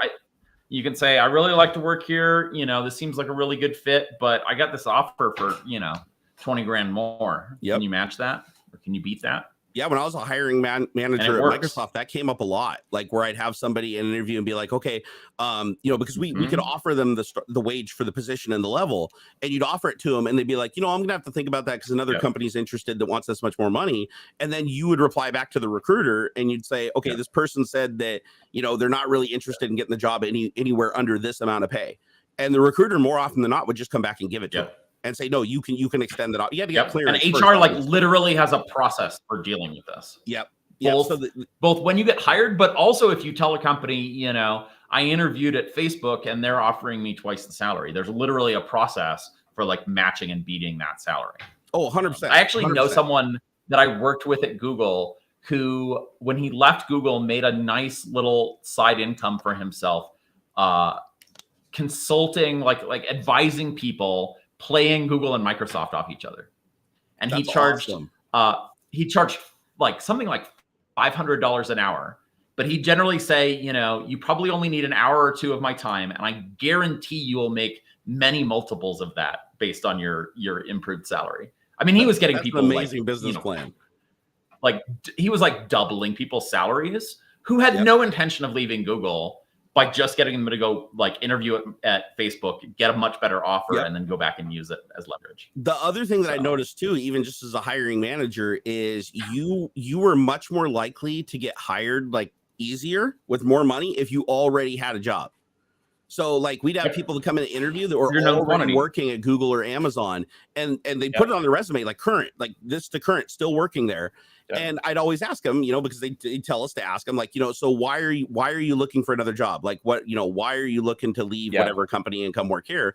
And they would usually just come out and say, I'm looking for more money. Like, I feel like I'm worth more. I feel like the money I'm doing. And when they said that, then you're just kind of like, ooh, okay, they kind of moved to the top of the list, because you're like, they haven't been fired. They haven't been laid off. They have referrals at that company that are still like, active, and because he hasn't been fired. So obviously his referrals are still good to like his individual contributors. And so it definitely made them more hireable, because you're like, when you get somebody in that doesn't have a job for a period of time, like 6 months or a year, you're like, why have they not been hired? Like, this is a person that has an exceptional skill set. Nobody would pass this over for what he's asking. And so you always ask that question. But if they have a job and they're currently working and they're currently doing something, you're like, oh, I don't have to worry about that, because they're already doing the job. They'd just be moving to a new location. Yeah. Which sucks, because there are a lot of very valid reasons that people aren't employed. 100%. Right? Like, and I feel like hiring people are just lazy. Like they try to go after like the easiest guarantee, right? Particularly recruiters. Like recruiters are so lazy. Worst, man. And it's interesting, because it's actually like the reason, and that's a good analogy, the reason they're lazy is because of the economics of their position. So like particularly contract recruiters are paid commission on the people that they place and get hired, right? And it's something like it's something like commissions too, right? It's something like 20 to 30% of the first year salary. So it's a lot of money, right? Like if you're placing a software engineer at $100K a year, that's like 20 to 30 grand, right? So for a recruiter, like they only really need to place one person a year to like cover their like bare bottom living expenses, right? And if they place 2, 3, 4 people a year, they're living pretty good, right? So it gives them a lot of opportunity to be bad at their job. Oh yeah, right? Like, and if somebody you don't have to be that good to place a couple people a year. Yeah, and if somebody doesn't work out, it's like no big deal, because they reserve the right to just let you go. So it's not like they're losing money holding on to you, trying to replace you. You only get paid if you're placed. So the recruiters don't get paid if you get let go in your first couple months. You have to stay a certain amount of time before the recruiter. So the only reason why I'm not sure about that at Microsoft is because as a hiring manager, I had to pay all of our vendors, the H-1Bs that came in from India that were working there. And I got the actual chart that showed how much Microsoft pays for them, how much the vendor keeps for them, and how much they get paid. And that was a part of the chart when I did their payroll every week. I had to approve their payroll. So I had to go through and look, and it would show me this as their manager. I could see what their billable rate was. And it was funny because like they were all near the same level and they all had completely different pay structures. And I thought that was like really shady as shit, because they all work on the same team. They're all the same level engineer. And it's like there was $30,000 a year discrepancy between them. But the worst that I saw, you said 20%. Also, talk to your workers about what they make. Oh, I did too. You're not allowed. Well, technically at Microsoft, you weren't allowed to. That was a fireable offense, but I still did. I always, because I wanted to give them the leverage. In a lot of states, it's not actually a fireable offense. Like you can sue for it. They're not allowed to fire you for talking about your salary. I don't know in Washington, but all I know is, well, they're not allowed to contract doesn't make it legal, right? That's the first thing is people like there's a lot of scare tactics that actually do work, because like Microsoft during our orientation, my first day in orientation at Microsoft, because you have to do, I think it's a 2-day all day orientation before you're allowed to go join your team. And everybody just gets crammed into a room, and it's a generic overall. This is Microsoft. This is your job. Here's the NDA that you signed. That kind of stuff over 2 days. And I remember the thing that they really, really drove home is that we weren't allowed to discuss our pay with anybody else. That's a fireable offense. So they're like, as a part of your non-disclosure agreement, you can't talk about your salary. Yeah, but that's probably the thing not. But they don't want you to. Right. They don't want you to. And the reason they don't want you to is because it leads to them having to pay people more. How do you think I ended up asking for more money? When I found out everybody in the lab was making 17, 18 bucks after 6 months, I put in and said, I want a promo. in pay, and they came back and said, oh, we can't do that at this time. And I'd be like, oh, I got another job offer for 18 an hour, knowing that they were already paying that for that level. And then they'd come back and be like, okay, we can do 17. And I'd be like, no, let's get closer to 8. And they'd be like 17.50. And I'd be like, okay, because they started me so low, I'll accept that for now. And I worked my way up to the level, but I was like, you guys screwed me in the beginning, so I'm going to play the game too, right? But with the vendors, oh my God, you said 20% as far as taking it. One of my vendors I had, his name was Rajesh. No, this is just the recruiter. So a recruiter for replacing a full-time employee, not a contract company. Oh, okay. So for the vendors that came over on H-1Bs, Microsoft basically signed a contract saying they would employ them for 3 years, and the only way that they wouldn't employ them for 3 years is like if they had a really bad fireable offense, then they could technically with legal. Kick them out, but for more than likely, they just if you had an H-1B, even if they were the worst worker in the world, you still just kept them for 3 years. You'd kick them around to teams and stuff, but you kept them for 3 years. One of the ones I had, Rajesh, who was actually one of the harder workers, when I go through and sign their time cards, and basically it'd be a website, and I just go through the list and say approve for this week. I didn't check the hours. I didn't care what the hell they punched in. It was hourly, but when I went through, I was like, Rajesh was making $45,000 a year, and his billable rate to his company was $90,000. And I was like, how the hell is that legal? Like 50%, 50% off the top. I was like, oh my God, dude. Like, it just blew my mind because the $90,000 was like at that level. It was always between about 85 and like, I think it was 110. There was like a pretty big window there, but like 95% of the 15 people that were on my team were in that 90,000 ish bracket. And they would get like 60 to 65,000. And this one guy got 45, and I was like, man, he must have like told him that he was like a potato farmer or something and made 50 cents an hour. And they were like, ooh, we're going to make your dreams come true, you know? But I was really sad when I saw that. That actually, like when I saw that information, because again, it says right on the website when you go there, you cannot discuss pay with the employees. You cannot discuss the splits. I was like, I got to talk to these dudes. I got to tell them like what's going on. I did too. And he went and asked for a raise, and they gave him like a tiny one. I think they gave him like another $5,000 a year, but they still wouldn't get him anywhere near everybody else. And I was like, that's just ass, man. So I hated that part about working at Microsoft. Anything you do in management or lead where you have to like sign off on other people's shit and see their financials, it makes you feel really bad. Like, oh God. Particularly if you know they're getting screwed over. Yep. But back to the story though. This is the good part. So I just begged for my job back at this old computer store for $1 less an hour. And then you got the Microsoft job. Then I got the Microsoft call. And as soon as I got the Microsoft call, and they're like, okay, can you drive up tomorrow at so-and-so time in the morning? And we'll meet and discuss, we'll start the background check. We'll get your information. But you got the job. Basically, unless your background check shows you did something horrible, you've got the job. So I can see where this is going. So I was really happy. So as soon as I got off the phone, I called up my boss at the computer store, which was still open. It was still, it was like almost closing time at the end of the day. And I called up, and somebody answered the phone and said, hey, put Tim on. Because, who is this? Oh, this is Jerry. Put Tim on. Okay, they go get him. Hey, Tim, Jerry's on the phone or whatever. And Tim comes up and says, hey, what's up, Jerry? He just hired me back. And I said, Microsoft just called and I got the job. Woo! And he's on the phone. He's like, what? He's like, what? What are you talking about? And I said, I'm not coming to work tomorrow. I'm never coming again. And I hung up the phone, and I just left it hung up. I was like, peace, I'm out. And I was like, just burn that bridge to the absolute ground, because I was so pissed at how much he demeaned me. And by the way, he did that all in front of my coworkers, the people that I actually managed at the store. He actually was like, basically, you're going to make as much as your technicians now. What a great boss. So that was a great call when I called him and basically told him, like, hey, eat shit, I'm going to Microsoft. So then I drove up to Microsoft, and I had to borrow money, I remember, from my parents, who were also flat broke, to get gas just to drive up there in my little Ford Ranger. And so I drove up there, and I stayed at my friend's apartment and just lived in their living room, like sleeping in a sleeping bag for like 2 weeks. 2 weeks until I got my first paycheck. And then I was able to go and put down a lease on like a little apartment down the street. And then I just moved up. So my total trips back to, I want to say it was about a month. No, it was a month before I got my apartment. But I started driving back and forth because I still had my old apartment for like, I think it was 2 weeks left. So I for a while I was driving back and forth, and I was like, oh, maybe I can live in Bremerton, because housing was really expensive. I was like, maybe if I take the ferry over, and then it's like a 15-minute drive to the Microsoft campus, it's like no big deal. No matter what route I took, it was an absolute freaking nightmare to get between there. So I ended up getting rid of my apartment, buying an apartment that cost twice as much for half the space up here. And then I realized $15 an hour isn't a whole lot. Like in this area, like where I came from, it was a whole lot, but here it is not a whole lot up near Seattle, Washington. And so that was a little bit of a tough pill to swallow. But man, when I got that job and I came up here and I finally got assigned to the team, I found out later, it was quite a while later, but I was like, why did it take 5 days for me to get hired? Like, why did everybody get a call back like the next day? And for me, I had to lose all hope and leave. And then I got a call. Well, I found out that the guy that recruited, or the guy who did the interview for me, Tim, his boss was named Bruce. And Bruce was looking for somebody to fill this one position called HCT Fix, which is a guy that just does the hardware swapping. Like I said, like grab a computer, swap out the hardware. Yeah.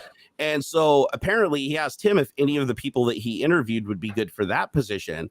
And Tim said there was one guy who actually knew all the hardware and he was super hyperactive and he was just balls to the walls, go getter. But he's like, the dude was like super like overexcited and very, I don't know if he said eccentric or what, but he said I was weird. He basically said I'm weird. And so my boss was like, maybe we should hold off on that. That's why I didn't get the call. He's like, that's probably not somebody who's going to go over well with the team, right? They said that I'm basically just like a redneck, backwater redneck guy that knew what all the hardware was. And so they couldn't find a person to fill that position after like 3 days. And so Bruce was like, okay, let's just give that guy a chance to bring him in, because I was the only one out of the group that knew the hardware stuff really well. So they actually brought me They in. were just sitting on you a while. Yeah, if one other person at that interview wearing a suit had known the hardware, they would have had that job the very next day. But it was because they couldn't find somebody for that position and they had to fill it. They're like, let's just give him a chance. Let's just give this dude a chance. So they called me up and I came in and did the position and I just rocked that position. For 8 months, I was a contractor. I got a raise at 6 months. And then 2 months later, Microsoft put me through an interview loop and bought my contract from Volt and made me a full-time employee. And then I started as I think I was a level 57. And when I left the company 15 years later, I was a senior software developer and test at level 64. I was one under principal. So I had a really, really good run. Like I came in, barely got in the door, but once I got in the door, I just hustle all the way to the door. Woo, did you hear that? Shit. Did I hear that? That was like on top of you. Whoa. Yep. That was a hell of a storm rolling in. That was loud. Yeah, I might go close the windows real quick here. Yeah, you probably should do that. Oh my God. Did you guys hear that on stream? Like, did that get filtered out by anything? Because that was I mean, I thought that was outside of my house. It was so damn loud. Yeah. Wow, dude. We'll see if, how long my internet connections hold up. I've got 2 now. I just put in Starlink. So I'm now running a redundant. Yeah, I'm using Speedify to balance between a point-to-point wireless, which was my existing one, and Starlink. So is that like a hopefully software bonding software or something, like where it basically takes both and divides the traffic? Yep. Yep. And then I got this cute little router that someone on my Discord recommended. I've never used Speedify. I'm going to write that down. Little tiny gl.inet that is supposed to be able to run Speedify on this or run bonding on it. So I'm going to try it. It's got supposedly it's got 2 WAN ports, but they're labeled. One of them's labeled LAN. So we'll see. Now, does that supposedly I can run bonding, 2 WAN ports into it. Does it just do channel bonding on download, or can it do it on upload too? On upload. See, that's awesome, because I used to have a TP-Link router that I did a review of years and years ago where I could take 2 DSLs and channel bond them together, but it was only for download. It would balance the load across 2 HTTP connections, but it wouldn't give you just one IP address that could use the full bandwidth on upstream. No, this is basically like running 2 simultaneous VPNs across 2 connections and then bonding them in the cloud. So on the other side, there is an appliance that's that would give you both directions. Okay, no, that's awesome. Right. Like, channel bonding is amazing. Like I did that for Dirtfish Rally School, the rally place that's like not far from where I live. Teach you how to drive rally cars off road and get your license. Oh, nice. They were out in the boondocks and they couldn't get high speed internet out there. The best they could get was I think it was a 5 megabit DSL. And so that's kind of where I'm at still. See, that sucks. Without all these wireless connections, the only wired connection I can get is like really crap copper DSL. It's like a couple megabit. Sucks, man. So Starlink is amazing for you then. Like I can imagine, because Starlink is like a big upgrade from DSL. Yeah, it honestly hasn't been that great. Like we have the point-to-point wireless is like on average I get like 85 down and 20 up on the point-to-point. But Starlink has been pretty shit. Like I've been getting, I don't know, like 30 down and you're not the only person I've heard that from, man. That sucks. I'm kind of underwhelmed with it so far. I just got the router they ship it with is Wi-Fi only. So you have to buy like a separate Ethernet adapter that like goes between. They have these crazy like proprietary plugs. I've heard about This the is cables. Yeah. Apparently like Ethernet with PoE under the covers, but it's this like crazy proprietary plug. And then this goes, but the plug from the dish goes in here, and then this goes into their like router box thing. And then you get an Ethernet out. So I'm going to try and plug that in. You can't RJ45 into the router? Not with the stock kit. That is so dumb, especially for something that's really built at super high speed. Yep. Oh my gosh. They try and upsell you to like their mesh network repeaters if you don't have enough Wi-Fi coverage in your house. Like I'm just upstairs from it. It's like horizontally is like 10 or 15 feet away and down one floor in a wood building, a wood garage. Yeah. And it's already saying it doesn't have a very good Wi-Fi signal. So like so it's got a ridiculously weak receiver and transmitter in it. Probably I'm some kind really of stringent code. Yeah, I'm really impressed with like their out of the box Wi-Fi stuff. We'll see if the Ethernet helps, but yeah, have you done a 24-hour ping test yet to see how many packets you drop? I haven't. I've looked at their app and it doesn't seem too bad, but I've been trying to load balance between the two connections for upload because I just shipped a video and I had to upload like 16 gigs, late last night as I'm sitting here waiting to go to bed to be able to click the generate captions button, waiting on stuff to upload. And I was seeing a fair amount of packet loss on Speedify. It made me think that they just were oversaturating the connection and like packet loss from that. I've heard from like a lot of people because again, whenever I talk about stuff, like I talked about Starlink for a while, because I was like raking Elon over the coals for some of his bullshit lies he told. But anyways, I like Starlink. I like the idea of Starlink. I'm a little worried about the constellation of 45,000 satellites zipping by over the planet, but aside from that, it's cool technology. It's minimal danger to us as far as the satellites falling on anybody and killing anybody. Like I'm not worried about that. Kessler syndrome, 45,000 satellites, probably not going to happen with that size. But the thing that has bugged me is I get so many people that message me after getting Starlink, and these are hardcore Elon Tesla fans. These are not people that are pessimistic, right? And they're like, I really do like that Starlink gives me a faster connection than what I had, because again, they had like DSL or something crappy out there. But every single one of them has consistently said that they usually can't get above like 30 to 50 megabit, but when they first got it, they got 150. So the ground stations obviously are getting saturated, and that's probably why they're not selling anymore in certain areas, because the shit's just getting saturated. And then apparently a bunch of people did a workaround where you could like buy the unit in a different jurisdiction where like nobody was. And then you could still have it shipped to your house somewhere completely different at a completely different address, and then pay the $20 or whatever a month to be able to be mobile. And then so everybody that couldn't get them just paid the extra $20 a month, got them somewhere else, and brought them in the area and saturated the ground stations.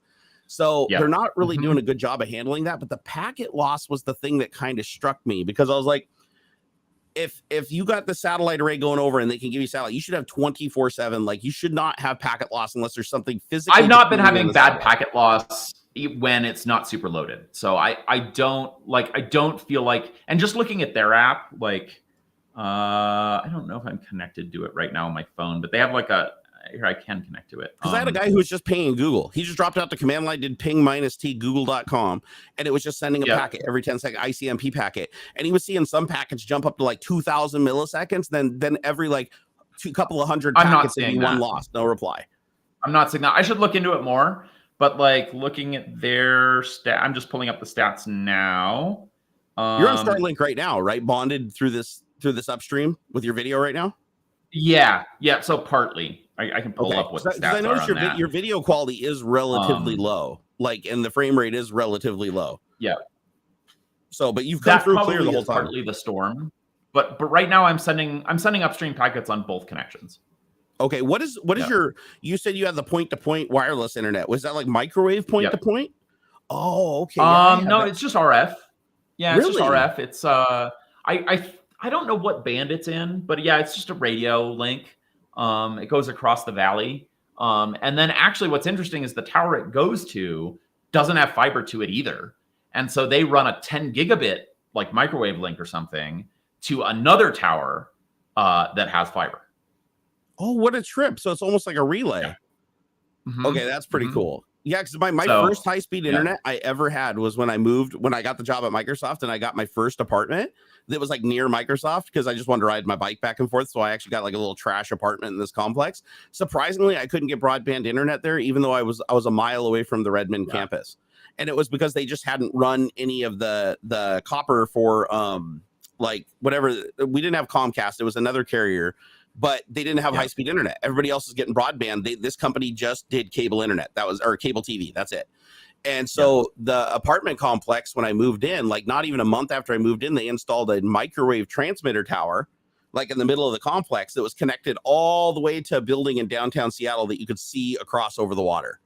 And so that was my microwave internet. And I think it was, I want to say back then it was like 500 kilobits. Was considered high speed because I mean before that we had what 56K modems that would never get 56K. Sure. So for me that was like an insane amount of speed. Like I remember getting that connection. It was symmetrical, so I had the same upload and same download. And this would have been back in 2000. And you were like, oh my god, I have dude the fire hose into my apartment.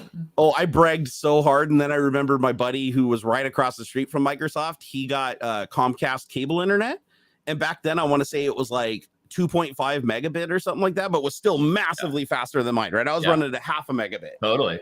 And I remember that's when the whole war started, where everybody just kept getting faster and faster internet. Now it's like everybody's running around with a gigabit. It's like I remember having 100 base T connection in my house. I remember having a 10 base T connection in my house, but now I have a gigabit. Like I have the same speed connection to the internet that my computers literally have between each other. Yeah, I'm jealous. I wish I could get fiber here. There's no fiber in this whole part of the mountain. There is a housing development like sort of subdivision thing across the valley that's getting fiber put in right now. So that means that like somewhere there's fiber coming to this part of the mountains. So maybe I'm in the same position because my internet comes through a small company that's not Comcast. Basically, what happened is my city, being the dumbasses that they are, a small city, they signed a contract for a 20-year lease with a cable company for sole providing internet. And so the only other internet provider we have is the telephone company because they were here before they signed that contract. So you can get DSL and you can get cable internet from this one shitty ma and pa internet provider. And luckily they give me a gigabit, but they only give me, I think, 15 or 20 up. So it's like gigabit down, 15 or 20 up, which sucks. That's the most asymmetrical internet you can have. And so right down the only enough to send the ACK packets back on the download traffic that you're getting. Pretty much, yeah. Just and that's by design. TCP to function by design. So I'm like, I want a faster internet. So I call them up and I'm like, hey, I want a business connection because they guarantee 100% uptime, which my uptime sucks. My internet connection goes down like multiple times a week for like 10 minutes. And so I wanted a business connection, and they're like, okay, business connections guaranteed 99% uptime, static IP address, which I didn't want because I get DDoSed all the time. I want to be able to move my IP address. And so, and sometimes they even get it behind the VPN. So it's nice to be able to just go swap the MAC address, reboot the router, and have a new IP, right? I'm sure their DHCP table at my ISP has like 1,000 leases that haven't expired to my router because I change it every day. So, anyways, I called them up and I was like, hey, I want faster internet. And they're like, oh, we got this business plan, 40 megabit up. So like a whole whopping like maybe 20, like double my upstream. And they're like, oh, well, and how much is it? $299 a month for the business internet. And right now I want to say I'm paying $70. So they wanted $299 a month, and I have to sign a 3-year contract. And if I default on it, I have to pay out 1 year of that contract in full. I was like with you where I was like, if I could get 40 up, I would pay $300 a month. Oh yeah, in your situation, I would too. 100% I would. Yeah. So, but this is what pisses me off is there's a company called Ziply Fiber. You've probably heard of them. They're like all over the place now. So Ziply Fiber is the fiber provider for whatever telephone company we have in this area. I guess the telephone company bought Ziply or Ziply bought them or whatever. And so they do broadband. So I go put my address in and it keeps telling me, oh, you have high speed fiber internet in your area. I hate that shit. You can get 25 megabit DSL. And I'm like, dude, I already have a gigabit down. I'm not going to get a 25 down DSL connection. But I found out that the CEO of Ziply Fiber, because my friend knows him, he lives not even 3 blocks away from me. Like in my town, in my little podunk town. And I'm like, how the hell does the CEO live here if he doesn't even get to use his own product? Well, it turns Yeah. out the CEO actually has a symmetrical 2.5 gigabit fiber connection. And I was like, how is that possible when I'm only 3 get him blocks to away? bring that one. Get him to bring it a couple blocks over. He literally brought fiber all the way down off the main road, across the valley, all the way up the hill to his house, and it ends right at the power station past his house and doesn't go any further. And so I was like, I could literally set up like a wireless point-to-point on a giant pole and aim it at his house if I could talk the dude into it, right? I'm going to. I'm getting the introduction. My friend's going to introduce me. So, but apparently, and I don't know this for sure, but some of my neighbors said that they've been seeing work done on the poles. And I always thought fiber had to be buried. I didn't know this. Like, apparently you can run fiber overhead. You can string it up on the poles. You got to pay. You got to pay like, a fee to use their poles. But yeah. So we've been noticing that they're installing these boxes on the poles that look like they have fiber conduit for running fiber into them. And so we think that they're laying the groundwork to actually bring that fiber line and then just be able to just in one day just go boom, boom, boom, boom, hit all the poles and install it. So I may have 2.5 gigabit fiber at some point, hopefully in the next year or two. So I'm like really fingers crossed. I'll be jealous.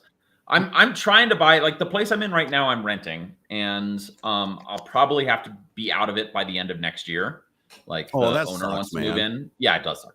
Particularly after I put all the work into it. Having to move that many times, Jesus. Yeah. But I'm hoping the plan is for the next place to be my own land. I want to buy like 20 to 40 acres and like build like a kick-ass huge barn of a shop for Strange Parts, and then build my own house and like build a guest house, for creators and other folks to come stay with me.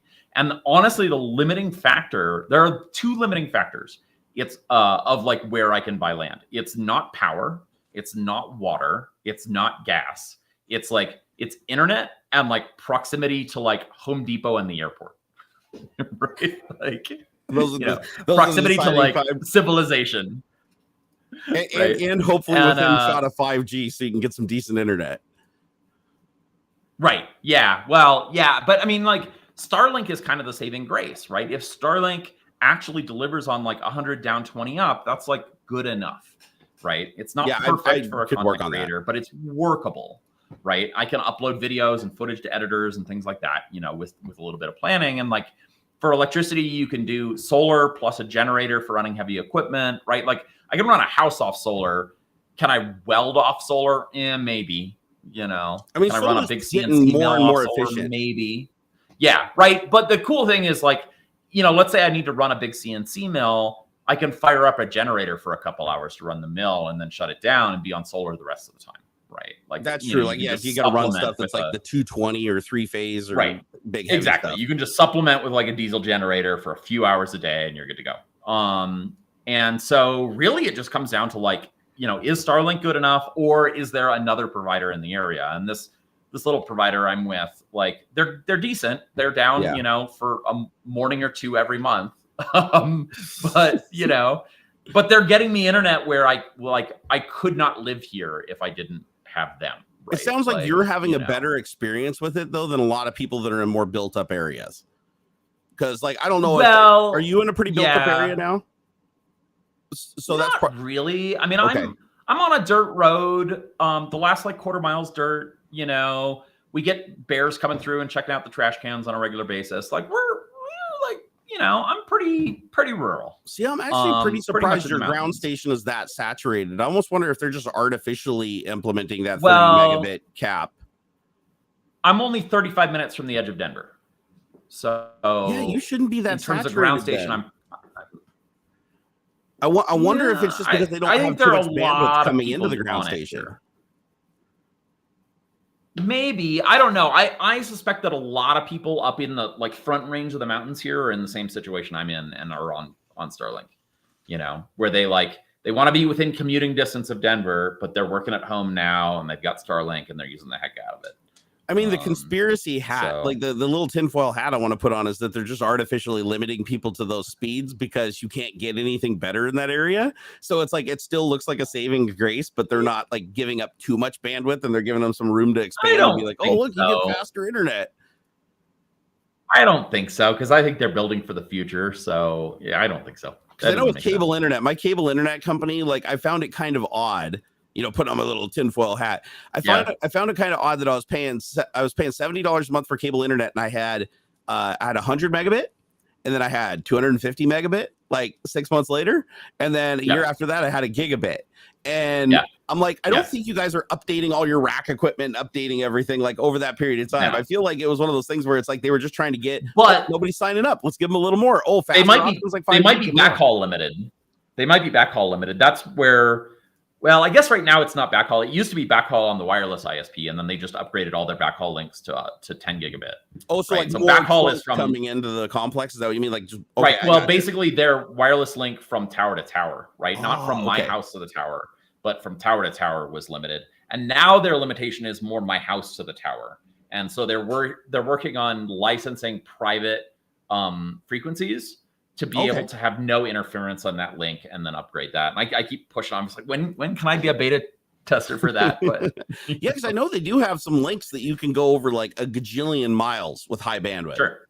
Yeah. Like I know when I was at a NAB show, they were demonstrating a technology. I mean, it was expensive. It was like $80,000 for like the paired array, but it was like an antenna array they took out in the desert that they put up on like 50-foot masts that extended, and these two things could do like 10 and that's the kind of setup this or something. Yeah, they've got a 10 gigabit link, like miles and miles and miles between towers. I want to try out the 5G in my area, because apparently we have 5G capabilities now, and I haven't tested because I don't have a phone or a device that does 5G. But apparently T-Mobile is saying that their home plan, like their high-speed internet package or whatever, you can get like upwards of I think 150 megabit or something. And I was like, that's pretty good. And the upstream's good too. Like the upstream I think is 50 or 60. So if I got that and did that as a backup through pfSense and basically did like a failover on it, that would actually help out with like the main connection being so damn unstable. And I don't think it's that expensive. Totally. Yeah, I've been thinking about doing that too. I don't have a great Wi-Fi signal here, but it's not bad. It's like an LTE signal that's not terrible. So I've thought about doing that as a backup. And then, a lot of the folks that are out in the boonies, like they're on just 5G connections. Well, I know depending on your carrier, if you like tether a phone, because I did that. I tethered an old Razer phone, an old Android phone to the pfSense router, and I have it as a failover, and I just have my third SIM because I got a plan a long time ago that just came with like a free SIM for a business number. I just throw that in a little phone and tether it to pfSense, and pfSense uses it as a pass-through internet connection, thinking it's a gateway. And so it doesn't have very much speed because it's 4G, and out here the signal changes a lot with the weather and stuff. But when it does fail over to it, it's enough bandwidth to like watch movies, at 1080p or whatever on Netflix. Yeah, you're not totally getting the water. Yeah, and I was worried about the bandwidth being too much, and it's really not, because they say that it's unlimited bandwidth. They'll throttle you after I think it's like 10 gigabytes or something ridiculously low. It's not a lot, 100 gigabytes. Well, you can pay more, usually to third-party providers. So I forget the names of them, but there are these like third-party companies where you buy like a little router like this, and you put in a SIM card, and it's like, let's say $200 a month, and it's basically like unlimited fast 5G, right? So they won't throttle you at all. Won't throttle you. And it turns out they like can't advertise it as such, but it runs on like Verizon, T-Mobile, AT&T, right? And they're just like a reseller, basically. They're reselling business plans. So obviously it's more expensive than like your cell phone plan, but it doesn't have any, and it doesn't receive calls or anything like that. And so that's what a lot of the like van life folks are doing, that are like traveling around the country, living out of the van and guys. Yeah, exactly. They get those. Sometimes they'll have multiple. They'll have one that's like Verizon and one that's T-Mobile, so that they have, they can kind of deal with the overlapping coverage, where there are dead spots. What's your ping time like with Starlink? I was just looking at my stats as we were talking. I'm just looking at their dashboard, because I don't have an easy way to do it from a computer at the moment. And it's for the past let's say half an hour. It has been no higher than 88 milliseconds. Wow, that's actually higher than I thought it would be. And it claims there have been no outages 2 seconds or longer in the past 12 hours. Okay. I mean, that's not bad small for blips, streaming and uploading and stuff, but for gaming, that would be a stretch. Yeah, sure. Yeah, for sure. I mean, this is saying it was like 25 or 30 milliseconds or something was what they were advertising. Yeah, let me turn on Do Not Disturb so I don't get any messages while I know that's happened to me before. I'm like up there and somebody sends me a message. But let me I mean, that looks stable. The uptime looks great. So yeah, the uptime looks good. The latency is not bad. And then it's not getting a lot of traffic right now. I actually switched my connection over to just be on the wireless link. It looks like there's a I realized I was latency also spike just uploading when you were using it a bunch. Like it looks like latency jumps up when you're hammering on it. Sure, which is what you would expect. I mean, that's what you would expect. Like, yeah, that's 88 though. That seems, because I'm trying to think, like, didn't Elon say that because the satellites are flying so low, the latency was supposed to be like you could game on it like 25 or something or 30 milliseconds. So they must just not be there yet. It must just be like a tuning thing. Or I'm seeing a min of 26. Oh, 26 is totally workable. Like at 26, you're going to see some variability. Game, no problem on. Yeah. Totally. As a matter of fact, at 26, and the reality is like a gaming service, like a streaming gaming service. We've got thunderclouds out. You heard the clap of thunder earlier. Oh yeah. So that messes with any of the wireless links. So it's not like prime conditions for perfect. What time is it where you're at? You're 3 hours ahead of me, I think. Right. So no. It's just 1 hour ahead. 4 1 hour ahead. Oh, okay. I don't know why I thought. Oh, okay. For some reason I was thinking East Coast, but it's like no, it's not East Coast. I'm just in Mountain Time. Yeah, no, I'm Mountain Time. Yeah, I suck at geography, man. If you ask me to like put all the states where they're supposed to be, I can only tell you where the really important ones are. That's about it. Oh man. Well, I'm probably gonna start wrapping up here because my back is killing me. So yeah, I've now successfully streamed 3 days in a row for like 6 to 7 hours. I need to stop doing that. That's no bueno. But before I go though, I want you to tell everybody like what you do, where you can find them, and because you're going full on comeback. Sure. I know you, man. You've been working towards this. I am going hard. Yep. Yeah, and it's been a long time coming. So I run a YouTube channel called Strange Parts. And it's kind of the intersection of adventure, travel, and technology.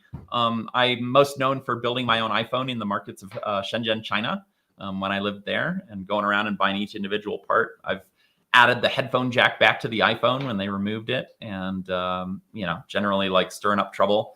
I also have done a bunch of factory tours of Chinese factories, and kind of going in and showing what they're really like. Tours. Thank you. I'm really looking forward to getting back to doing that. It's probably going to happen towards the end of the year here. I'm starting to line up stuff, at least in the US, to start. Going back to China's still complicated just because of visas and COVID and all that stuff. Awesome. But hopefully soon. I'm hoping I can go back to China either late this year or early next year. And just put out a new video this morning of the process of building a battle bot for the TV show. Switchback is our bot, and I built it with a team of 11, and we competed last year in Vegas, and did not win a whole lot, but we won some. So it was a good like shake it out year. And, I recognize the name. So I went and looked at the picture. It's an orange bot with like an articulating arm with a spinning drum.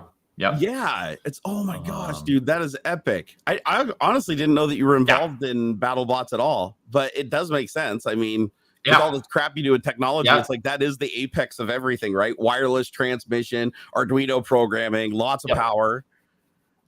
Oh, that's wild. What does it cost? Well, the backstory on it is that crazy amounts of money. I think our budget was like in the $45K range, something like that. God, nice car. And you that's like kind of table stakes to be competitive. There are teams that are like upwards of 85K for a year. That's mind blowing. That is absolutely mind blowing money. It's crazy money. It's crazy money. Because everybody has to show up with essentially 3 duplicate robots, like 3 complete robots. Because I didn't know that. If you don't have to. It's not the rules, but you need that many spares to get through a season because the robots just get destroyed. Yeah, I never thought about it, but that actually does make sense. I mean, even NASCAR does that, right? I mean, 3 identical things, you blow a car up. Next race, you still got to race, right? You can't just bow out. You got it. Damn, dude, that's crazy. You got it. And like, you might even win a match and still be super messed up. And so like, it's interesting being behind the scenes with all the builders because it really is kind of like a gentleman's sport in the sense that like, because everybody knows how much all of this costs, there's really kind of honor among the robot builders and drivers that you don't like after a robot is disabled, you don't go in like for the kill and hit it again, you know, because literally you're just costing that team more money. Right. Like that kind of makes sense because I have wondered about that before. Definitely like countdown. some sportsmanship. Yeah, like I've always wondered because like the countdown and some of these things, and you're like, hit him again, because like he's obviously not moving. You could take another whack at him, but they usually don't. I was wondering about that. And that's the reason we don't do that. Yeah, because you go in and blow up somebody's motor controller or their battery or something, and they're out a couple grand, you know, for one hit. Crazy. You know, and if it's not necessary to take them out, like I mean, we're pretty much everybody's friends in the pits, right? Like we spent 2 weeks there shooting, and we're there in the pits every single day next to all these other builders. And like, you know, we may be going out there to mess each other up in the arena, but like, you don't want to do that. Like, you're all friends when you're in the pits. Like everybody's loaning each other tools and like parts, and like you want to win, but you also need somebody to compete against, and you want a good competitor, right? So you want to help everybody as much as you possibly can, right? And like, it's pretty traditional. Like if you really mess somebody up, like your first stop after your match should be their pit to ask them what they need, right? To like get their bot back in working. I guess I didn't. Right? I guess on the shows and stuff, they don't really show that because they want the drama. Like they want to make it seem like, oh, you know, you're all bummed out after you lost, like you're pissed off at the other team.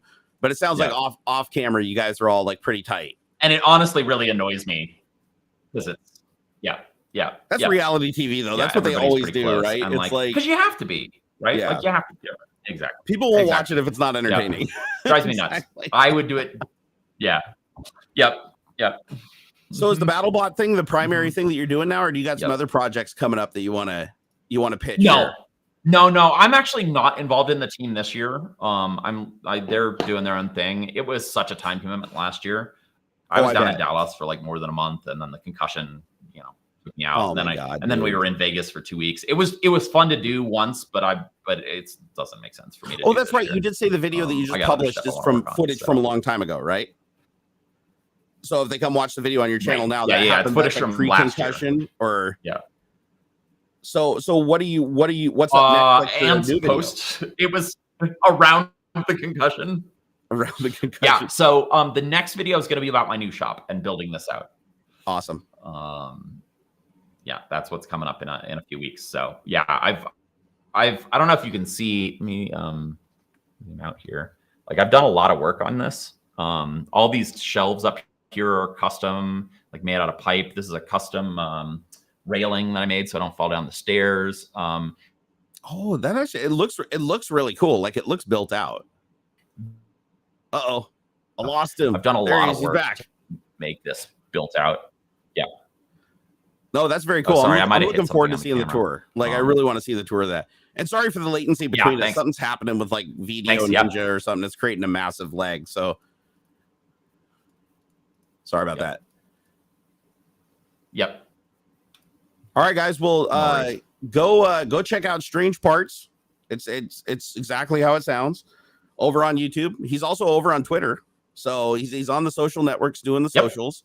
And I want to thank you, dude, for stopping by. And I'm recently on TikTok. I'm recently on TikTok. I've been inadvertently trolling the automotive repair community, and it's hilarious. It's all these salty tears of people who have stuck bolts in their cars. Oh my God. Are you also Strange Parts on TikTok? Did you get that? Mm-hmm. Okay, cool. Yeah. No, I'm writing that down because I've been on TikTok. All I do on TikTok is troll. I don't know if you've seen any of the stuff I post on TikTok. It's been super fun. Yeah. I didn't realize that was going to be my engagement with it, but I've been having a blast. I don't know what it is, but a lot of people seem to do that. Like on TikTok, they just automatically are like, I want to troll. Like everybody's trolling. Let's troll. Because that's all the reaction I got on my first. I put up a video I thought was cool, and I got nothing but like hatred back. And I was like, all right, it's on. Dude, it's fun. So it's been super fun. Go watch I think I pinned it on my TikTok. If you get a chance, go watch my Master Lock CEO thing. I basically convinced a bunch of people I was the real Master Lock CEO chewing out a guy who picked the locks. And it went super viral because everybody thought they didn't look up a picture. They thought I really was the CEO of Master Lock. That's awesome. It was awesome. I'll have to check that out. All right, Scotty. There's some guy that's been doing that on Truth. He's been getting all the brand names on Truth Social and trolling as the brands, like Walmart and like big brands. Man, I want to do that. I want to troll that platform so hard. I got an account over there. I should just change the name on it and stuff. Check it out. Yeah. All right, I think I'm you gonna created do a that. bunch of accounts, but it sounds pretty fun. I'm gonna do that. Scotty, you are always welcome on the stream. Anytime you're feeling bored or you just want an audience to shoot the shit with about technology, let us know, man. We can get up to 4 people in here. And usually we AuxxZillary is my co-host, the guy that you saw earlier. Yeah, he's the one that I co-host with every week. But we also sometimes get David Hewlett on here. He's the guy that played Rodney McKay on Stargate Atlantis. Yeah, the last stream we did was with, I don't know whether it was with both of them or just, I think it was with all 4 of us. I think it was just David, wasn't it? I think it was just. Oh, David. Maybe it was, and then AuxxZillary and I have never met. That was. Yeah, he's such a cool guy. I mean, they're both absolutely amazing. Awesome. This is all just an excuse to hang out with them. So awesome. So yeah, anytime, brother. You have yourself a wonderful time. Try not to get struck by lightning because that concussion is enough. I will do my best. I'm gonna stay inside for a little while. All right, man. We'll see you next time. All right. Take care. Thanks for having me on. Anytime. Hey, Joe Taji, thank you for the $4.99 super chat. I appreciate it. So thanks for all the awesome streams here. Some support for you and our bearded buddy. I will definitely let him know. Thank you for that. Brian PC, my man, Brian PC coming at me with $24. Yeah, getting that $24 from Brian PC. I got $24 from Brian PC because Brian PC gave me $24.24. Yeah, I'm gonna pay some bills with Brian's $24. He gave me just a couple of minutes ago, but it actually was 2 hours ago, and I am just that stupid. I didn't look before. Yeah, there you go. Clip it. Clip it and ship it. Thank you, Brian. I appreciate it.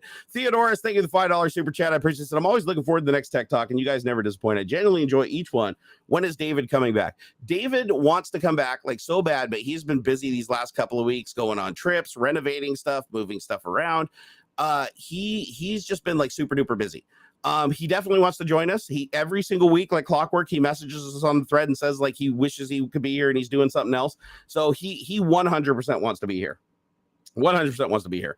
Yeah, that lightning strike was crazy. Like on when Scotty was here, that was nuts.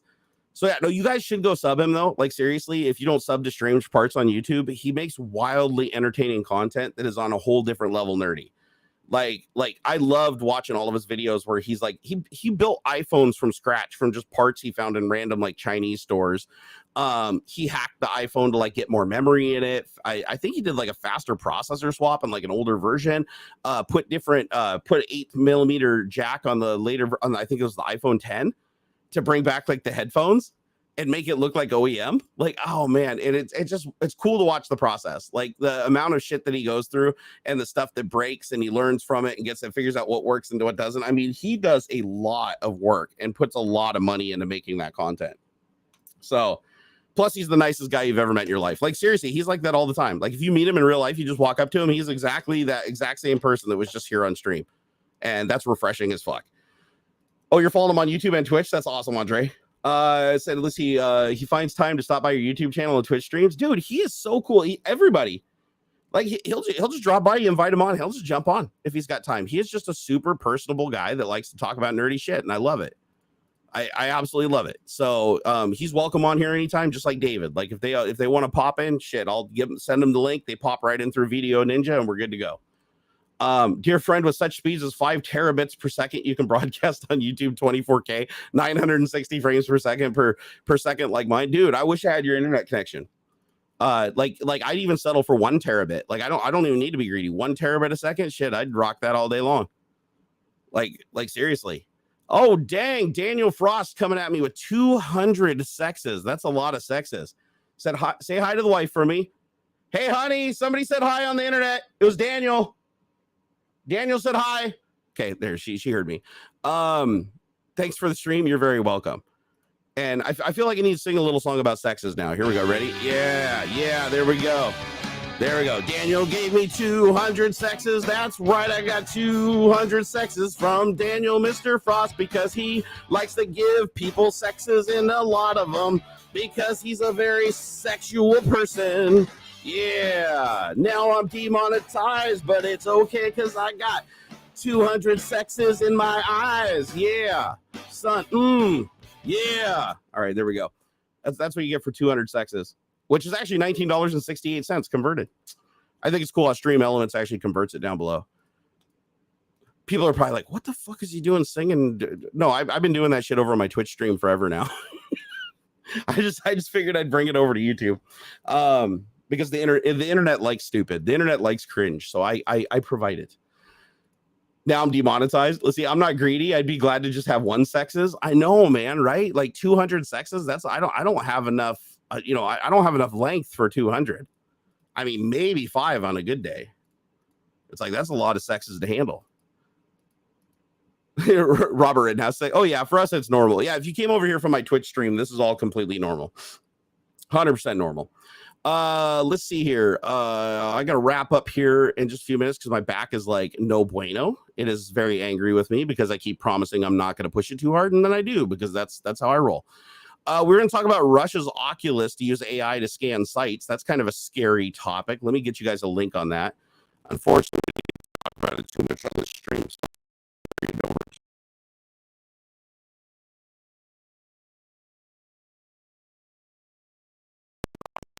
okay, I got it. Come on over here to the chat, and I send it to you. Here, have this link. It's about gay frogs. All right, there you go. I think that's the link. Does that take you to a site that even remotely resembles? Yeah, that's it. So it won't let me go there because for some reason that site blocks VPNs. I don't really know why. But anyways, I can't even look at it, so it's a hard topic to like discuss because I was supposed to get a screenshot from AuxxZillary.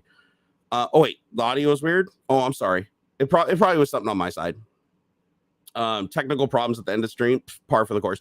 This has actually been a really good stream. We only dropped 939 frames out of the entire show, which is less than 0.1% of the packet. So I am completely happy with that all day long.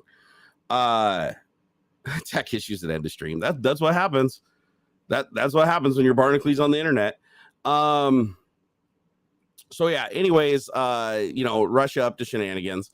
The thing is, like, whether it's this Oculus to use this AI scan site for going through and looking for banned information, I honestly think that with the progress that's been made in AI and machine learning, just like even with conventional computers, we're not even talking about involving quantum computers or next generation hardware.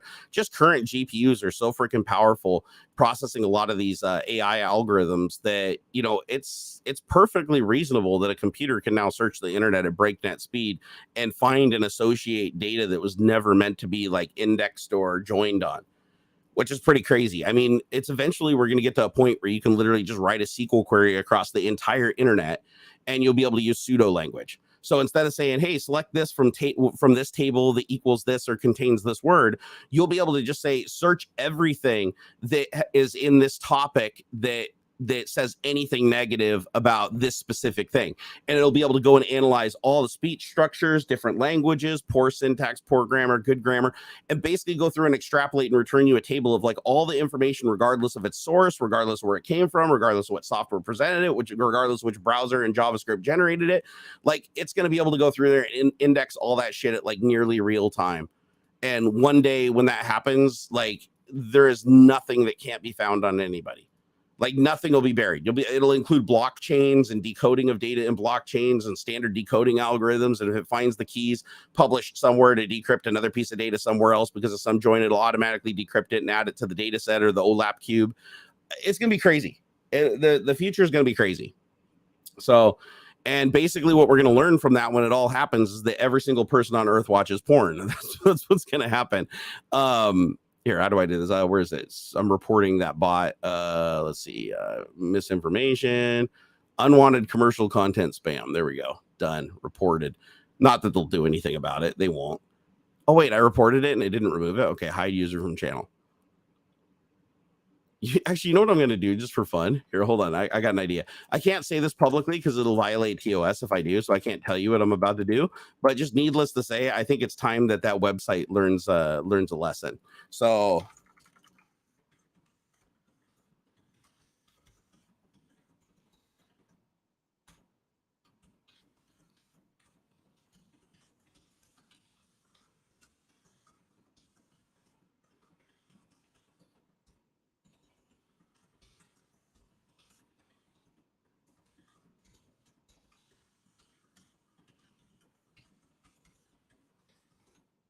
All right, order confirmed.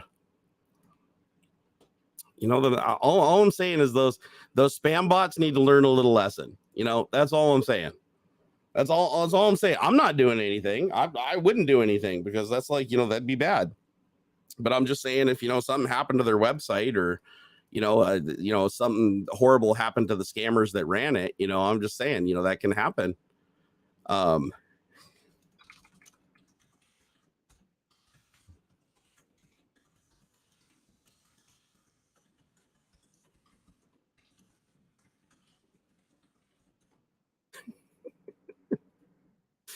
Oh, you gotta love the internet. It's like, seriously. You can order anything on the internet. You can absolutely anything. There is a person for it. No, I can't show you what I did. I can't because I didn't do it. I didn't do anything to show you. Like, I most certainly didn't tell somebody about that site and how cool it is and how much they should go and visit it and check it out. I most certainly didn't do that. I most certainly didn't tell, like, you know, 3 trillion people to go visit that site all at once to see how cool it is. I mean, they're advertising it so hard. I think it would probably be good if like 3 million people hit it a second, just to see, like, you know, what it has to offer, because, you know, they definitely want more traffic there and they want more people there. So I think it'd be a nice thing to do it. I mean, they went through all the trouble to like invite us there. So I think that we should go there, right? I think that's fair. That's all I'm saying. Send all your Karens to a smut site. Dude, I used to do that shit like back in the day, but I don't anymore. Hey, Donnie, you said must go now. Thank you, Jerry. Be missing you. Hey, I will miss you guys too. You guys have been awesome today. I've had an absolute blast. I'm trying to think if there's anything else that I missed just before I wrap up, because my back is like, I hate you. Oh, the influencer marketing scams. That was the other thing that I wanted to talk about. Is, you know, we talked about it early at the stream. It was the first topic. Shit, I should have kept Scotty here for this one, because this is a good topic that I'm sure he's had a lot of interaction with. So there's this guy who tweeted, we talked about it earlier, who tweeted out like his entire company's plan as a middleman, like a pyramid middleman, on how to screw over influencers to get them to advertise products and then take all the money, take the lion's share of the money from the companies. So, like, you know, basically trick influencers. Oh, you can come back here. I'll tell you what, Strange Parts. You've got the link still to come back, right? Here, you pop back in. I'm gonna go downstairs and take some pain medication for my back and put my TENS device on and suck it up, Buttercup. And I want you to come back, because if you got the time, I wanna go through this freaking subject, because this is one we started at the beginning and then we kind of drifted away from. But I am really, really, really getting sick of this shit. Like all the scams that are going on to screw over influencers and just burn them to the ground for their own benefit. All right, guys, we're not wrapping up as it seems. See, so everybody that just left thinking that I was going to wrap up the stream, nope, we're gonna keep it going. So I'll be right back here in a few minutes. Scotty will pop in here just anytime, and he'll automatically be on audio and everything, so he can talk to you guys. And I will be back. Give me, like, I don't know, 4 or 5 minutes. I can go down, take a piss, take my medicine, and I will be right back. I'm not going to put on music, though, because that'll create an echo if he comes back. So just hang out and enjoy the sweet silence. And I will see you in a few minutes.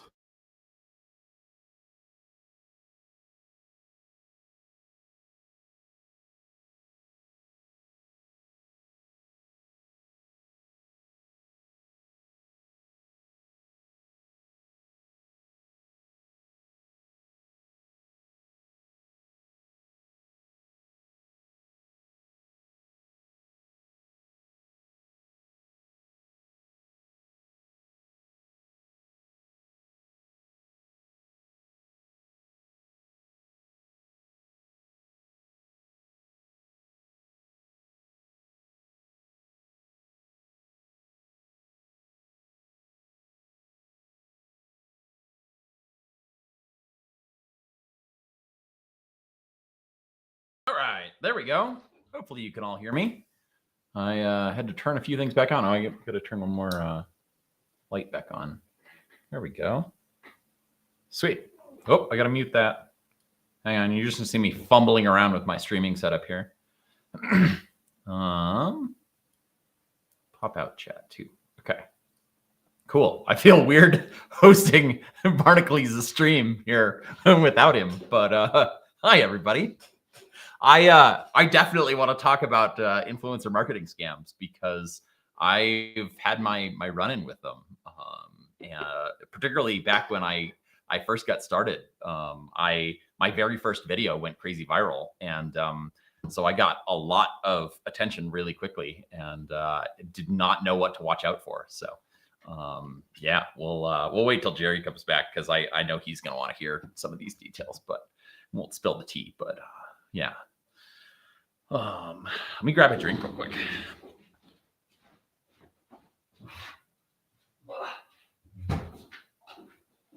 It's kind of fun hanging out on somebody else's stream. I feel a lot less pressure than being on my own stream, though I need to start streaming again. I was streaming for a long time in like during COVID on Twitch, but yeah. Post your YouTube like Scotty. Oh, link maybe. Yeah, here. It's just youtube.com/strange parts.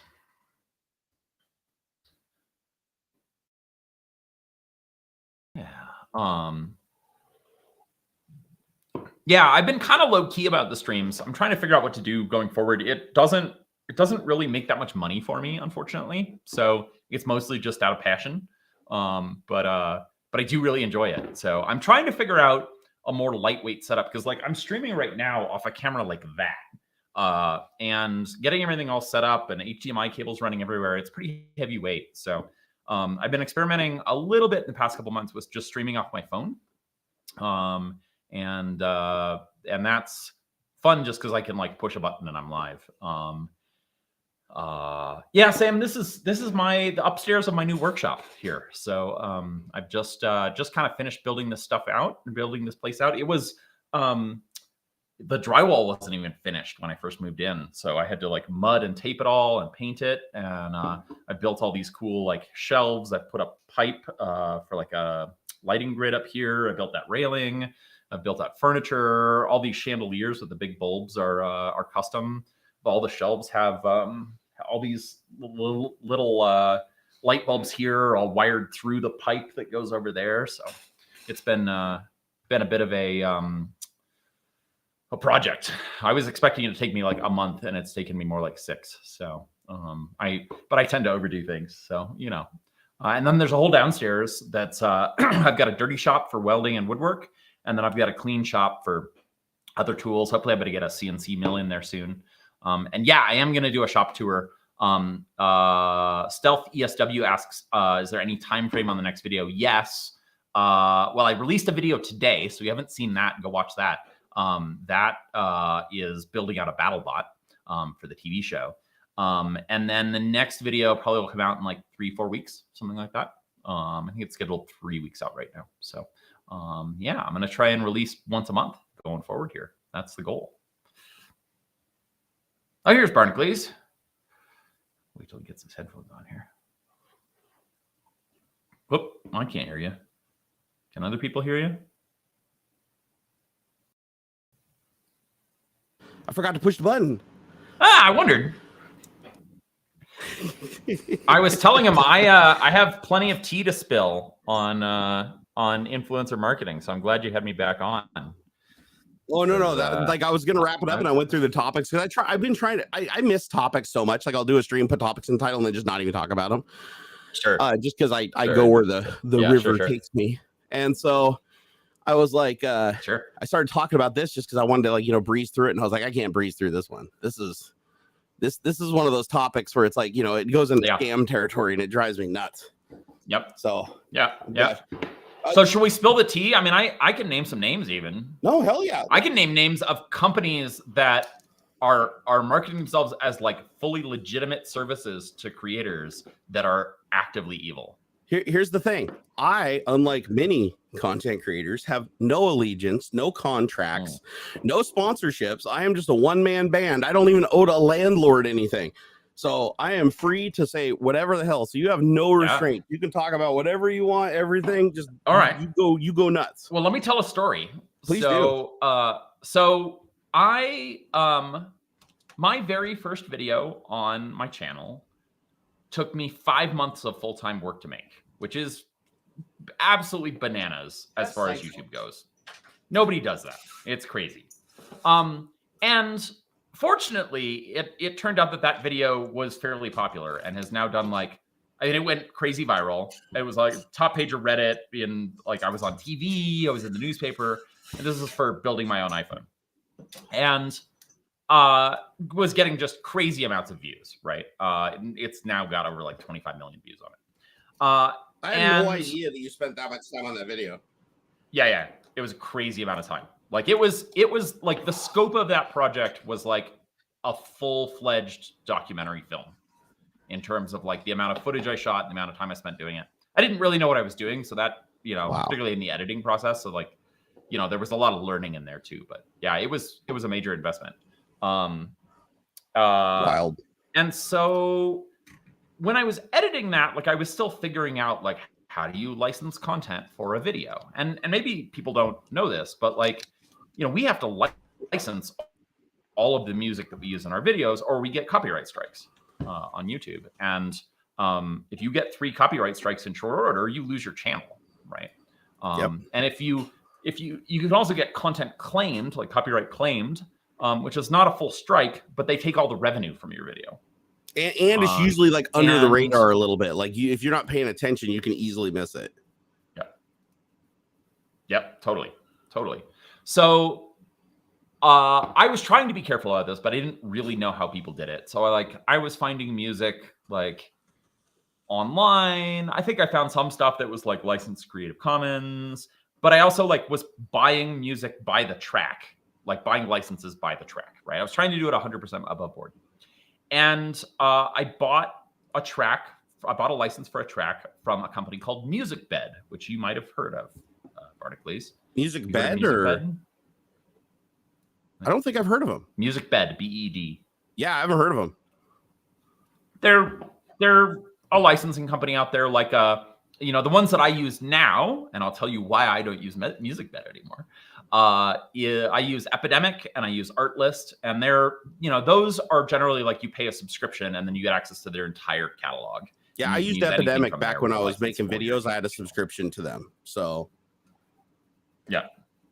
yeah, and they're awesome, and Artlist is awesome. MusicBed, I licensed a track that was like you pay for just the track, and I paid like not an insignificant amount of money for me at the time, like $60 for a single track. And I licensed like a handful of tracks this way, right? And didn't think anything more of it. Like I picked the independent creator license because I was working just by myself and didn't think any more of it. And then like 3 weeks after this video went crazy viral, I got a notification that my video had a copyright strike on it.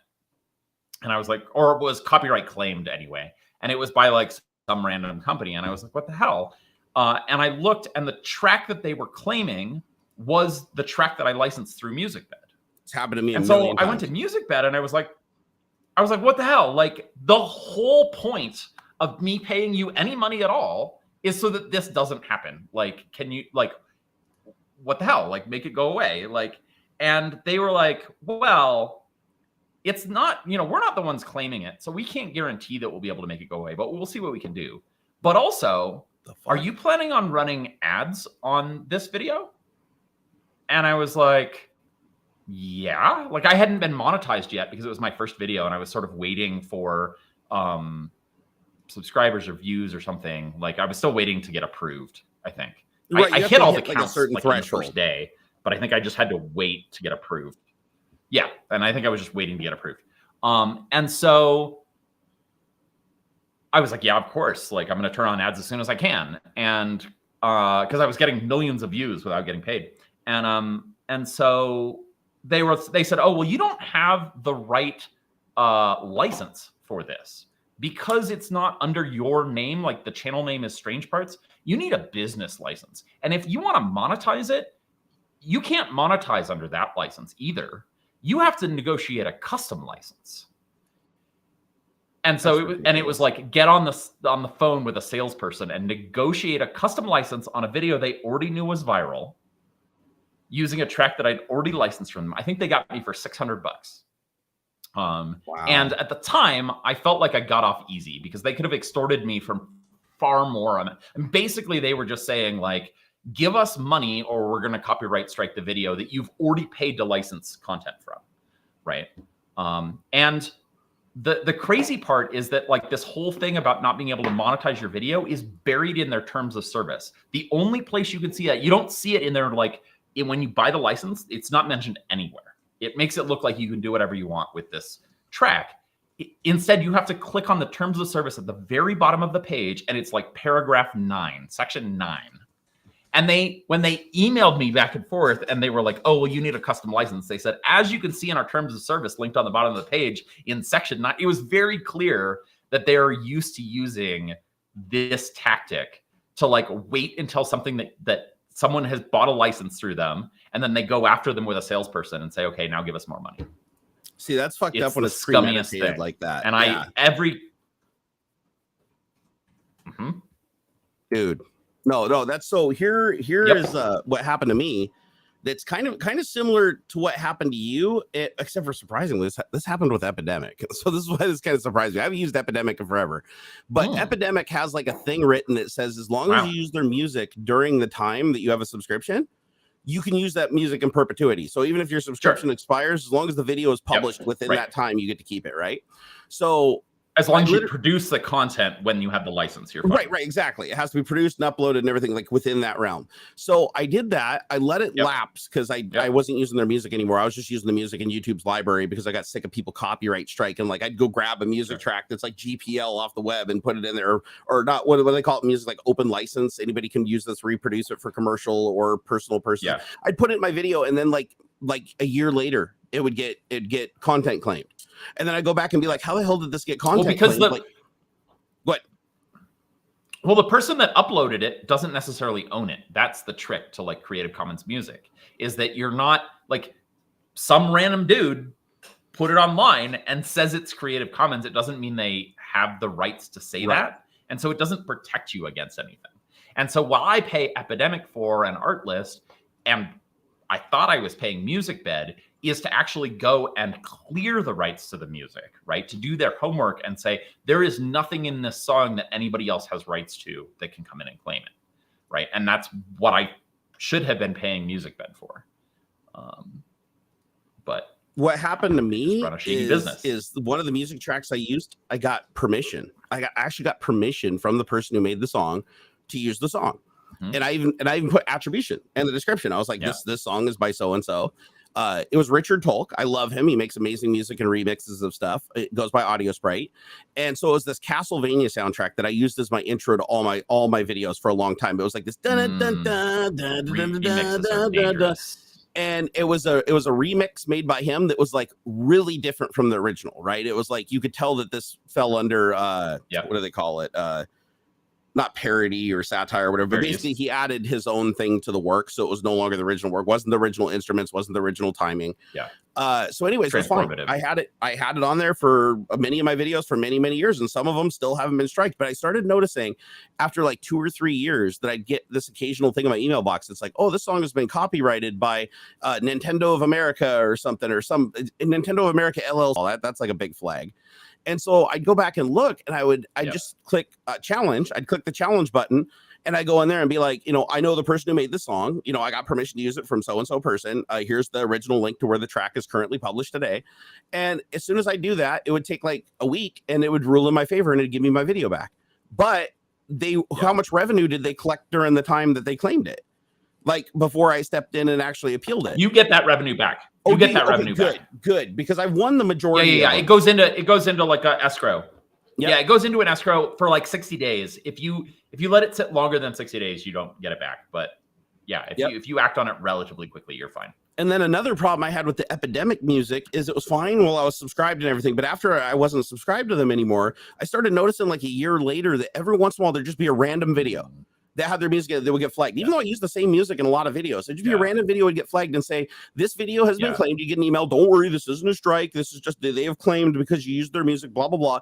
And it'd give the name of the company, and the company would be nothing. It wouldn't be Epidemic Music. It wouldn't be something, it'd be like something like Collective Music LLC. It'd always be this LLC bullshit that I was seeing. It might be their like rights management company. I actually work with a company called Superbam that does this for me. That basically watches to see if other people use my content, and then they go in and claim it for me. And they have people who do that, so I don't have to. Because I used to spend a lot of time claiming like people who just re-upload my content on. There's a thing in the dashboard that just does it for me now. Have you seen that in the YouTube dashboard where it just shows like 90% or 80%? It says what percentage they use.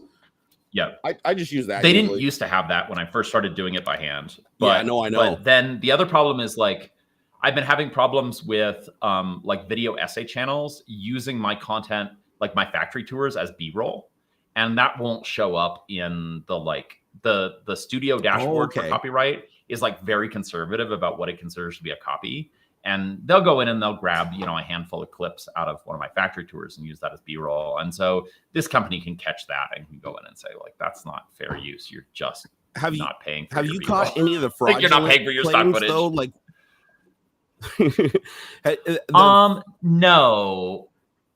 No, I haven't really had problems with that. Though I did want to circle back on the music bed thing. Yeah. The crazy thing about the music bed was I wasn't yet approved for the partner program, so I couldn't make any money on it.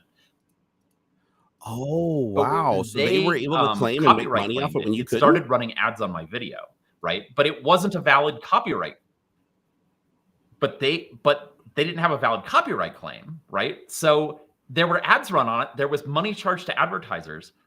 I don't know where that money went. I went to YouTube and was like, hey, like, this was an invalid claim. That money should go to me. And they're like, well, you weren't part of the partner program. And I was like, yeah, but you ran ads on my stuff anyway. Like, I should get that money. And they basically just said no, but welcome to the partner program. Right.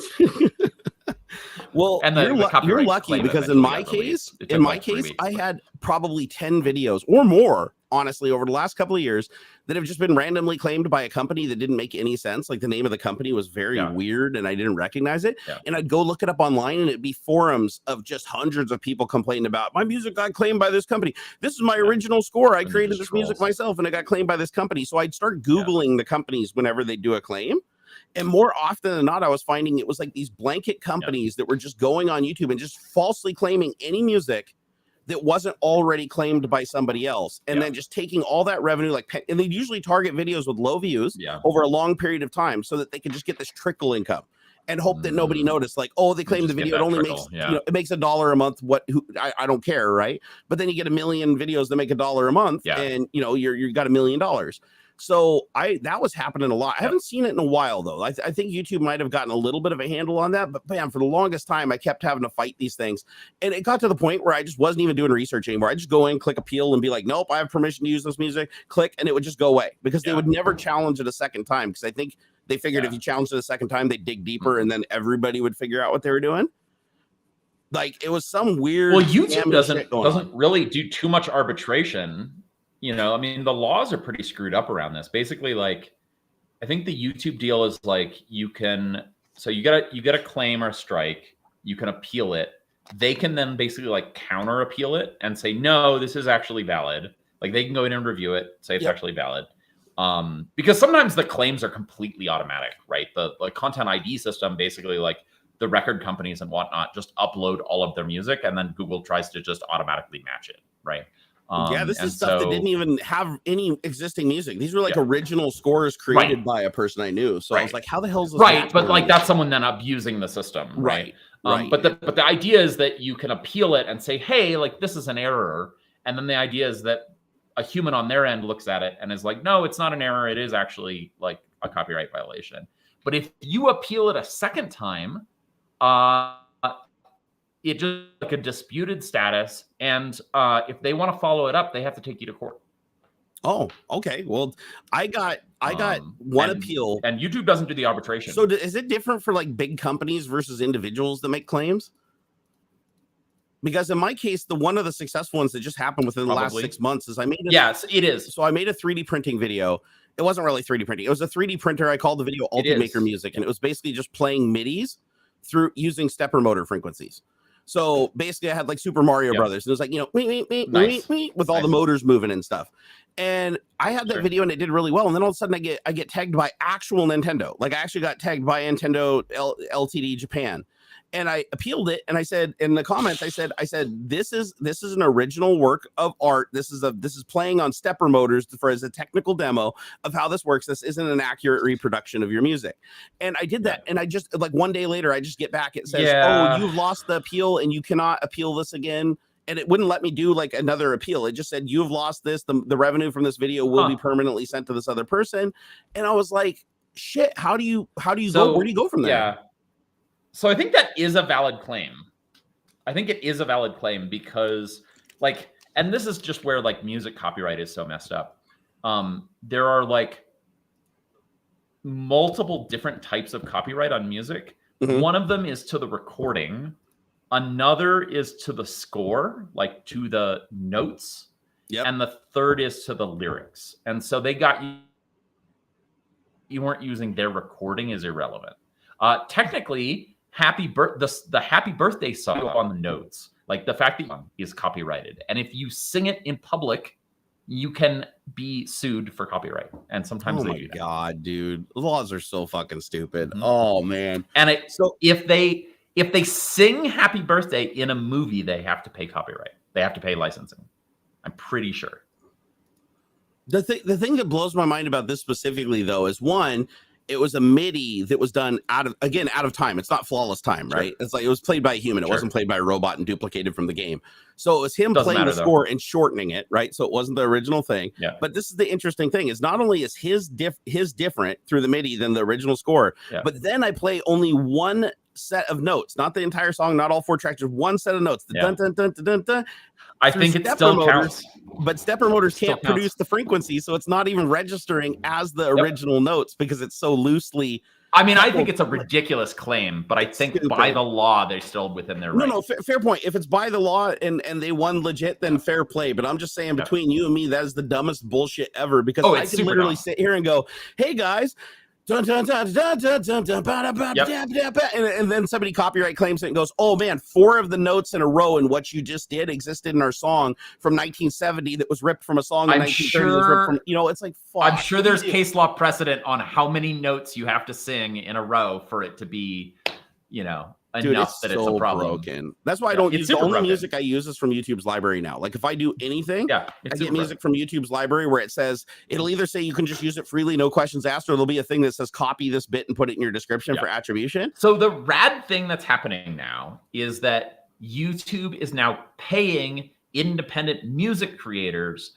to write music for the YouTube song library. My friend Rod Kim has done music. This. Yeah, my friend Ron Kim has actually produced like multiple albums for them on spec that he sells them the entire rights to the song. So he no longer owns it. So they have complete ownership over it and therefore can do complete rights management around it. That's awesome. But it's rad for him. Like he's a small YouTuber composer, and that's amazing. He gets his music gets on all sorts of stuff now and he gets credits and stuff. And yeah, it's super rad. I hope they do more of it.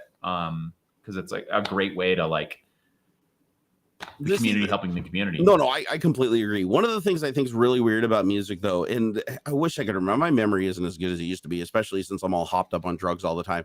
But there was recently a music litigation that occurred where a band got sued, like a no-name band got sued for replicating the melody of another song, even though it was completely out of key. It was in a completely different key. Yeah. It was out of time, but the general melody sounded similar. So then the court ruled in favor of the previous artist and said that they ripped them off, so they had to pay a settlement. But then what happened is because that got so much notoriety, and if you guys know what I'm talking about in chat, please say what the names of the bands were. But because that got so much notoriety from the famous band going after the no-name band, then an even famouser band from back in the 60s came forward and said, oh, there's it sounds an awful lot like ours. And it went to court and they ruled in favor that the second band ripped off the first band and they had to pay even more damages. The reality is all of this is bullshit and should not be happening. And I actually had a really long lunch with one of the directors at YouTube that's responsible, the director that's responsible for copyright and copyright enforcement. And he's he was sort of off the record, this is a shit show, and I don't mean to spill anything that I don't think you would say publicly, but the reality is that YouTube is doing the absolute best they can for creators and for, viewers within the limits of the law. And the reality is that the law sucks, right? The law has been, there has been Hollywood and record companies have been lobbying for so long to lock down copyright in these like really draconian ways that it's they just have their hands tied, right? Like the various like DMCA laws are so heavyweight that they're operating as best they can. And all of these like content ID and copyright claim and copyright strike, like it's actually better than the alternative of like letting things play out by themselves, right? Like they've spent a lot of time and money building these systems so that we can put videos online that have music in them, and so that like it's possible to see clips of TV shows on YouTube, right? Like, and so that it's possible for content creators to use, short bits of videos of like, movies and movie trailers, right? Like they really are trying to do the right thing, and the laws have to change. I just feel like I'm a little bit more pessimistic than that. Just dealing with them, I think I've been creating content on YouTube for something like 17 years now. Yeah, it's been forever. So wow. I'm a little bit more pessimistic because I've seen some of the things YouTube has done, like even recently, that makes me believe that they're not doing everything that they can, and they're picking the course of action that benefits the larger corporation rather than the people that build the platform, the individuals. Like what? Let's get into it. Like what? So a really great, it's a great debate. A really great example is this, like, for instance, I haven't made content in a while, right? I haven't made a video in a while. Yep. And now my existing content that I have is still, a lot of it is relevant. A lot of it, like, there's things that are trending every day that one of my 800 videos falls into that category with a lot of viewership and a lot of relevance. Sure. And people just don't see my shit anywhere in the sub boxes. They don't get notifications if I go change any of the metadata on it. It just feels like YouTube, even though that's still a relevant thing, they're like, well, he's not making content regularly, so we don't want to put any more attention on that channel because we'd rather put attention on something else that's bigger. But then the thing that pisses me off is you have a big company come in that has no record whatsoever on YouTube. They're just a large publicly media company with a lot of money, and they come on there and they just instantly trend them, shoot them up to the top of the tree, and now they're showing up like in my sub box, like everywhere, when I don't even subscribe to the damn channel. Like I think CNN, if you started subscribe to CNN, it shows up like 50 times a day. I think if you actually started making videos again, you would see all that change. I hope so, because that's actually one of the things that makes me not want to come back, is just seeing not just my stats, but also my friends who are publishing, like even Jay's 2 cents, and like looking at his stats, like everybody seems like their stats are starting to fall off of a cliff, even though the viewership is still there. It just feels like the viewership's being pushed to the more shilly channels. I don't think so. I think TikTok is eating into YouTube a fair amount. That's definitely true. I 100% agree with that. And so I think like the pool of views is lower. I also just think like, people's taste and attention changes, right? And I think certainly, you have... It's me. We're talking about me, brother. Come on. Like I never get old. Come on. Even though I got pessimistic and old and crippled, come on. But maybe people's taste in editing style has changed. And this is something I've been thinking a lot about recently, which is like, and there are sort of two things leading towards this trend, right? So you could look at TikTok, right? People's attention spans are shorter, right? Particularly if you're spending a lot of time viewing shorts or TikTok, like you want that like immediate payoff, right? You need to be paid off within a second, 2 seconds of starting to watch the video. And that's a generation that grew up being used to that. That's the thing that really changes it, right? It's a delayed reaction. It's like all the people that are into TikTok, the older generation doesn't understand it, right? But the newer generation, like during their childhood and stuff, that's what they were used to seeing, is constant instant gratification. Yeah. So I do get it. And so like, 3 or 4 years ago, you could get away with like a minute intro to a video. And now you just got to get right into That's true. It, right? I did remove my intros. Yeah, I remember. Yep. And then you sort of look at like, and I think this is sort of an extension of it, but like you look at like a Mr. Beast, right? And like, I love Jimmy. Jimmy's awesome. Jimmy's awesome. And he's like, he's a fantastic creator. He's a really smart dude. And he's really eager to share everything he knows with anybody around. That's what I really love about him. Like he's a very open book. He's not trying to hide anything. No. And he just loves talking YouTube. And one of the things I heard him say is, he picks really clear titles for his videos, right? Like, you know, I am trying to think of one, like, you know, last one to stay in the circle wins $1 million, right? So it's very consistent phrasing. So you find 100 of his videos from the same phrase. Yeah. And you look at the title and you know what the video is going to be about, right? Like, you know the entire premise of the video just from the title. And then what happens when you click on it? The very first thing that happens in the video is that essentially Jimmy just restates the title in the first sentence, right? Like, so the speech, the text picks it up as a part of another data point? No, not even that. No. It's really? entirely a viewer behavior thing. Oh, like, okay. No. Stop thinking about the algorithm for a minute. All right. Just think about it from a user perspective, right? Short attention span, right? You've got a very clickable title that already gives you an understanding of what the video is. Immediate payoff, right? The immediate payoff is this is what the video is about. Yep. Right. And then the next thing that happens after that first sentence is they immediately start doing whatever the thing is, right? There's no intro, there's no setup, there's no nothing. It's this is what the video is, go. Right. And then it just never stops. Right. And then it just never stops after that. It's next. He never brings the energy back down. Right. And the retention stays really high too, because you never feel bored. Like he doesn't ever have like a low spot in his video where nothing happens for a period of time. It's just that's all really very intentional, right? He's editing for retention, right? And he talks about this. He does some crazy shit. So you know how in the YouTube studio there's an editor that allows you to make some very simple changes to your video after you've already uploaded it? Yeah, I used it once to get a video like unstriked or something like that. Okay, so here's what Jimmy does. Jimmy goes in and looks at the retention graph 2 days after the video is uploaded when it goes live, right? And the retention graph shows us where this is going. Yeah. So the retention graph shows you over the timeline of the video from start to finish, what percentage of the people made it that far in the video, right? So it starts at 100% and then usually it trails off, right? Yeah. Jimmy looks for places that drop there, where there's a sharp drop in the retention. And he goes, okay, a lot of people are leaving the video at this spot. That must not be interesting. And he just goes into the editor and trims out that spot. Trims out that scene. As soon as you said it, I was like, that's brilliant. I didn't even think about that, but that is absolutely freaking brilliant. And if you trim out a spot where you're losing 10% of the people, that's 10% of the people that are making it much further into your video now. Right. So now all the long videos turn into TikToks basically over time as you refine them. I mean, he's still making long videos, right? He's not making 30-second videos. He's making, 10, 15, 20, 30-minute videos. But if you could find the spots where just like the editing was too slow or something was off and you're losing a disproportionate amount of people, you cut a minute. I did it recently on one of my videos. I realized that the intro was too long and I was losing like 50% of the people in the first minute. It was the fMRI video. And so I went in and trimmed out 30 seconds out of the first minute. And like, I can see it's not a huge improvement, but like it's 5 or 10% improvement over. It's more than like statistical abnormality. Like you. Okay. It's like very it's noticeable. And so for anybody who doesn't have the context, the two most important metrics for a video to succeed on YouTube right now are click-through rate. How many people see the video title and thumbnail and click on it? Or out of the people who saw it, how many of them click on it? What percentage? And then average view duration. How long does your average viewer that clicked on the video watch for, right?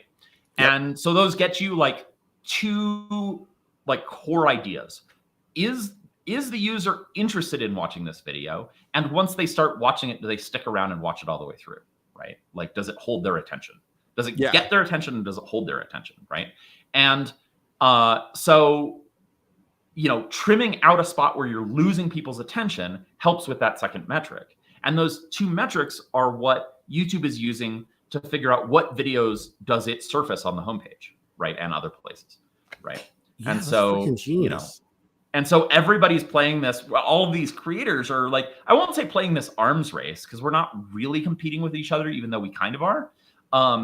Whether you like it or not, it may not be intentional, but it's like it's so many pool viewers, is right? huge, right? Yeah. So it's like not really competition, but we're certainly all optimizing for those metrics, right?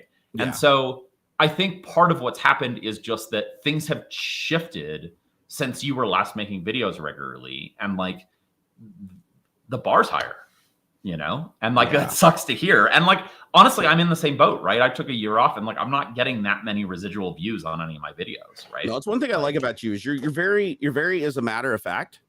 Like I like try that to you. Even if something doesn't play in your favor, like you still are excited about just knowing how it works, and that's a very scientific approach, and I like that. Because then you can figure out what to do about it, right? Yeah, and the thing is, you're not a dick about it. That's one thing I wish people would learn from you. It's like you can actually say what would be considered the most condescending shit ever to somebody, but the way you deliver it and your intention behind it makes it completely passive. Like you want to know, like it's like you want to dig into it. You want to be like, oh, like I kind of want to know about this now. I want to wait.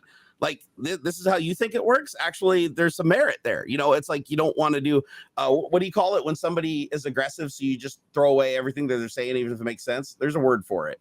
No, not condescending, but somewhere along those lines, where it's like somebody basically loses your attention immediately because they decide to be offensive. So everything they say behind that just gets dismissed. Shit, you're good at that.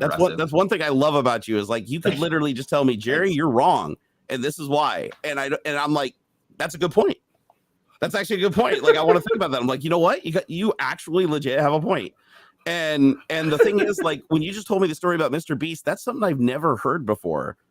And there's always new stuff. I learn new shit every day, but that's I have not heard before. I'm gonna just because we're shooting the shit and we're already well into spilling. I gotta thank this guy real quick. Somebody just tipped $100 for crying. I know, I saw that. Like, that's why I got distracted. I'm like, what the shit? Seriously? Like, did you mean to do that? Was that supposed to be 99 cents and you pushed too many buttons? Like, please let me know. Dude, seriously? He said, keep doing your thing. You're my favorite YouTuber. My God, that still just hits me right in the heart every single time, right? Man. That's something that never gets normal for me. That is just like, that somebody, because that's a lot of money. Like, I don't care who you are. That's a lot of money. It's a lot of money to just take $100 and throw it at somebody on the internet that makes videos you can watch for free. I don't think I've ever tipped a waitress $100. Dude, they flip their shit. They absolutely. Are there two? Did they do it twice? You didn't do it twice, did you, dude? Like it's showing up once in Stream Elements, but I see two at the top of the top chat. Yeah. No, I think it was just one, and it's just YouTube's just duplicating it. Because one you click on and it goes to, and the other one it doesn't go to anything. So I think it was just YouTube messed up. But hey, he deserves multiple up there. He can have as many as he wants. Absolutely. Actually, you know what it might be too? It might be because $99 is so much the little cooldown timer had to be extended. Like, dude, that's freaking insane. Thank you, man. Mr. Leggin, you are awesome. And I love your face, and thank you so much. Like, honestly, we could use that right now. We honestly could. Times are tough for everybody. So, but I do like to earn my keep. It's nice when somebody's like, you know, hey, I like what you do. Here, have some money. Totally. You know, that always feels good. I always get like really nervous when somebody's like, oh man, I don't want you to die. Here's some money. And I'm like, I appreciate that, but man, I don't want to be a burden. I always want people to feel like they get value for everything that they do. Like anytime, the second I start making content that people are literally it's just a pity party and nobody enjoys what I do, that's when I leave. That's when I just close up shop and say, you know what, it's time to just go do something else. No, I absolutely. It feels much better to have people thanking you and contributing based on the quality of your content and the enjoyment they get, rather than just feeling sorry. Dude, it's like everything. It's honestly like I'm a very emotional person. If you haven't noticed, Scotty, from my tweets. Really? Dude, I love it. I love it when Davey from AVE gets on there and starts like pushing my buttons, because he cracks me up. I love him. I absolutely love him. I love AVE. But I love it when he gets on there and he starts pushing my buttons, because he's like, oh, you know, you should maybe get off of Twitter for a little while. Oh, you should just go simmer down and calm down in the corner. He is like one of the few people that can say that, and I actually sit back and take a breath and I laugh about it, you know, because he's another very direct person, and I love it. I didn't realize you knew him. That's awesome. Yeah, we talk all the time. If you go look at our Twitter, we're going back and forth constantly on everything. We disagree because he's on like super secretive about his identity, right? I've never doxed him or anything, so I couldn't tell you that. But I mean, unless like he's never even shown his face on camera. Oh no! Oh, sorry, not AVE. Shit, sorry. No. We're talking about the same person, because I don't even know his name. Let's see. Hold on. I'll find him here. What's his channel called? Let me pull it up here. I don't think AVE has even shared his first name. No, you're right. AVE is the guy, the Canadian, right? Yeah. EEV blog. Sorry. Dave. Dave Jones, right? Yes. So he cracks me up. I actually haven't talked to AV. Like, I've never talked to AV. I'd love to, though. Yeah. That guy is the most hilarious. You know what's sad, though, that I have to say is that he's been forced by the algorithm to like really tame himself out. And it's like I go back and listen to like the really old videos because he even said like in his videos he's lost monetization. He has to chill out a little bit. He has to be careful. But you go back to like his old videos where he's like reviewing the Hitachi Magic Wand like personal massager. I was like almost pissing my pants through that entire video. His teardowns are so good. They're so funny. My favorite is the Juicero teardown. Yes, I mean, he literally ended a like $10 million funded startup with a single video. Just taking that thing apart and like speaking his mind. Oh my god, dude, the Juicero. I remember that. Wasn't the one where he basically said that it's like the most over-engineered, massively like amazing piece of technology ever, but all it does is squeeze a bag? Yep. And then he just squeezes the bag with his hands into his like grungy coffee cup sitting on his workbench and is like, he got more juice. He got more juice than the press. I remember that. Exactly. Oh my god. Exactly. That thing was so dumb, and he did the perfect job just tearing them apart. Literally, I mean, he literally tore the machine apart. You know, whoever came up with that idea, though. Seriously, like I don't know how that ever got off the table. Like, well, everybody in like IoT land is chasing the Bic Razor model and the like Keurig cups, right? They want to make a machine, that they want to make a tool or whatever that you have to buy refills for, and the refills can be expensive, and it's a subscription, and blah blah blah blah blah, right? Like it's, you know, like I've seen so many like failed startups and pitches around stuff like that. You know, it's and so I can't stand that's how you get that stuff, right? Because if you can find a business model that it works for, it's incredibly lucrative. Oh, hell yeah. Right? Yeah, no, it's the first hit free model, right? Of the drug dealer. It's like get them addicted. They buy it. They're already invested in it. So even if it costs more than buying something else, it's like they're already invested into that ecosystem. It's kind of like, you know who else does this, but like to a lesser extent is Apple. Apple does this too, because like you go get an iPhone and then they're like, oh, the watch works great with our phone. No other watch will, but there are other watches. You don't have to buy like supplies for your iPhone. Correct. That is fair. It's not, and that's really what they're trying to get you on is like the machine is cheap, but the refills for it are expensive, right? Or comparatively expensive, right? Well, my iPhone needs a refill of the entire unit every couple of years, so it just goes in the garbage, grab another one.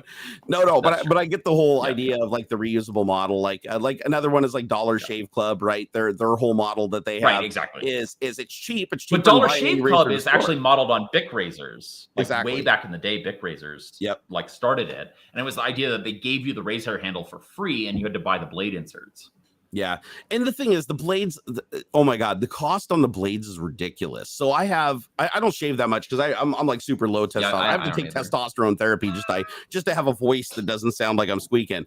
But I think is it a Bic or is it Gillette? No, it's Gillette. I have the Gillette razor handle, right?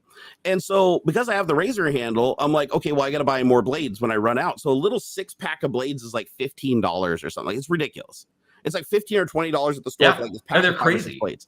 And now they lock them up because everybody steals them and sells them on Amazon. Do you know that like full loop? No.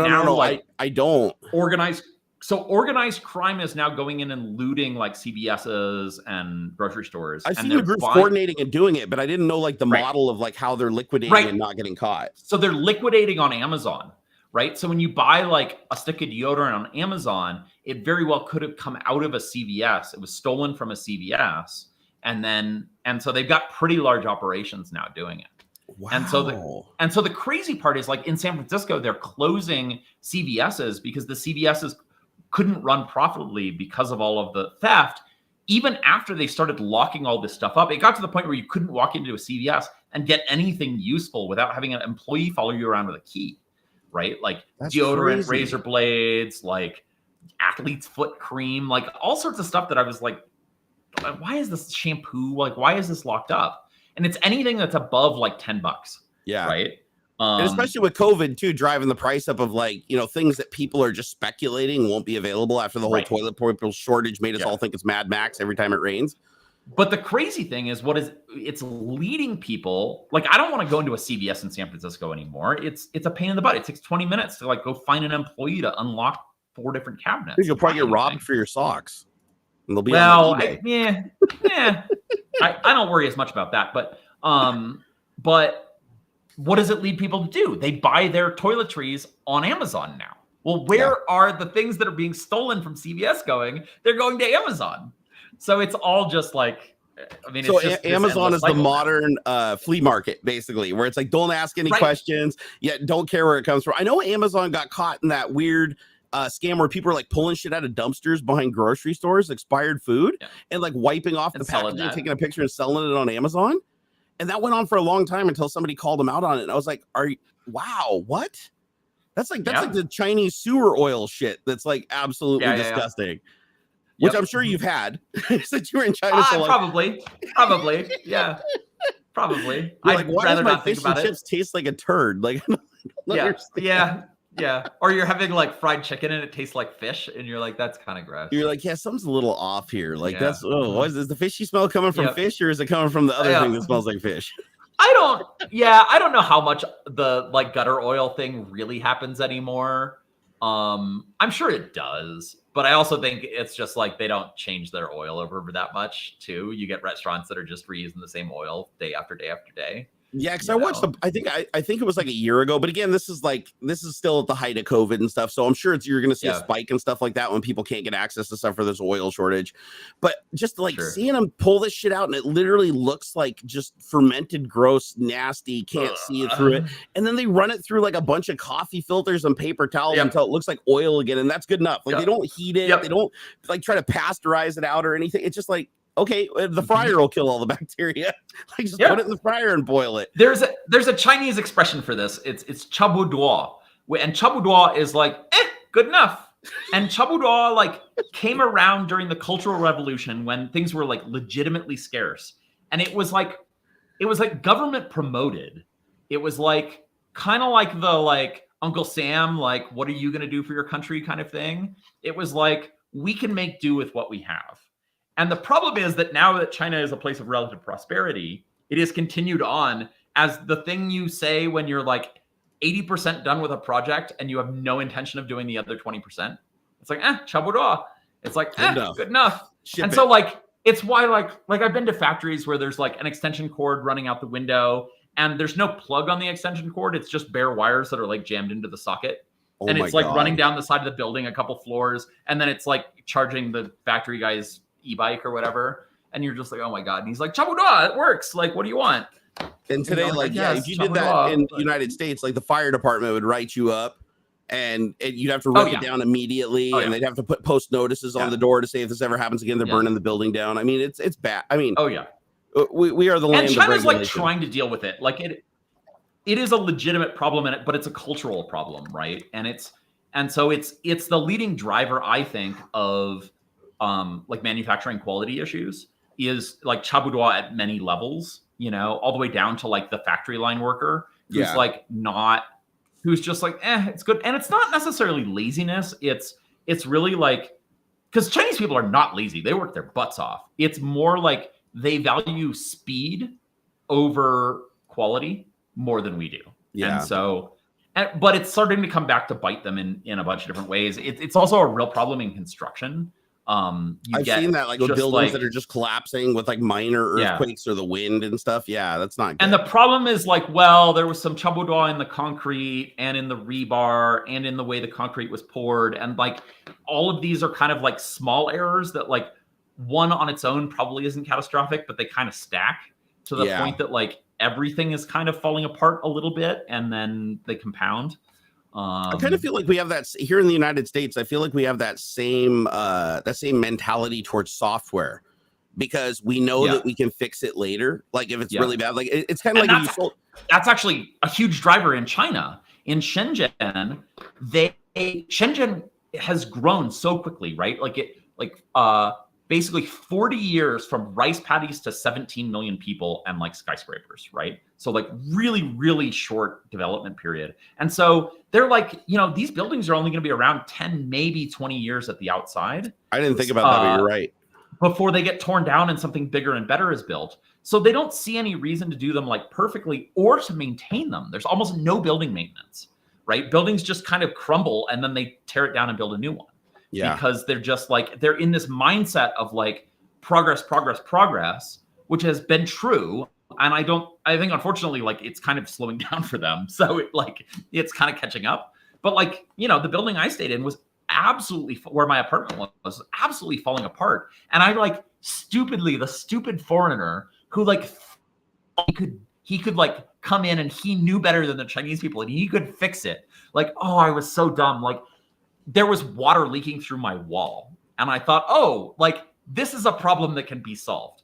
And like 3 months later, I'm like 6 stories up from where I live, trying to like redirect the runoff from everybody's air conditioner in the 30 stories above me out a pipe that hangs over the building because the runoff has created a pond in the like balcony over my apartment, which hasn't been, I mean, it's just like, Yeah, you're the low spot, so that's where it all goes. All the way down. Oh my God. Right, exactly. Dude. And it's like, it's not one problem, it's 6 problems, right? That have all compounded into this horrible mess, And like, I did get somewhere, but I eventually just gave up. Like, I was just like, this is, and meanwhile, the landlord is just like, or the like manager for the apartment, it was like a serviced apartment even. So it was like closer to a hotel than an apartment, right? But I was renting by the month. Sure. This guy named, his Western name was Winston. And Winston was like the most like passive milquetoast guy you've ever met. He would just like huddle in his office all day long, really young, like early 20s. And he's just like, this whole thing is playing out and he's just kind of rolling his eyes at me and going like, okay, you crazy white guy, like, and just like kind of dragging his feet. And like, he's just, and in retrospect, the whole time he's going, you're an idiot. This is never going to get fixed. Like you are like literally tilting at windmills here. And sure enough, he was right. Like, is that because he's also been defeated by the same system, or does he? Yeah, everybody has. Okay, everybody has, right? Like, and so like it's part of what perpetuates it is people are like, like I'm not going to be able to like this is an unsolvable thing because there's so many individual problems that have added up to this that I'm just not even going to try. Right? Like I'm just going to like focus on what I need to do, and I'm not going to worry about the fact that like sometimes the wall is wet. Like it's good enough. It's not growing mold, so fine. I feel like we do, like to some extent, we still do that here where regulation doesn't step in, right? I mean, I think that's the one thing that regulation can do, right? They sometimes overreach and mess with it too much and ends up costing more and in the end does more damage because you never get anything done. But it does actually cause people to have to meet a minimum bar, right? But because we have building codes here that prevent that, right? Like, but if you don't meet it, right? Like if you don't have that minimum bar in place, then you have like software. Like software doesn't have a minimum bar. There's no laws, as far as I know, that say, hey, if you ship an IRC client, it has to be able to connect within this many seconds and after 5 retries, and it can't crash ever. Like we still see it in construction. We still see contractors that try and cut corners. And they try and put one over on the inspector or the building. We saw like back in I think the 90s, like all the houses blew off the roofs in Florida in the hurricanes because there was nothing that was holding the roofs on except a few nails, right? And now they have to put in hurricane ties, which are just these strips of metal that run from the wall to the roof beam that, you drive nails in sideways and they hold the roof on from lifting off, and like that was a code change, See, and it was a bunch of mass produced houses that had their roofs blown off that should have never been built that way. That's ridiculous. That's absolutely ridiculous. But let me ask you a question about like the software side of things, because you got my cogs turning here. Like I'm thinking about this now. It wasn't something I was thinking about previously, and I'm like, I think that you would probably agree with me that software is becoming more important as time goes on. Like software is actually where most of the heavy lifting is done outside of hardware. Like it's kind of important in our world now. Yeah, it used to be huge mechanical, right? It used to be like huge mechanical mechanisms that did complicated things, like on farm equipment, for instance, and building equipment. But now we've like moved it to where it's like the hardware has become simpler, right? It makes sense just to create a long beam with a motor on it, and then have the software figure out how to turn it into a windmill or a robotic arm or make it do its purpose, right? But there's no regulation of the software. So as things become more software dependent, where there's regulation on the hardware and the hardware gets simpler and the software takes over the heavy lifting, you've skirted regulation. Like if you have a refrigerator, it's like a refrigerator. That's a good point. Yeah, that's a good point. I'm worried about. Like structural engineers are required to be, like civil engineers have to be licensed, right? Yeah. Like they're legally liable if something they signed fails. 100%. Right? Yep. Software engineers, not so much. No, not at all. There's no way to get licensed. Yeah, it's like one good Right? example of There's this no thing is mechanism like for it. Tesla. Like Tesla right now, it's like you have this full self-driving that we really don't have any like major regulation around. We're like, okay, wait, we've never had a car drive itself before, so we're just gonna wing it. So you got all these beta cars out on the road driving around and Yep. crashing into shit, breaking the law, going over the lines. Like there's so many I think videos people on would be YouTube of this. horrified to see and really understand the software internals of a lot of systems they use, right? Like Oh, yeah. it is horrific. Like, and you and I have both seen the inside of it. Like I worked at Google, you've worked at Microsoft. Like most software really sucks, even these like top name companies. And like a lot of what makes the software halfway decent is just like a lot of elbow grease to sort of scrub off the rough edges, but it's still crap underneath, you know? Yeah, it's the whole argument at Microsoft was if we can throw money at the hardware to make up for the software's deficiencies, that's actually cheaper in the long run because the developers cost more than the server. And so all the time we develop stuff and they'd be like, don't even bother optimize. If it has a memory leak and we have to reboot it every 6 months, we don't give a shit. Just throw double the memory in the server and let it ride. Because if you fuck with that code, it could create a bigger ripple effect and more regressions down the line that ultimately could give us more downtime and cost us more money. And it's funny. It's funny. Google actually took the opposite stance to that because they got to a point where they had so many expensive servers that actually the server time cost more than a software engineer. And they would literally tell us that. They would be like, your time is cheaper than the CPU time that like this optimization is responsible for. And so like go and so it was like a trade-off we would make of like, well, how many machines is this going to save us in a data center? Yep. And usually the answer was more than your salary. So go spend 9 months on that. Good luck. See ya. Yeah, see, Microsoft was the other way around. They'd be like, you know, we got unlimited budget for hardware. We don't have unlimited time budget for developers to move off of a project and have to handhold this shit. So the interesting thing with Google was it wasn't a budget issue, right? It wasn't that they didn't have money to spend on more machines. It was sure, it's Google. The biggest issue when I was there was no more data center space to be had in the world. There was no more square footage in a data center. Yeah, it was. And you might be able to order 100,000 servers in some finite amount of time, like on the order of maybe months, maybe. Although that was a bottleneck as well, was like, if you need 1 million new servers, who are you going to ask that can produce you 1 million new servers? That's true. Like that actually becomes a big problem today. Yeah. Yeah. Right. And this was like before all the silicon shortages and all of that. I mean, there are only so many factory lines in the world that can make these, right? But also like far greater than that problem is if you need a new data center, that takes time to build. You know, these are major construction projects. And so like Google was literally like had rented out all of the available data center space at one point, and there was no more to be had. And actually the problem wasn't square footage, it was cooling capacity. So they had data centers that were largely empty because they'd figured out how to cram so many servers into a rack that they would just completely overwhelm the cooling in a data center. And so I got a tour of a rented data center in Silicon Valley area, and it was like largely an empty room. And it wasn't because like, oh, they weren't using it at capacity. It was because the cooling for the building couldn't support any more servers than what they had in it. And they just have like a few racks in it. It was crazy. No, I remember the big lab in Building 37 on the Microsoft campus that we had, which was our main lab with all the dense packed servers for stress testing. I remember that when we ran the lab at full load in the summertime, it would overwhelm the HVAC. So that building was built, like that lab was built around having max cooling. And through a couple of hardware revisions and a couple hardware changes and more power coming in, they just couldn't dissipate the heat on a hot day. So they started doing like rolling schedules for the servers and be like, okay, we're going to take these servers offline so we can run the rest at 100% for the stress testing of the operating system.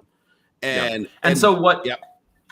So what GPUs Google did that too, by the way. GPUs were a big fucking problem in one of the labs that I worked in, where we started getting all the computers during the GPU generation, and the GPUs were eating as much power as the damn CPU. And so all the power that was spec'd for this many computers and this density for like workstations set up in a row. Like we had huge like grocery store aisles of computers that were set up and used KVM switches to work around them. And once we started getting in all these like Alienware shit with like ever 3DFX cards and stuff like that, the power consumption like went up. Yeah, the room could not keep up with power or cooling, so they had to come in and put in a new PDU, put a new evaporator on the roof or whatever. It was crazy, man. Like so Google has actually gotten even more extreme, right? Because they just got to the point where like air conditioning is not the solution anymore, right? So they made a couple strong innovations, and I so far out of NDA that I think I can talk openly about what I know, and I think everything I know is now public. But for one, they said we're just going to run servers hotter, right? Like it used to be that you'd go into a server room, like back in the day when I was doing a lot of system administration work, not at Google, like pre-Google, you'd have to bring like a parka to the data center because it was freezing cold in there. Yeah. Right.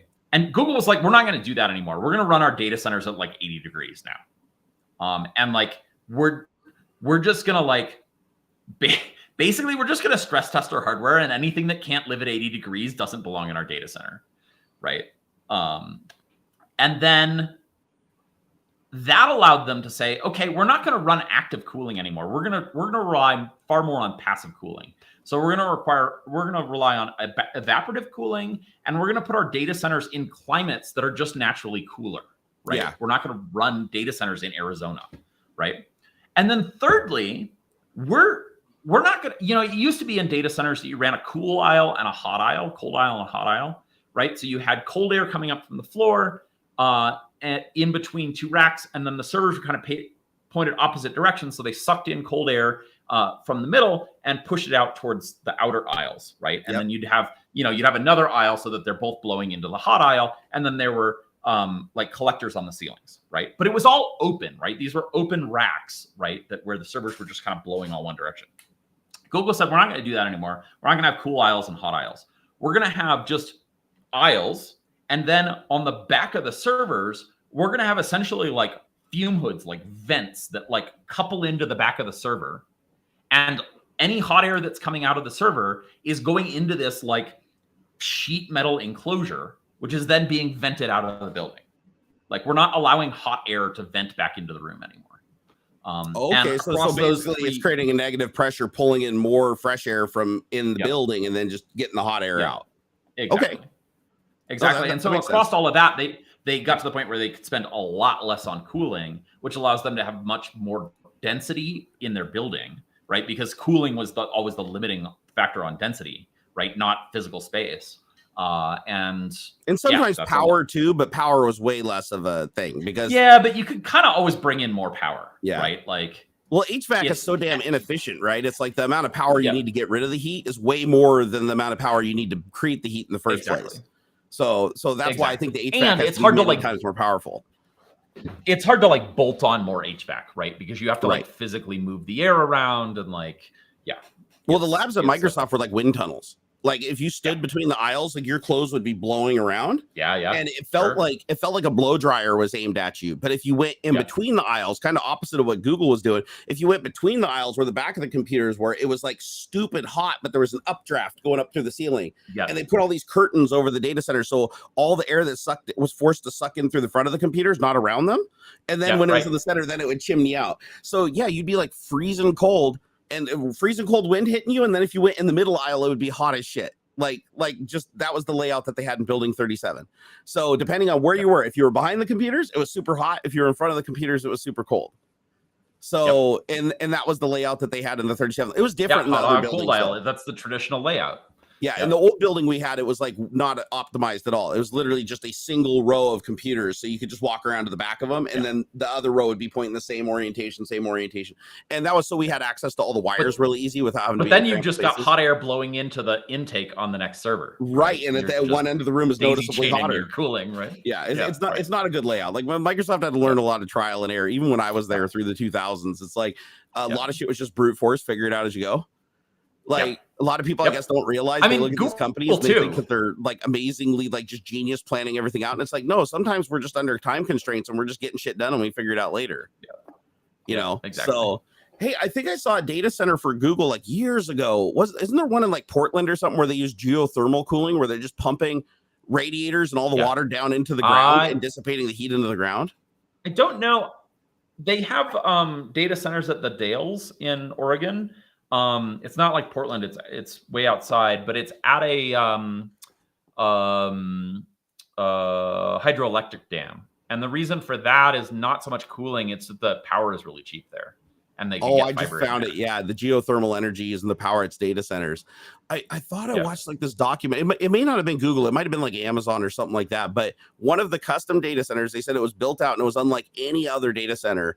And it was just like all these shipping containers and all the heat came out of them through pipes that just went down into the ground. I could actually clear up the story on that. Yeah. So the shipping containers was originally Google. There was a secret shipping container data center thing. There was one shipping container that was like the prototype that was sitting in the parking garage under Building 42, which was one of the main 4 campus buildings. Okay. And I never got to see the inside of it, but you could see the outside of it. They stopped doing it.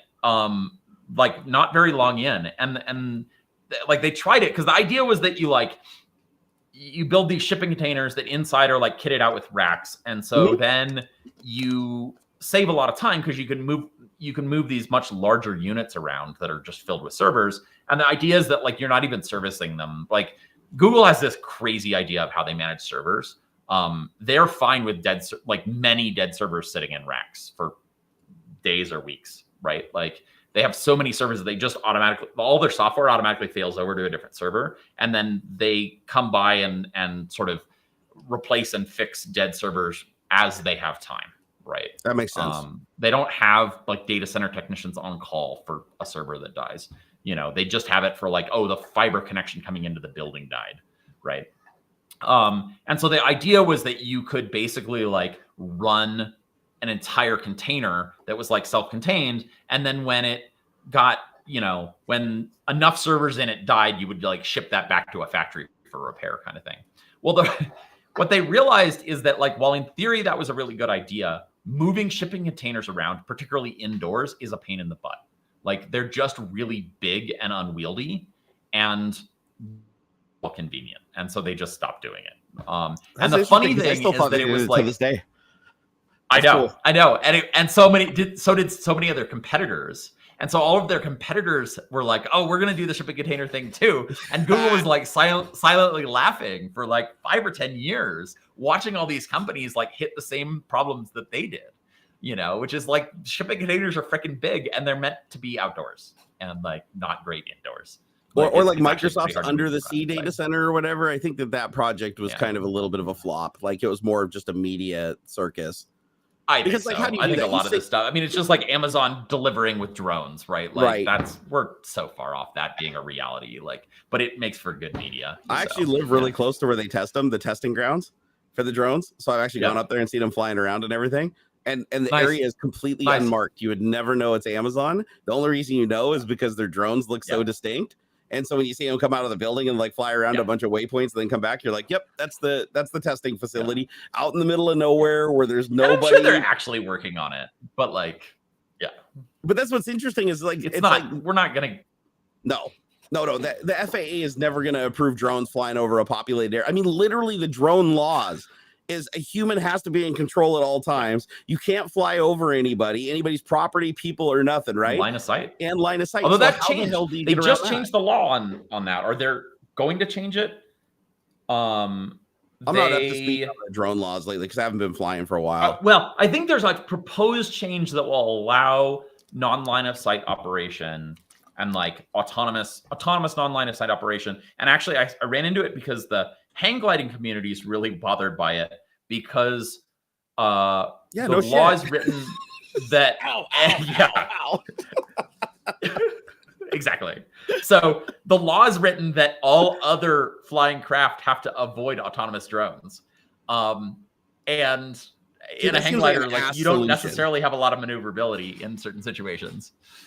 You know what pisses me off about that is that will just be adopted at the ground level too eventually, and it'll be like, hey, all full self-driving cars, you have to avoid them. If they start going off the rails and like flying over the lanes and driving on, it's on you. Like if a crash happens, you better stay the hell out of the way of it.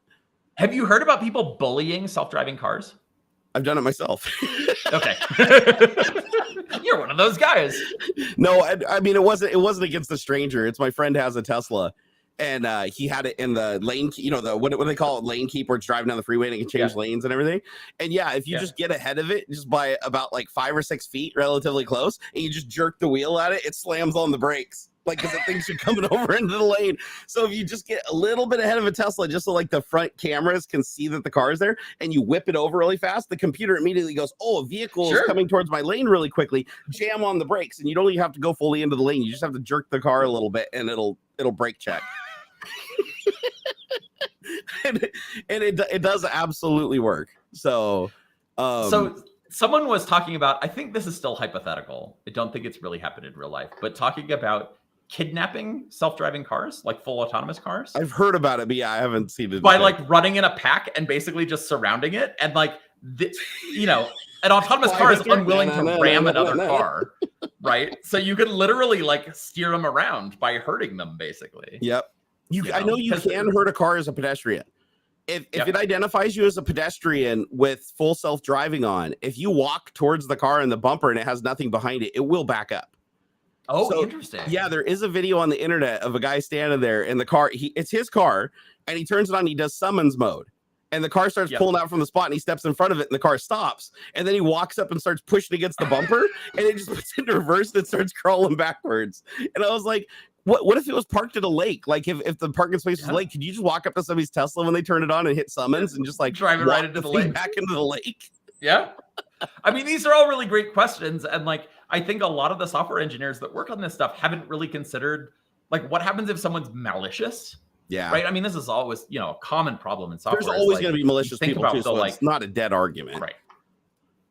And you think about like, well, what is the like, as an engineer, you're just trying to get the dang thing to work in the first place. You're always thinking about the like rosy case scenario. And we often don't think about like, well, what are the error cases? But also like, well, what happens if someone's malicious? I actually just got back from DEF CON, and DEF CON is all about like, well, what if I know I watch all the talks. I've always wanted to go. Malicious or just like a little bit mischievous, like what can I do?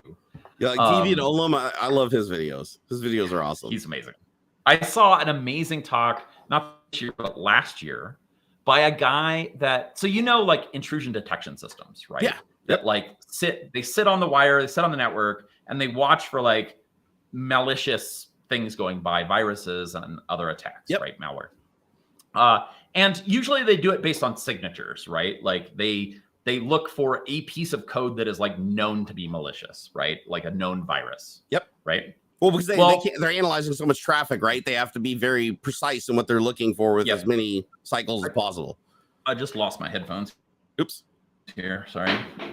Ran out of battery. Hang on. when you stream with Scotty so long, he has to switch his headphones because we ran the battery dead. I know, it's bad. I really should do something else. I have backup headphones. So when you're, hopefully I'm not echoing too much. No, not at all. Actually, you're fine. Okay, good. Sweet. Shotgun mics for the win here. I was wondering why you sounded so damn good. Yeah. You haven't invested in the full like podcaster streamer setup. Well, I mean, you're still mostly video heavy, right? Like edited content is still like your jam. Yep. There we go. Yeah. So when you're running an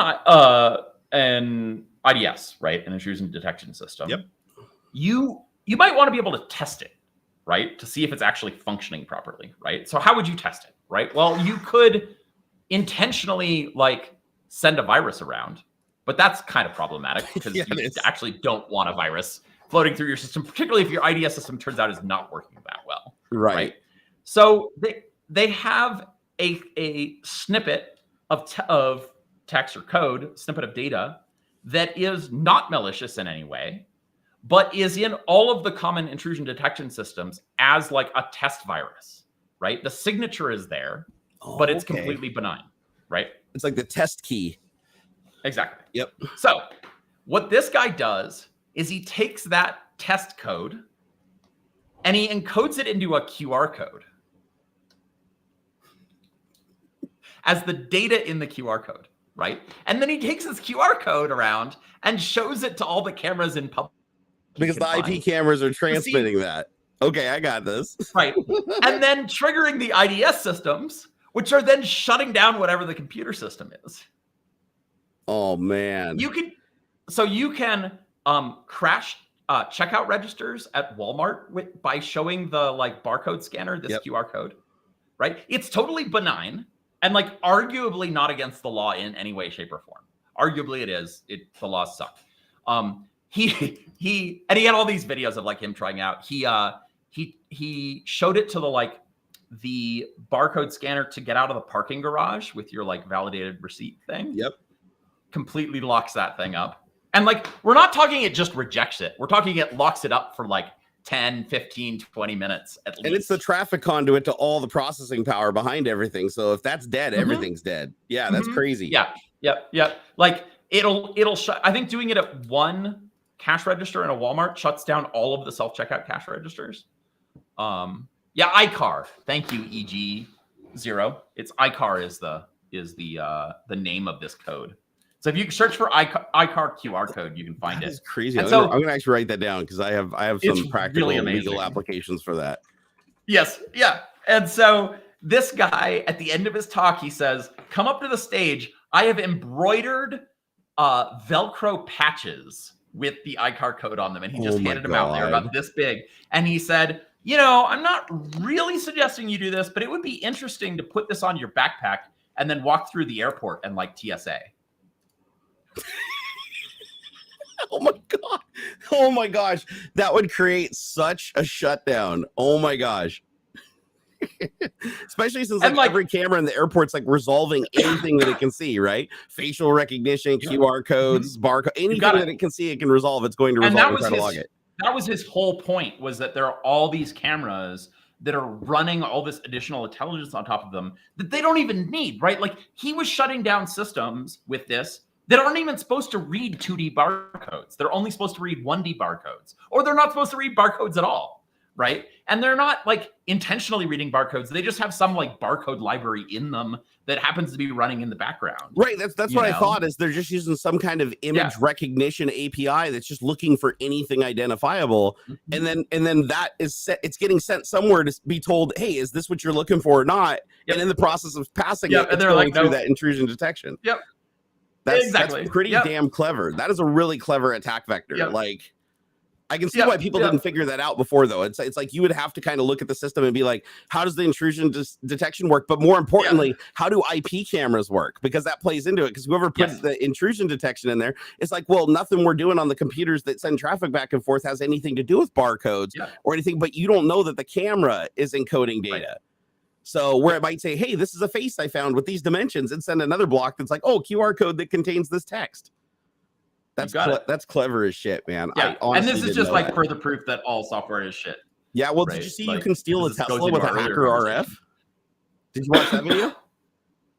I saw it float by and I haven't had a chance to watch it. So all you have to do is if you have a big enough antenna and in a receiver, you got to get close enough to the key that you can basically clone the ping that's going back and forth between the smart key and the car. And you can also do it between the phone app too. So if somebody's using the phone app and like messing with the controls on the car, you sit between it and you basically do this man in the middle attack where it basically transmits the code that it needs to tell the car that, yes, I am the app, I am the authorized owner, I am the authorized key. And you clone that. And then what you do is you use that to send a code, because there's something about it. It's not rolling. It's not like regular cars where each time you hit the button, it rolls. They do something where it's like, it trusts the key. It trusts the smart key without rolling. There's something that because usually they do challenge and response where like, and it may be the phone. Says, like, it might just be the phone app that does this, but they basically get in between. They have to get close enough to it. They clone the key, because they did it on the Donut Garage video, where they steal one of the main guy's Tesla. And so they take the hacker RF, they take his key, and they just get close enough to it that they push a button on the key and it captures whatever the key spewed out. But then it goes over and it plays it back to the car. And when it plays it back to the car, it unlocks and lets them in the door. But then they're like, hey, let's take this one step further. Like, can I start the car? And they're like, okay, I can't start the car or whatever. So then they go back to the key, and then they're like, start the car remotely, record the code, then go there, play back, open the door, get in, play back, start the car. And then the transponder, it just keeps broadcasting it. The hacker RF, there's a script on there. And they can get in the car and just drive away as far away from the original key and app as possible. They don't need any of it. So usually the thing that prevents this is like challenge and response. It's not just rolling code. It's so like the key says like, is there a car out there that like has this key? And then the car says yes. And like you know, the passphrase of today is potato, and then the key like does some like transmogrification on that, and you know, and comes back and says, you know, my response is rock, you know, and if And that garage doors do matches the same, the new ones. then right. Because otherwise replay attacks would just be rampant. So there, my guess is there's probably something else going on beyond just like a simple replay attack. You know, I think there was more to it. I'll have to go watch the video again, but they were pretty surprised. Like everybody there was like, how the hell is this working? Because the playback attack didn't work on like a Golf, but it worked on a Tesla, you know? It's like, that's very, very weird. So the other thing that I saw done with Teslas that was pretty wild is there's another attack, not just Teslas, it also works with any car that has a key and a communication back and forth, is somebody goes in the store and gets too far away from the car and the car locks its doors. Like if you get 15 feet away from a Tesla, it'll lock the doors if it doesn't send you in proximity by your key. So you go away and it locks the door and you go inside of the restaurant or inside of the whatever place they're walking around with the key. And then what you do is the key is constantly pinging back and forth, looking for the car to see what its proximity is to the car and see the state of the car and everything. So as they're walking around, you get one guy to go in with this app on his phone or not a phone. It's like a hacker RF in a backpack. And they intercept and that you replay it. Replay it on the other side. They increase the distance. And then what they end up doing is they get inside of the car and then they relay the packet over the cellular network and they can actually get in the car and drive it. And as long as it can ping the key over the cellular network, it thinks the key's in proximity. So that's smart. That's smart. And I saw this attack play out in a YouTube video and I was like, that's crazy. I don't even know how you keep that feature and defeat that. I don't know how you do either, because if it's just relaying the data straight up, how is the car going to know that the data came from another source or not? It has no way of knowing. I don't know, unless you get really specific on like time of flight. Of like you get really specific on what timing you'll accept, because there's probably latency introduced by that relaying, you know. But that's complicated. Yeah, there's some pretty, and the setup to do it. There's a company on the dark web that sells the setup, I think, for $2,500 that has both broadcasters in it, and it says all it requires is an RC battery and a backpack, and you just stick it in there. And they said just get as close, get within 15 feet of the person who has the key for the car, and then you're on the phone with the guy out in the parking lot, and he's sitting there, and you don't even have to push any buttons or anything like that, because the car just lets you in when you're in proximity of it. If you hit the unlock button, it just unlocks because it thinks you're standing there. Sure. And I was like, that's pretty wild, like that actually works. It's really smart. That's really smart. That's a really clever attack. And you can also steal the other thing with the Tesla attack is not only can you steal the car, because Teslas are silent, you can actually, once you clone the key in the Tesla one, you can actually play back the code to the car and then send another script to the car that says to summon the car. And what it'll do is it'll back out of the garage. It'll open the garage door and back out of the person's garage. And then the guy trying to steal it can back it out the rest of the way using his own little attack, and then get in it and drive off in it while your keys are still in the house. Wow. And so how do you get somebody for stealing a car? If they catch you stealing the car like opened the garage door and is backing out. Like, how do you prove that was the guy that was doing it, or it wasn't a bug or something? And then once it's clear, he knows that nobody came out while it was making noise and rolling backwards and shit. So when he gets in it, he knows he's relatively safe. Like nobody's onto him yet. So I'm like, gosh, this shit is getting like straight up gone in 60 seconds, right? I mean, these systems come out to protect all these things, and then it seems like the DEF CON guys, they're just so damn smart, they can defeat these mechanisms way easier than it took to make it. Like here's a good one that you'll probably appreciate. So when I worked at Microsoft, we had a testing harness called WTT, or Windows Testing Technology. And it was basically a way to run lights out labs. Basically, you had a client called WTT client that ran on the machines in the lab. And then you had the server that ran on the server, of course. And then you had the clients that connected to it and told it what to do with those systems. And it was basically just a way, it's basically like Visual Studio when you do unit testing. It's the same thing where you basically just have a task. You're like, okay, I want to open a command prompt. I want to move these files here. I want to run these files. I want to copy these logs to here at the end. If it passes, do this. If it fails, do this. Basically simple logic to say, this is a job. Throw it at the computer. The computer does all the steps in the correct order, parallel, whatever, and then craps out the results of whether it was successful or not and whatever logs are attached. And so this mechanism, they couldn't run half the test cases because they had to get files off protected servers, which means the client machine had to authenticate with something that was in the domain. And so there's all these extra steps that required accounts and credentials to be put in. And so they're like, well, we can't put Sure. credentials in the job because everybody can just open up WTT and go edit the jobs or look at the jobs or run the jobs and see what the jobs are doing. You can even just go to the computer and just literally record what the job is doing. And then you'd be able to see how they authenticated with the share, and you'd be able to see the password. So what they did is they created something called a local logical user. And what it was is basically this like LLU thing that could only be used by WTT. You couldn't do anything with it locally on the machine. You couldn't remotely, even if you remoted in the machine, you couldn't use the LLUs. It had to be this client decoding the LLU, decrypting it, and then it could only authenticate with shares using the username and password that was encrypted within it. And so here's the fundamental problem. So they created this mechanism, and I said, listen, guys, I can authenticate as any LLU, but I can also steal the credentials from the LLU, even if I don't have access to it. And I can use those credentials, literally anything else, to do anything else maliciously. And some of these credentials were like high-level lab access, get around the domain controller to do like special external testing. And so Awesome. I filed a bug, and I said, and it's an architectural flaw. They can't fix it. And the reason they can't fix it is because one of the things we all do, the people that are running these jobs on the computer, have access to the kernel debugger. So we can just break into the debugger. We can set a breakpoint because we have the symbol. We can set a breakpoint in WTT client right when it decodes the LLU, and we have it in plain text in 2 variables right in memory. And so that breakpoint is easy to set up. It's 1 line of text. So you go in there, you set up the breakpoint, you run the job on that machine with any LLU you want. Now you have the actual decoded username and password for that user account. And the accounts were usually like privately held accounts for people at like higher levels to be able to access higher level shit. And so they're like, okay, well, we can't really like stop the debuggers from looking at it. I guess we could not do the private symbol. And I'm like, even without the private symbol, we still know where to look. It's just a little bit more difficult. And plus they prefaced all the LLUs with LLU. So I could literally just search memory for LLU, and the data that follows it is probably going to be the other variables that were declared next to it. So anyways, they couldn't defend against it. So they just threw their hands in the air and said, okay, we're just, fine. The average person isn't going to do this. Right. But then I found another vulnerability in it where when the LLU runs on the machine and actually gains access to a resource, and it's done with that resource, it doesn't unauthenticate with the share. So that computer still is authenticated with whatever share it needed through the test case, which means whatever you run on it next, even if it's not an LLU or you personally go there and just type on the computer, you're running under the context of that user. So then what you do is you go on the user, you run in the context of that user, you open up remote desktop, connect to the remote computer, it just automatically authenticates because it doesn't even ask you for your credentials because you're logged in. It passes the token, and now you're basically taking control of the dev box of whoever put their credential into the LLU for testing. And the thing that really sucked about this is I basically proved it was worthless and it offered no security, but it was a hugely problematic feature that required passwords constantly being updated. People would forget about it. The LLUs didn't always work. The client would break or hang and not do things within time. It was just this big thing that stood in our way and failed dozens of test cases. We're like, pull the feature out, and they're like, they can't because they're still telling everybody that it's a security feature when it's not a security feature at all.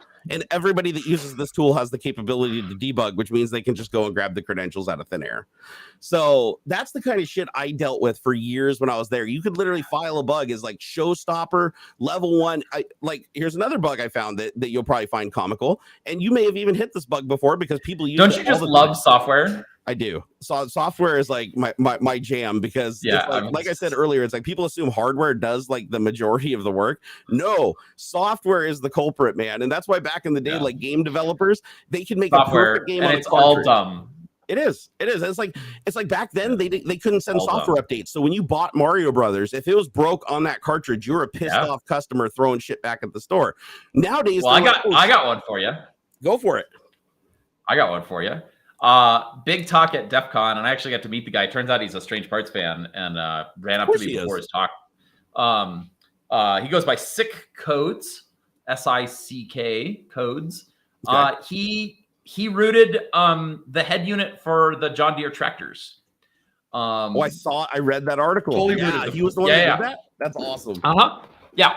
And I hope I'm not spilling anything here, but like it sounds like John Deere doesn't have a good way to update this software like remotely, which is fantastic. That's great for farmers. It is. It's really good news. So earlier I was going to talk about John Deere because they're one of the most egregious, fucking pointless use of software locking and DRM to prevent the person from ever using what they actually purchased. They're real evil. They're real evil. Someone mentioned in chat that Sick Codes played a custom level of Doom on the tractor head unit at his talk live, like at the end of the talk to like. I read that in the article you too. got someone to like. You got someone to design a like farming level in Doom where you like run over zombie pigs and collect corn for health. Yeah, it was hilarious. Extra. It was quite a bit extra. God, I love hackers. The other industry, me too. I had so much fun at DEF CON. So much fun. And people get mad so about far, hacking, and it's like, no, they exposed this shit. Like, trust me, a lot more damage would be done if they didn't publicly expose this stuff. Totally. 100%. People don't and realize they may that. be like a little bit impish, but like you have no idea what would happen if people weren't. Like most of the hackers I know are pretty moral and like, yeah, they may like the occasional practical joke, but like if they find something that's going to ruin people's lives, they're out reporting it through responsible channels and like making sure it gets fixed. Well, not only that, but some companies won't even fix a bug, even if it's the most egregious thing ever, unless you create a situation where they have no fucking choice to. You got it. And I'm not saying I did this at Microsoft. Money. And if nobody knows about it, then so I'm not saying I did this at Microsoft. This is just a story, okay? This is a fictional story about Microsoft. Okay, so I knew a guy at Microsoft that filed a bug against Microsoft Internet Explorer because you could write 3 lines of JavaScript. All you had to do is just open up the function and basically call the function as an infinite recursion. So you just do an infinite recursion in JavaScript, 2 lines of code. And you didn't have to do anything inside the function. It could be a blank function that literally just calls itself. So you just create an infinite call stack, basically. So what happens in Internet Explorer is instead of the program just crashing, it locks up the entire computer because the call stack consumes all the resources instantaneously on the whole computer. Internet Explorer takes the whole memory space over, and it's using so many cycles that you can't even move the mouse cursor or input characters. So the system is effectively dead, right? So this guy I knew filed this bug. I can't tell you his name, but you can probably figure it out. This guy filed a bug against this, and it came back as, by design, architectural error. There's nothing we can do about it. This is not a common scenario that's going to happen out in the world. This is the first time we're seeing this, and this code has been unchanged for years. And so every excuse in the book that they wouldn't fix it. Well, it turns out like a couple of weeks later that somebody on the internet did figure out that little exploit, and they did run that exploit, and it crashed probably about 10,000 browsers, and Microsoft did a hotfix for Patch Tuesday immediately, and saying thank you so much for finding this bug out in the wild. We didn't know about this. Like, this is fantastic. You know, this could have caused a lot of damage. And I was just sitting there holding my tongue the whole time going, oh, so not gonna fix, huh? Yep. Like, you're not gonna fix this bug, but now it's like fantastic that this got found and you guys could fix it and save everybody.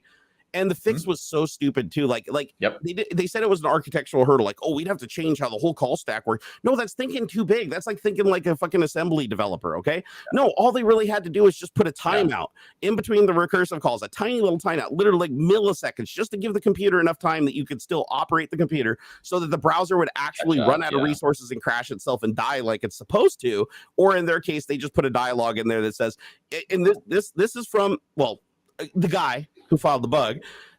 The fix was actually just to put a dialog box in there that if it tries to recursive function any more than a couple of hundred times, it pops up and says, this JavaScript function is stuck in an infinite loop. Do you want to continue or do you want to kill the JavaScript operation? Kill. And now all those sites that used to exploit that shit to lock the browser and to force JavaScript to run that you couldn't stop, now you get a little dialogue pops up. Well, Internet Explorer is dead, but back when it was there, it'd pop up and say, this JavaScript is doing something unusual. Like, do you want to stop it or do you want to continue? And that little dialogue box is 100% because of that entire process. So again, companies won't fix something unless they actually see the damage with like their own eyes.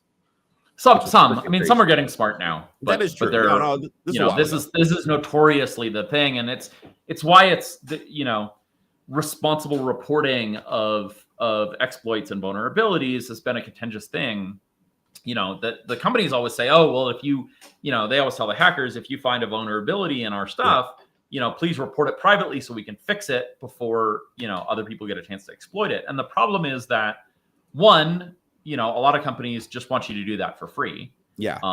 And so you've got, security researchers that are spending months of their time finding these, and then, they're not always able to get sort of compensated for that time.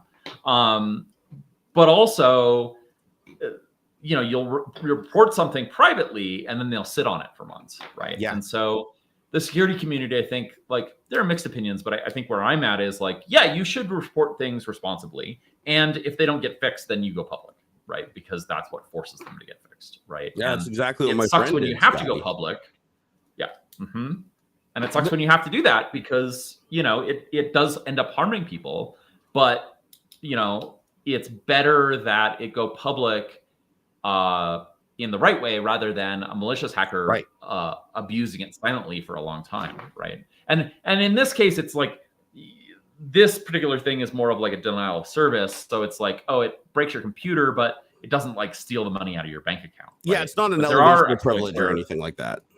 Yeah, there are exploits where, you know, you can steal real money from people. Yeah. And, you know, attackers that get a hold of things like that, you know, that gets into the wrong hands and they'll use it silently for a long period of time. Right. Yeah. And well, plus data loss, right? Data loss does increase the priority of a bug, and anything that can lock up your computer will without giving you any time to save anything can be considered a data loss level bug. And they did acknowledge it was a data loss level bug. They were just like, we don't think that this has never been hit in the real world. But first of all, it's like, how do you know it hasn't been hit in the real world? Yeah.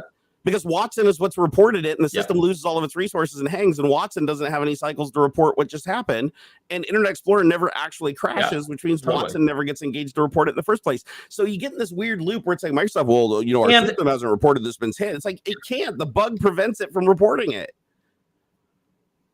It's very annoying. And if it's easily reproducible, then it hasn't been seen in the wild is just a lack of knowledge. Like, you know, and this wasn't transient. This was doesn't mean it's not possible. repo. It just means that people don't know about it yet.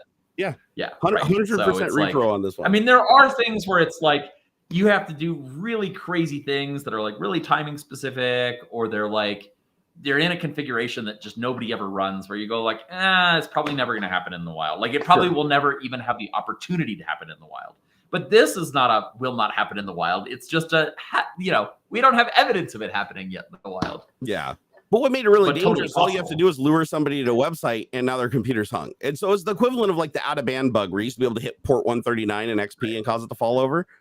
So so they take there were a lot of things that used to make XP fall over, to be fair. Well, I know, right? I like that they're fixed though, like, because they can't fix every bug. That's the other thing too, is you can't expect that somebody's going to find and fix every bug in software and everything. Software is infinitely complex, especially something like an operating system. But now they have a lot more blanket tactics. I mean, I don't think it's What's that? I don't think it's unrealistic that on like a very high level, we should expect software to be without bugs. Like, 100%. I think that's a reasonable expectation. But it shouldn't be like Cyberpunk. It's just that the way software works right now, it's completely unrealistic. Yeah. Yeah, when it works like Cyberpunk. I mean, because software sucks, right? Like this is right. I mean, it goes back to the original start of this conversation, which is like software sucks, right? Like the quality of all software today is like varying levels of very mediocre. Yeah. Right. And I feel like a lot of it is just because of the safety net. Everybody knows because of internet, we can always fix something once it ships. Oh, hardware. Oh, it's got firmware and a USB port and it's Wi-Fi connected. We can just update the firmware if a huge bug is found. And don't get me wrong, that's like a blessing in disguise, right? Because if you had a piece of hardware that you bought before such and such date, Rev 1 or whatever, and they found a security exploit, you don't get to firmware update. I don't get to do a firmware update if my garage door opens, you know? The reality is there are a bunch of devices out there that do have vulnerabilities in software that can't be updated remotely. Yeah. Even iPhones. There's the biggest like jailbreak to come out in a long time is in like iBoot, which is the like very earliest, one of the very earliest pieces of code to run. There's no way to update it. And so like it doesn't bring the network stack online, does it? No. Well, no, it's more that it's not flashable. And there are a bunch of reasons why, and I don't remember them all. But it's like, so it's and it's, you know, the exploit is not dangerous. It just allows people to root their phone, right? To jailbreak their phone, right? And so, you know, and Apple just won't ever be able to close that for up to a certain model phone. Sure. Well, I know Apple, like the bug. So there's a bug with this has been it's been at least a couple of years. God damn, time flies, dude. Time flies by so fast now. So there was a bug, and you might even remember this era. So there's a bug with iPhone like years ago. And this one, I even tried myself because I didn't believe it. Like, it was one of those things where it's like a video. You're like, is this the Onion?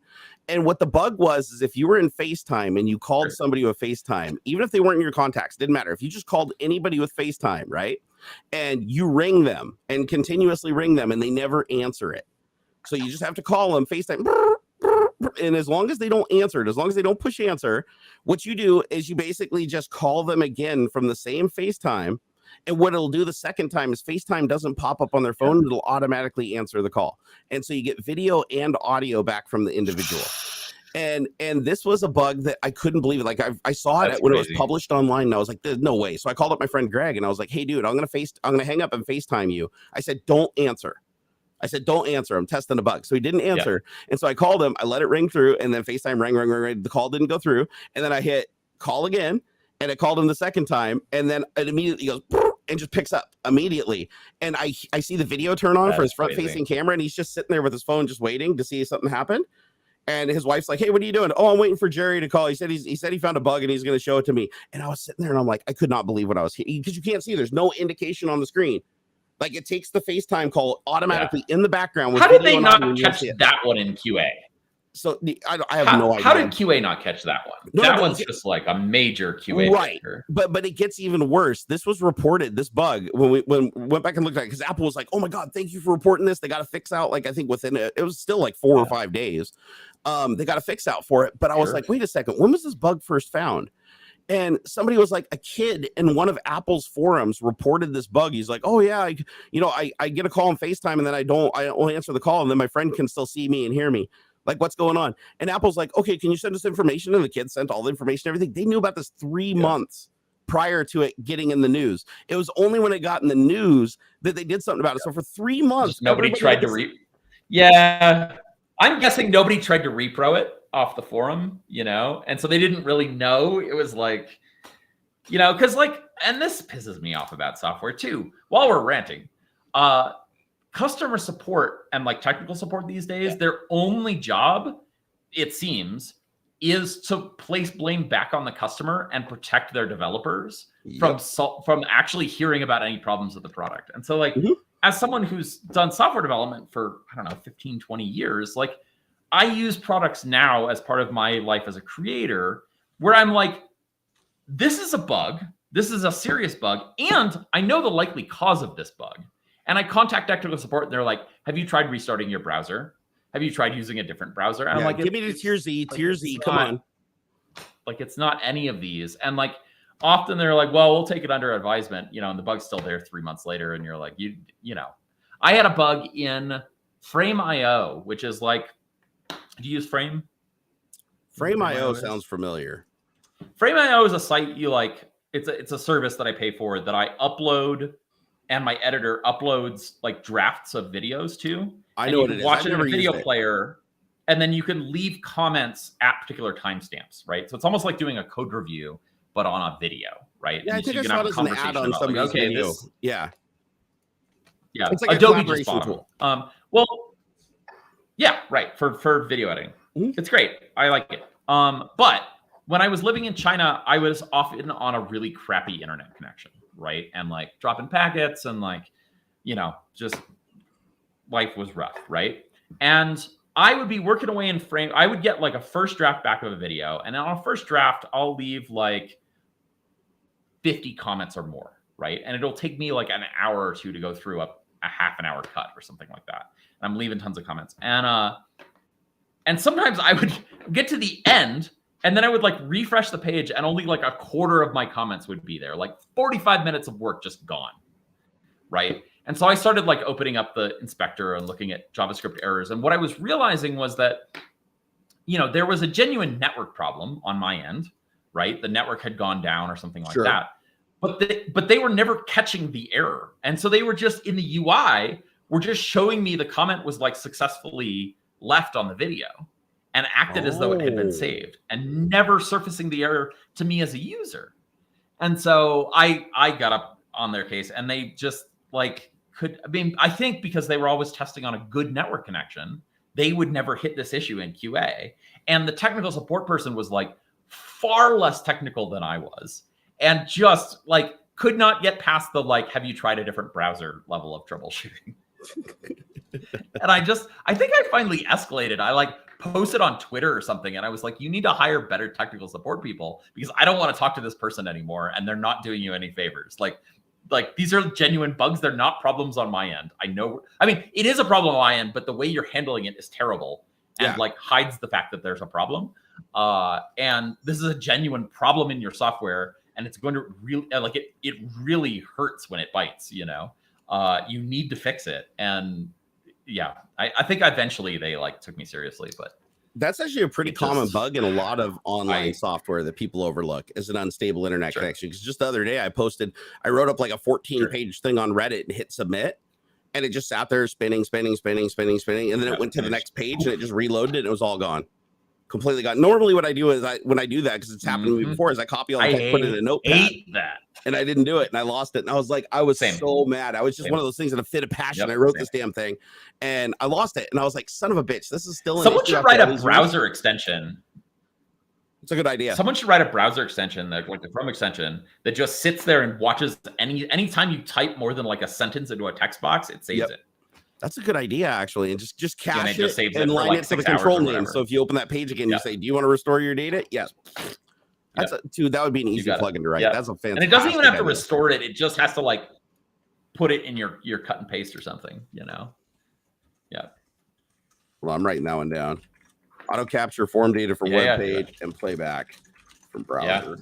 Just to make sure you don't end up capturing things like credit card details, but that's not too hard. Yeah, I know, right? And don't like share it out on cloud or have it enabled so it's like replicating the clipboard. Yeah, right, exactly. It's got to stay on device. I like, but I don't like because it's a scary feature because they have it in Windows 11. And I think it's in Windows 10 too. You can copy multiple things to the clipboard, and then you can enable remote clipboard. So if any other computer is logged in under your account anywhere a device, that clipboard will now have parity with your clipboard. So if you're like sitting there typing in all kinds of shit and copying the clipboard and pasting it and everything like that, you go to another computer and it shows up in the clipboard. But I'm like, if somebody gets your account remotely, even over the internet, and they can log into a box with that account, then their clipboard's going to suddenly have the contents of your clipboard. So that shit kind of. And if you copied a credit card number, a password, or anything like that. Yeah, there's a lot of ways to like gain access. Something I don't remember what. Yeah, something I don't remember what. I don't know whether it's operating system or I use something on Mac that caches my clipboard for multiple entries. Something recognizes when you paste into a password field, it wipes your clipboard, which is a smart feature. That's actually a really good idea. Or that entry in the clipboard. Yeah, or even just wipe the last entry if you do a paste. Right. Exactly. Yeah. It just goes to show there's still a lot. Sometimes of annoying if you're trying to for paste features. the password multiple times. Oh, there's so much low hanging fruit. And like, don't get me started about things like Alexa. Like, she didn't wake up that time, but oh my god, Alexa! Like, I have 5 Alexas now, and like, Alexa could be so much better. Like, even without getting into even without getting into like 156 people's hard Alexas. machine. I know. I do it every stream. On my stream, I used to use it a ton, and like, I used to use it and say things like Alexa, add KY lube to shopping cart. Shop. Yeah. Well, a lot of the things in my shop are controlled via Alexa, and and it's so that when I leave the shop at the end of the night, I don't leave on soldering irons. I have one command that shuts down everything in the shop. And so anything that got turned on throughout the day gets turned off. That's fantastic. Soldering irons, compressor, lights, whatever. Sell that shit to fire companies, man. Make $1 million. Exactly. Yeah. The other thing that's funny is I built a little remote control robot that my people watching my stream can control remotely, right? It's got a little camera on it, and a speaker and a microphone, and they can drive it around the shop, right? That's cool. It's super fun, and it was like, I don't know, I spent a couple days on it. Like, it wasn't a huge project, and then they figured out I upgraded the text to speech on it, so when they type into chat, they can hear through the microphone, but they can't speak out through the speaker themselves, but they can type into chat, and then it uses text to speech. Well, I upgraded the text to speech. And they figured out that they could talk to Alexa through the text to speech. Oh my gosh. And she would understand it. That is brilliant. I love it. So they were adding things to the shopping list and turning lights on and off and playing Baby Shark. And like, it was You know what's scary about that is some people have that auto deliver enabled on Amazon. Like my buddy had that where if you add anything to the shopping cart, it just automatically delivers it. So you can just say, "Hey, phone, I want this," and it just shows up. And I didn't realize my buddy Greg had that enabled when in his house. And I went over there and I got drunk one night and I kept going over and whispering because he kept saying, "Stop activating Alexa," because I was just saying crap shit to it. And so he said, "Stop activating, stop activating." So every time I walked by when I was drunk, I'd be like, "Alexa, dildo on a shopping cart," and I would just whisper to it. And he said that it all showed up the next day because he had that thinking that it's just going on a shopping cart. Yeah, he said literally he sent it all back. He went and voided it all out in the same box and had him come pick it up. He said it wasn't that big of a deal, but he's like, yeah, they actually sent that and opened up, and then they went back and looked at their phone, and it's like, here's all the shit that was in your shopping cart. Do you want to order again? And I don't know how many items were in there, but it was at least five items. I whispered to it. So amazing. So then I learned my lesson with that. I'm like, okay, the other problem I had with doing it. Yeah. The other problem I had with spare parts, which is this little remote control robot, is that, so I have like a little mini fridge in my shop, and I usually just put drinks in it. But I don't know whether it was intentional or not, but spare parts, the robot opened the fridge door because it's on the floor. Uh-huh. And this was while I was not paying attention. So the robot opens the fridge door, and then the dog comes over and eats my lunch. Out of the fridge. Ate my entire sandwich before I figured out what was going on. You think people in chat controlled the bot to go open the fridge, and then your dog came over and ate it because it's like, oh, free meal. Yeah. That's hilarious. Yeah. See, that's the thing. If you give people control of something, they will always find work the as a worst team thing to sometimes. I don't think it was super malicious. I think they just like a wheel got hooked on it, so it might have even been an accident, but the dog was ready for it. I actually got banned, 24-hour ban. I got a 24-hour ban from Twitch a couple of years ago because I took a Haddington Dynamics robotic arm, Dexter arm, and I put bat knife on it. So it's a 5-axis robotic arm that has about a 3 foot it can reach. So diameter 6 foot, right? So you can put it on the desk and reach 6 foot around it. And so I taped this to it, and I taped a GoPro to it that I had on the stream. So you just saw the knife blade like sticking out of the front like this. And I programmed it so that it would come over like right here as I was talking to the microphone. It would come right over here and just stop shy of the microphone. Like it'd come over real quick and go like this, and it'd go away, and it'd come over really quick and go like this. And I bound it to an event of like a $10 or more tip. And in that stream, I probably made like $500 because it was just one after another. After I'd be talking, hey guys, how's it going?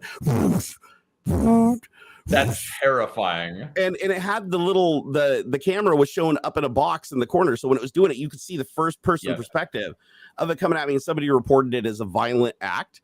And I got a 24-hour ban for it for self-harm. And I was like, but I programmed the bot. The bot had a physical limitation it couldn't exceed. So it looked like it was going to stab me, but it can't. It absolutely couldn't. I was perfectly safe. The problem with that kind of video is then you get a kid copycatting it. That is true. Taking that into account. That is true. He goes and like ties it onto a Roomba or something. It just pushes the button and it flips around and stabs him to death. Yeah. Have you seen? You don't use TikTok, do you? Oh, I'm on TikTok. I have one video with 1 million views on there. You're on TikTok. Oh, you are on TikTok. Sorry, somebody else was saying that. Yeah. Sorry, it's been a long day. I don't like it because they screwed up my birthday. Have you seen the live streams on TikTok? It's better than my problem on TikTok, which is they think I'm in the wrong country. They don't think I'm from the US and I'm not allowed to join the Creator Fund because of it. For me, it's my birthday, but I can't make any money on TikTok. I'm getting millions of views and I can't. Same here, man. I feel you. I feel you on that one.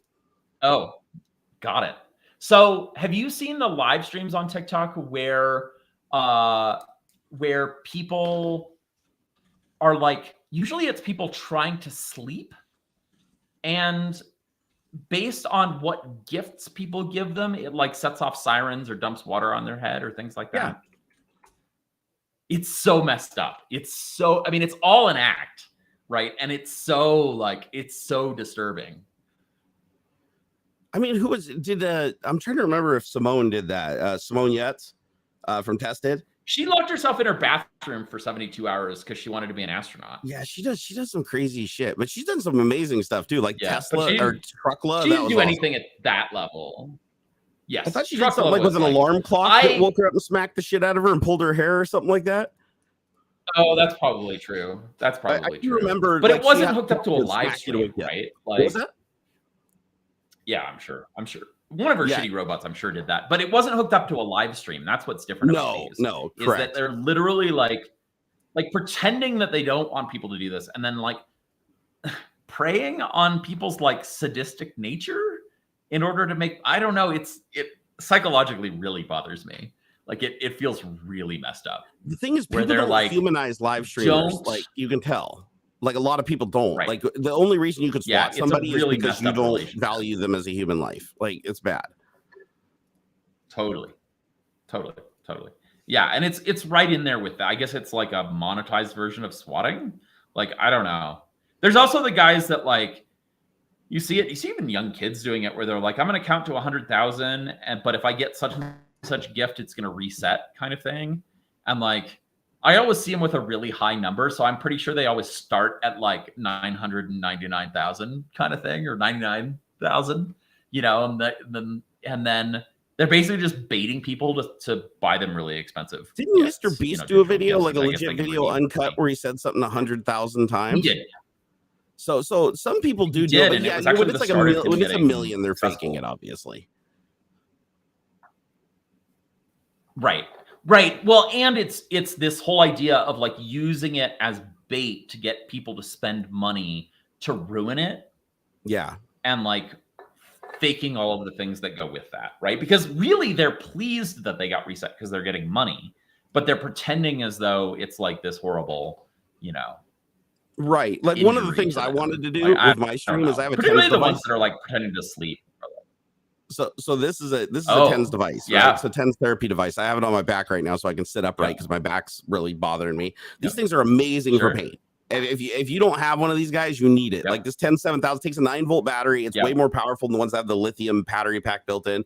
But this thing is a lifesaver. Yeah. If you have any kind of neuropathy or you have muscle problems, this Yep. thing is like, I Yep. love it. But if you turn it up too high, it will make your muscles contract harder than you can do yourself physically. Sure.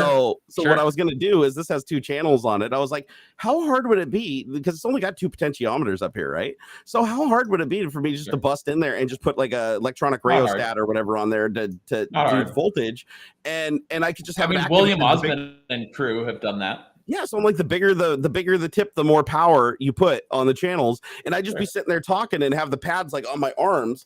So like I'm just sitting there, I'm like, hey guys, how's it going? They go, you know, it just like jacked me And up. tie it to donations. Totally. You just tie it to You donations. do it on your face. Oh, Put a pad I on did it your on my face face and- for free a couple of days ago, and I figured out why they say don't do it on your face. I contorted my face so hard that after the stream I had a migraine for like 3 hours, and my jaw physically hurt for like a day. Like it hurt to chew. And I was like, now I know why they say don't put it on your face. Like, Yeah. I mean, if you just do it a little, it's Oh, no that big was deal. it. But I was like, Yeah. you know, it was like in pulse mode. It made people laugh though. Yeah. And that's the thing is, like, that Cryptic gets Collie dangerous. says it was Michael Reeves. Yeah, Cryptic Collie says Michael Reeves made a video using a TENS device to force himself to do a dab. I remember that one. He hooked love up Michael the right Reeves. pad so that he went like Yep. this. It was so good. I wish he made was more so good. videos because his shit is so good. He is such Yeah. an awesome person on camera. Yeah. Like, oh my gosh, like I can only He is. aspire to be like that guy. I think he's getting really into he did the boxing thing. And Dude, then I think he he's getting really cleaned into gaming. Like I think he's like semi-pro on. Yeah. Oh, his fight was amazing. It was. Yeah, his If fight you haven't was seen awesome. it, guys, watch it. I really enjoyed watching him fight. Yeah, Yeah, it no. was. I think it was the best fight of the night. Like, Oh, it 100%. was- 100%. He legit came out and boxed. Like, yeah. That whole event, I don't know if you saw that. I actually paid and saw that event live, and I like while I was still recovering from the concussion, and I was really conflicted because on the one hand, I know people left with head injuries from that. There's no way they didn't, and that horrifies me. And on the other hand, I thoroughly enjoyed it. Like, it was a blast to watch. Like, Yeah, right I down to think it was well Airsoft done. Fatty singing the national anthem in the That middle. was Like, great. it He was resets like brilliant. 5 times. He's like, no, Yeah, I'm just nervous. so I'm gonna do it good. again. I'm gonna do it And again. he's Just so start over. genuine. He's so genuine. Yeah, no, Airsoft Like, at Fatty's practice, hilarious. Didn't remember the lyrics. It was amazing. It was amazing. Yeah, and the thing is, like, so I mean, iDubbbz couldn't have put together a better event though. That was perfect because I remember watching the No. boxing match with So good. God, was it Logan Paul or what was the was it like Creator Gloves or some shit like that? I watched that one and I almost didn't watch iDubbbz because I was like, that was a train wreck. That was like the train wreck with all the fake shit talking and everything like that. And then they get in the ring and it's like all they do is just like basically like just walk around and hug each other and try to get like the one hit knockout. I love the fact that like with iDubbbz, like everybody was just shit talking, but it was clear they were doing it for fun. Like everybody there like knew each other for the most part, and nobody there like even when Harley Morrison or whatever came out, you know, his shtick, it was funny because you knew that they were doing this for a good cause. Nobody was doing this for like money for themselves, you know, and that made it like just so much more genuine. But yeah, and everybody trained their butts off. Yeah, they did. They 100%. Yeah. And everybody trained like crazy. Like nobody came in there unprepared except maybe the first fight, Dad something. Oh yeah, Dad Robot or wait, was he the first fight? I don't remember because he won his fight. Dad won the his first fight was pretty lame. So that was the one where he just ran in like swinging super hard and overwhelmed the guy, right? Yeah, and the other guy was just like didn't even throw a punch, didn't defend himself at all. Yeah, that was I think that was the Dad fight where he just like decimated him in like 30 seconds, but he didn't even try to fight back. That was weird. Yeah, right. And that was the only bad fight of the lot. And everything else, like everybody like clearly put in the work. And so it was very cool. Yeah, I also don't think anybody should box like that. But. No, that's traumatic brain injury all day long. Like, it's not good for your health. Especially after what happened to you, Boxing right? Is bad for your health. No, I used to box when I was in my teenage years. Yeah. But I had full safety equipment on, like 18-ounce gloves. I mean, so it didn't even really hurt. You more just got shoved around. It's like somebody hit you and kind of knocked you over, but it was more of a push than a shock. And I actually enjoyed it. I can see why people. I want to do an influencer fencing event. A fencing event? Yeah, like let's with foils. Let's do an influencer fencing event. Yeah. Mm-hmm. Oh man, I'd be down. But let's do epee because epee has the fewest rules. I've never actually done fencing. Fencing is like, but I'm a big target, man. It's hard to guard against this. But do I get two foils? Do I get two foils? There we go. I'm like the Lord Sith with the. Epee is great because the entire body is a target. It's the only of the three main weapons where the entire body is the target, including your not only your feet, but also your face mask. So you can pop someone straight in the face mask. And it's tip only, so you can't slash with your weapon. You can just poke. It's just I've seen the fencing where they even have don't they have like suits now with like a detector that'll like say it'll show the point by the contact of the sword? Where was I watching that? That's been around for a video where they did that, so that because then there'd be no question if they like poked each other at nearly the same time, it would say who had contact first. Yep. And that's pretty cool. And epee doesn't have what they call right-of-way rules. So like in foil and saber, you have to protect yourself against an attack before you can counterattack. In epee, it's just like anybody's game. And if you both hit at the same time within 100 milliseconds of each other, then they cancel out. But as long as it's not within 100 milliseconds, it's whoever touches first. Oh, wow. That's actually really cool. Both attack at the same time. And so it just leads to a sport where you can be really creative. As opposed to the others, like you kind of have to stick closer to form because there's a judge like judging whether it was a sufficient defense for an attack, and like it gets Dude, very, I legit would do like any kind of fighting event, even full MMA. And my bust, I'm already broken. I'm already a very broken person, but load me up a drug, stick me in the ring for charity. I'd seriously like Boogie 2988 versus Barnacules. Full on MMA style death match. Well, Boogie's training right now. Boogie's training for is it Keemstar's event? Oh, Keemstar's he's doing training a boxing to box thing in an event organized by Keemstar. Yeah. I don't even get me started. That'll be cool. Keemstar. I'm a Boogie fan. I know you guys are friends. Oh, I love Boogie. But Boogie's great. Keemstar, but I'm excited he's to see ruined Boogie. My friend's life. I'm excited so I don't to see like Boogie him. box. Like, oh, fuck that. Yeah. Like, I don't like people that destroy people like that. Like, rest in peace, Basher. Rest in peace, Etika. It's like fucking A, man. And like, but I don't.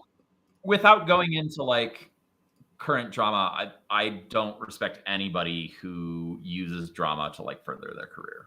Right? 100%. Like, it's not 100%. like it's not okay. Like, yeah.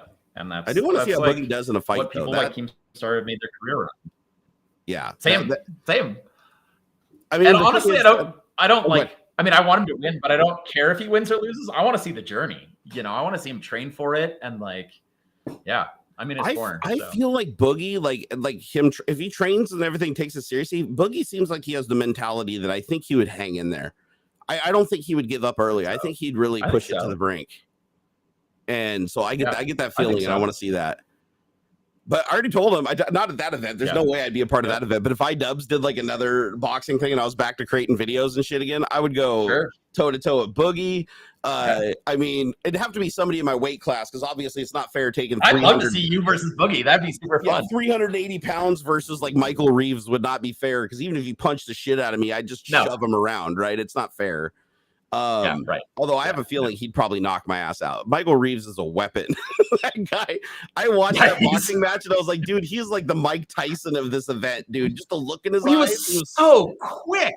Holy shit. He was just so quick. Yeah, I was not expecting that at all. He was actually, if you had to ask me out of that whole event, who was going to perform like the worst as far as just a little nerd, I would have told you all day, Michael. And I love Michael. He's my friend. I follow him. He follows me. Yeah. But holy shit, I did not expect that. When that fight started and he really started leaning into it hard, I was just like, what am I watching? This is it was bananas. Nuts. Yeah. If you guys haven't seen it, you should watch it. So fast. Yeah, it's iDubbbz the whole event too. is really well done. Totally. Yeah, that was a great fight. Yeah, that was a great fight. And like not a fair fight, particularly in the sense that like Dr. Mike has trained for a long time, like 100%. A decade or more.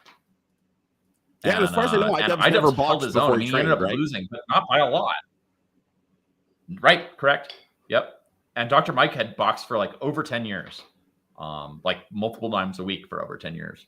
And I actually thought I thought Dr. Mike was gonna win. Like I thought iDubbbz didn't even have a chance, even though he was looking good. iDubbbz was looking really, really fit, like for that fight. Good fight.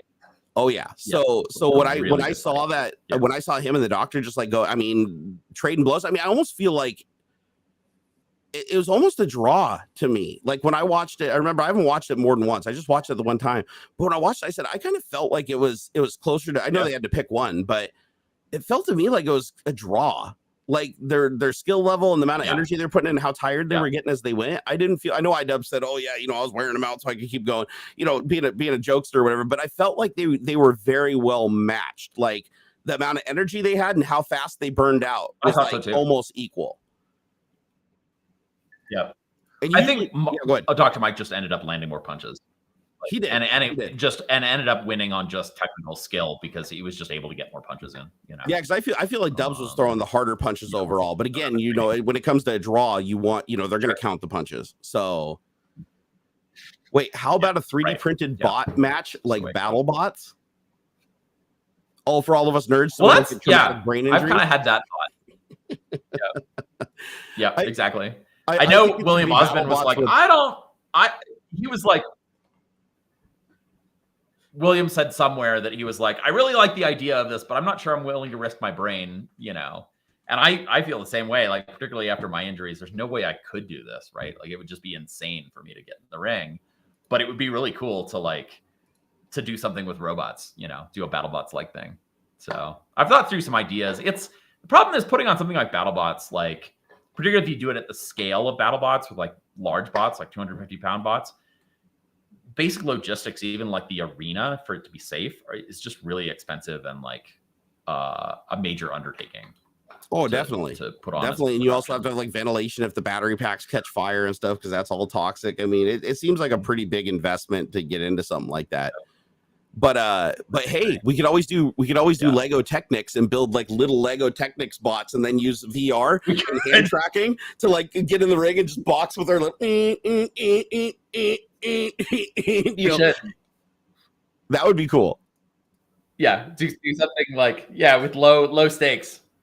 Yeah, low stakes each robot. Like, have you ever watched the Japanese fighting robot league where it's like the little robots that are like this big? And they Yes. put them in the ring, and guys with They're radio controls are incredible. doing like their spin kicks and side kicks and shit. That stuff is amazing to watch. Have you seen the little sumo bots that are like that? They could be as small as like this. No. You know, like that size. They're tiny, and because they're tiny, they're super fast, right? And so the idea is basically to push your opponent out of the ring. I mean, there are some wins that are like less than a second from start to Wow, they move that pushing fast their that they can push the opponent out of the ring. Just boom, gone. Oh, I and gotta including watch that. things like I'm gonna write that down. turn around and come from behind from the opponent and knock the opponent out of the ring before the opponent has even moved, right? Like just That's crazy fast. Like it's almost too fast for the eye, right? Like you don't even really see what happened. Yeah, I've never seen the really small ones. I've always seen the ones that are probably about like, I don't know, a foot tall. But even they move pretty quick. Like some of the foot ones, like when they do the grapple, like when they lunge at them and grab them and like pull them back and suplex them, I was like, holy crap, that's fast. Yeah, it's crazy. It's crazy. Oh, jeez. Oh crap, dude. I gotta go get din-dins with the family. Yeah, I was thinking the same thing. Yeah, I gotta get the I'm gonna food. wind it up here. Well, thank you for coming back for the stream as a guest the second time in one stream. Absolutely. That's amazing. In the same stream. Yeah, dude. We're gonna get you on again next time because I want us all to like sit around and nerd out, and maybe we'll dig a little deeper into the topic of the marketing scammers and crypto scams and all that crap that's going on right now that drive me absolutely nuts. Yeah, there's a lot to be said there. Yeah, there's a lot to be said there. There's some more to talk about there for sure. 100%. All right, guys. If you want to see us, comment behavior. Yeah, if you want to see us again next week, Scotty, you're more than welcome to join us. Like David might be here, he might not, but I'll certainly be back. I know for sure. Saturday next week at 11 a.m. Pacific here on YouTube. And if you guys want to see what I do on Twitch, which is a little more hardcore, if you don't mind the 18+ branding over on Twitch, I do a stream Monday, Wednesday, and Friday, and I try to do it around 3 p.m. But sometimes I start as late as 5 p.m. It just depends on how I'm feeling. I usually stream for between 4 and 6 hours. So you guys can catch me over there. The rest of the time, you can catch us both on Twitter. We're both on there. Strange Parts and Barnacules. Come give us a chat. Yep. And we'll catch you guys next time. Let's give him a wave. And go check out, please go follow Strange Parts. Please make his analytics go like this. He deserves it. Thank you. There's a new video up today. So go watch his new video. about building a battle bot. Do it. So do it. Go watch it. I'm going to go watch it.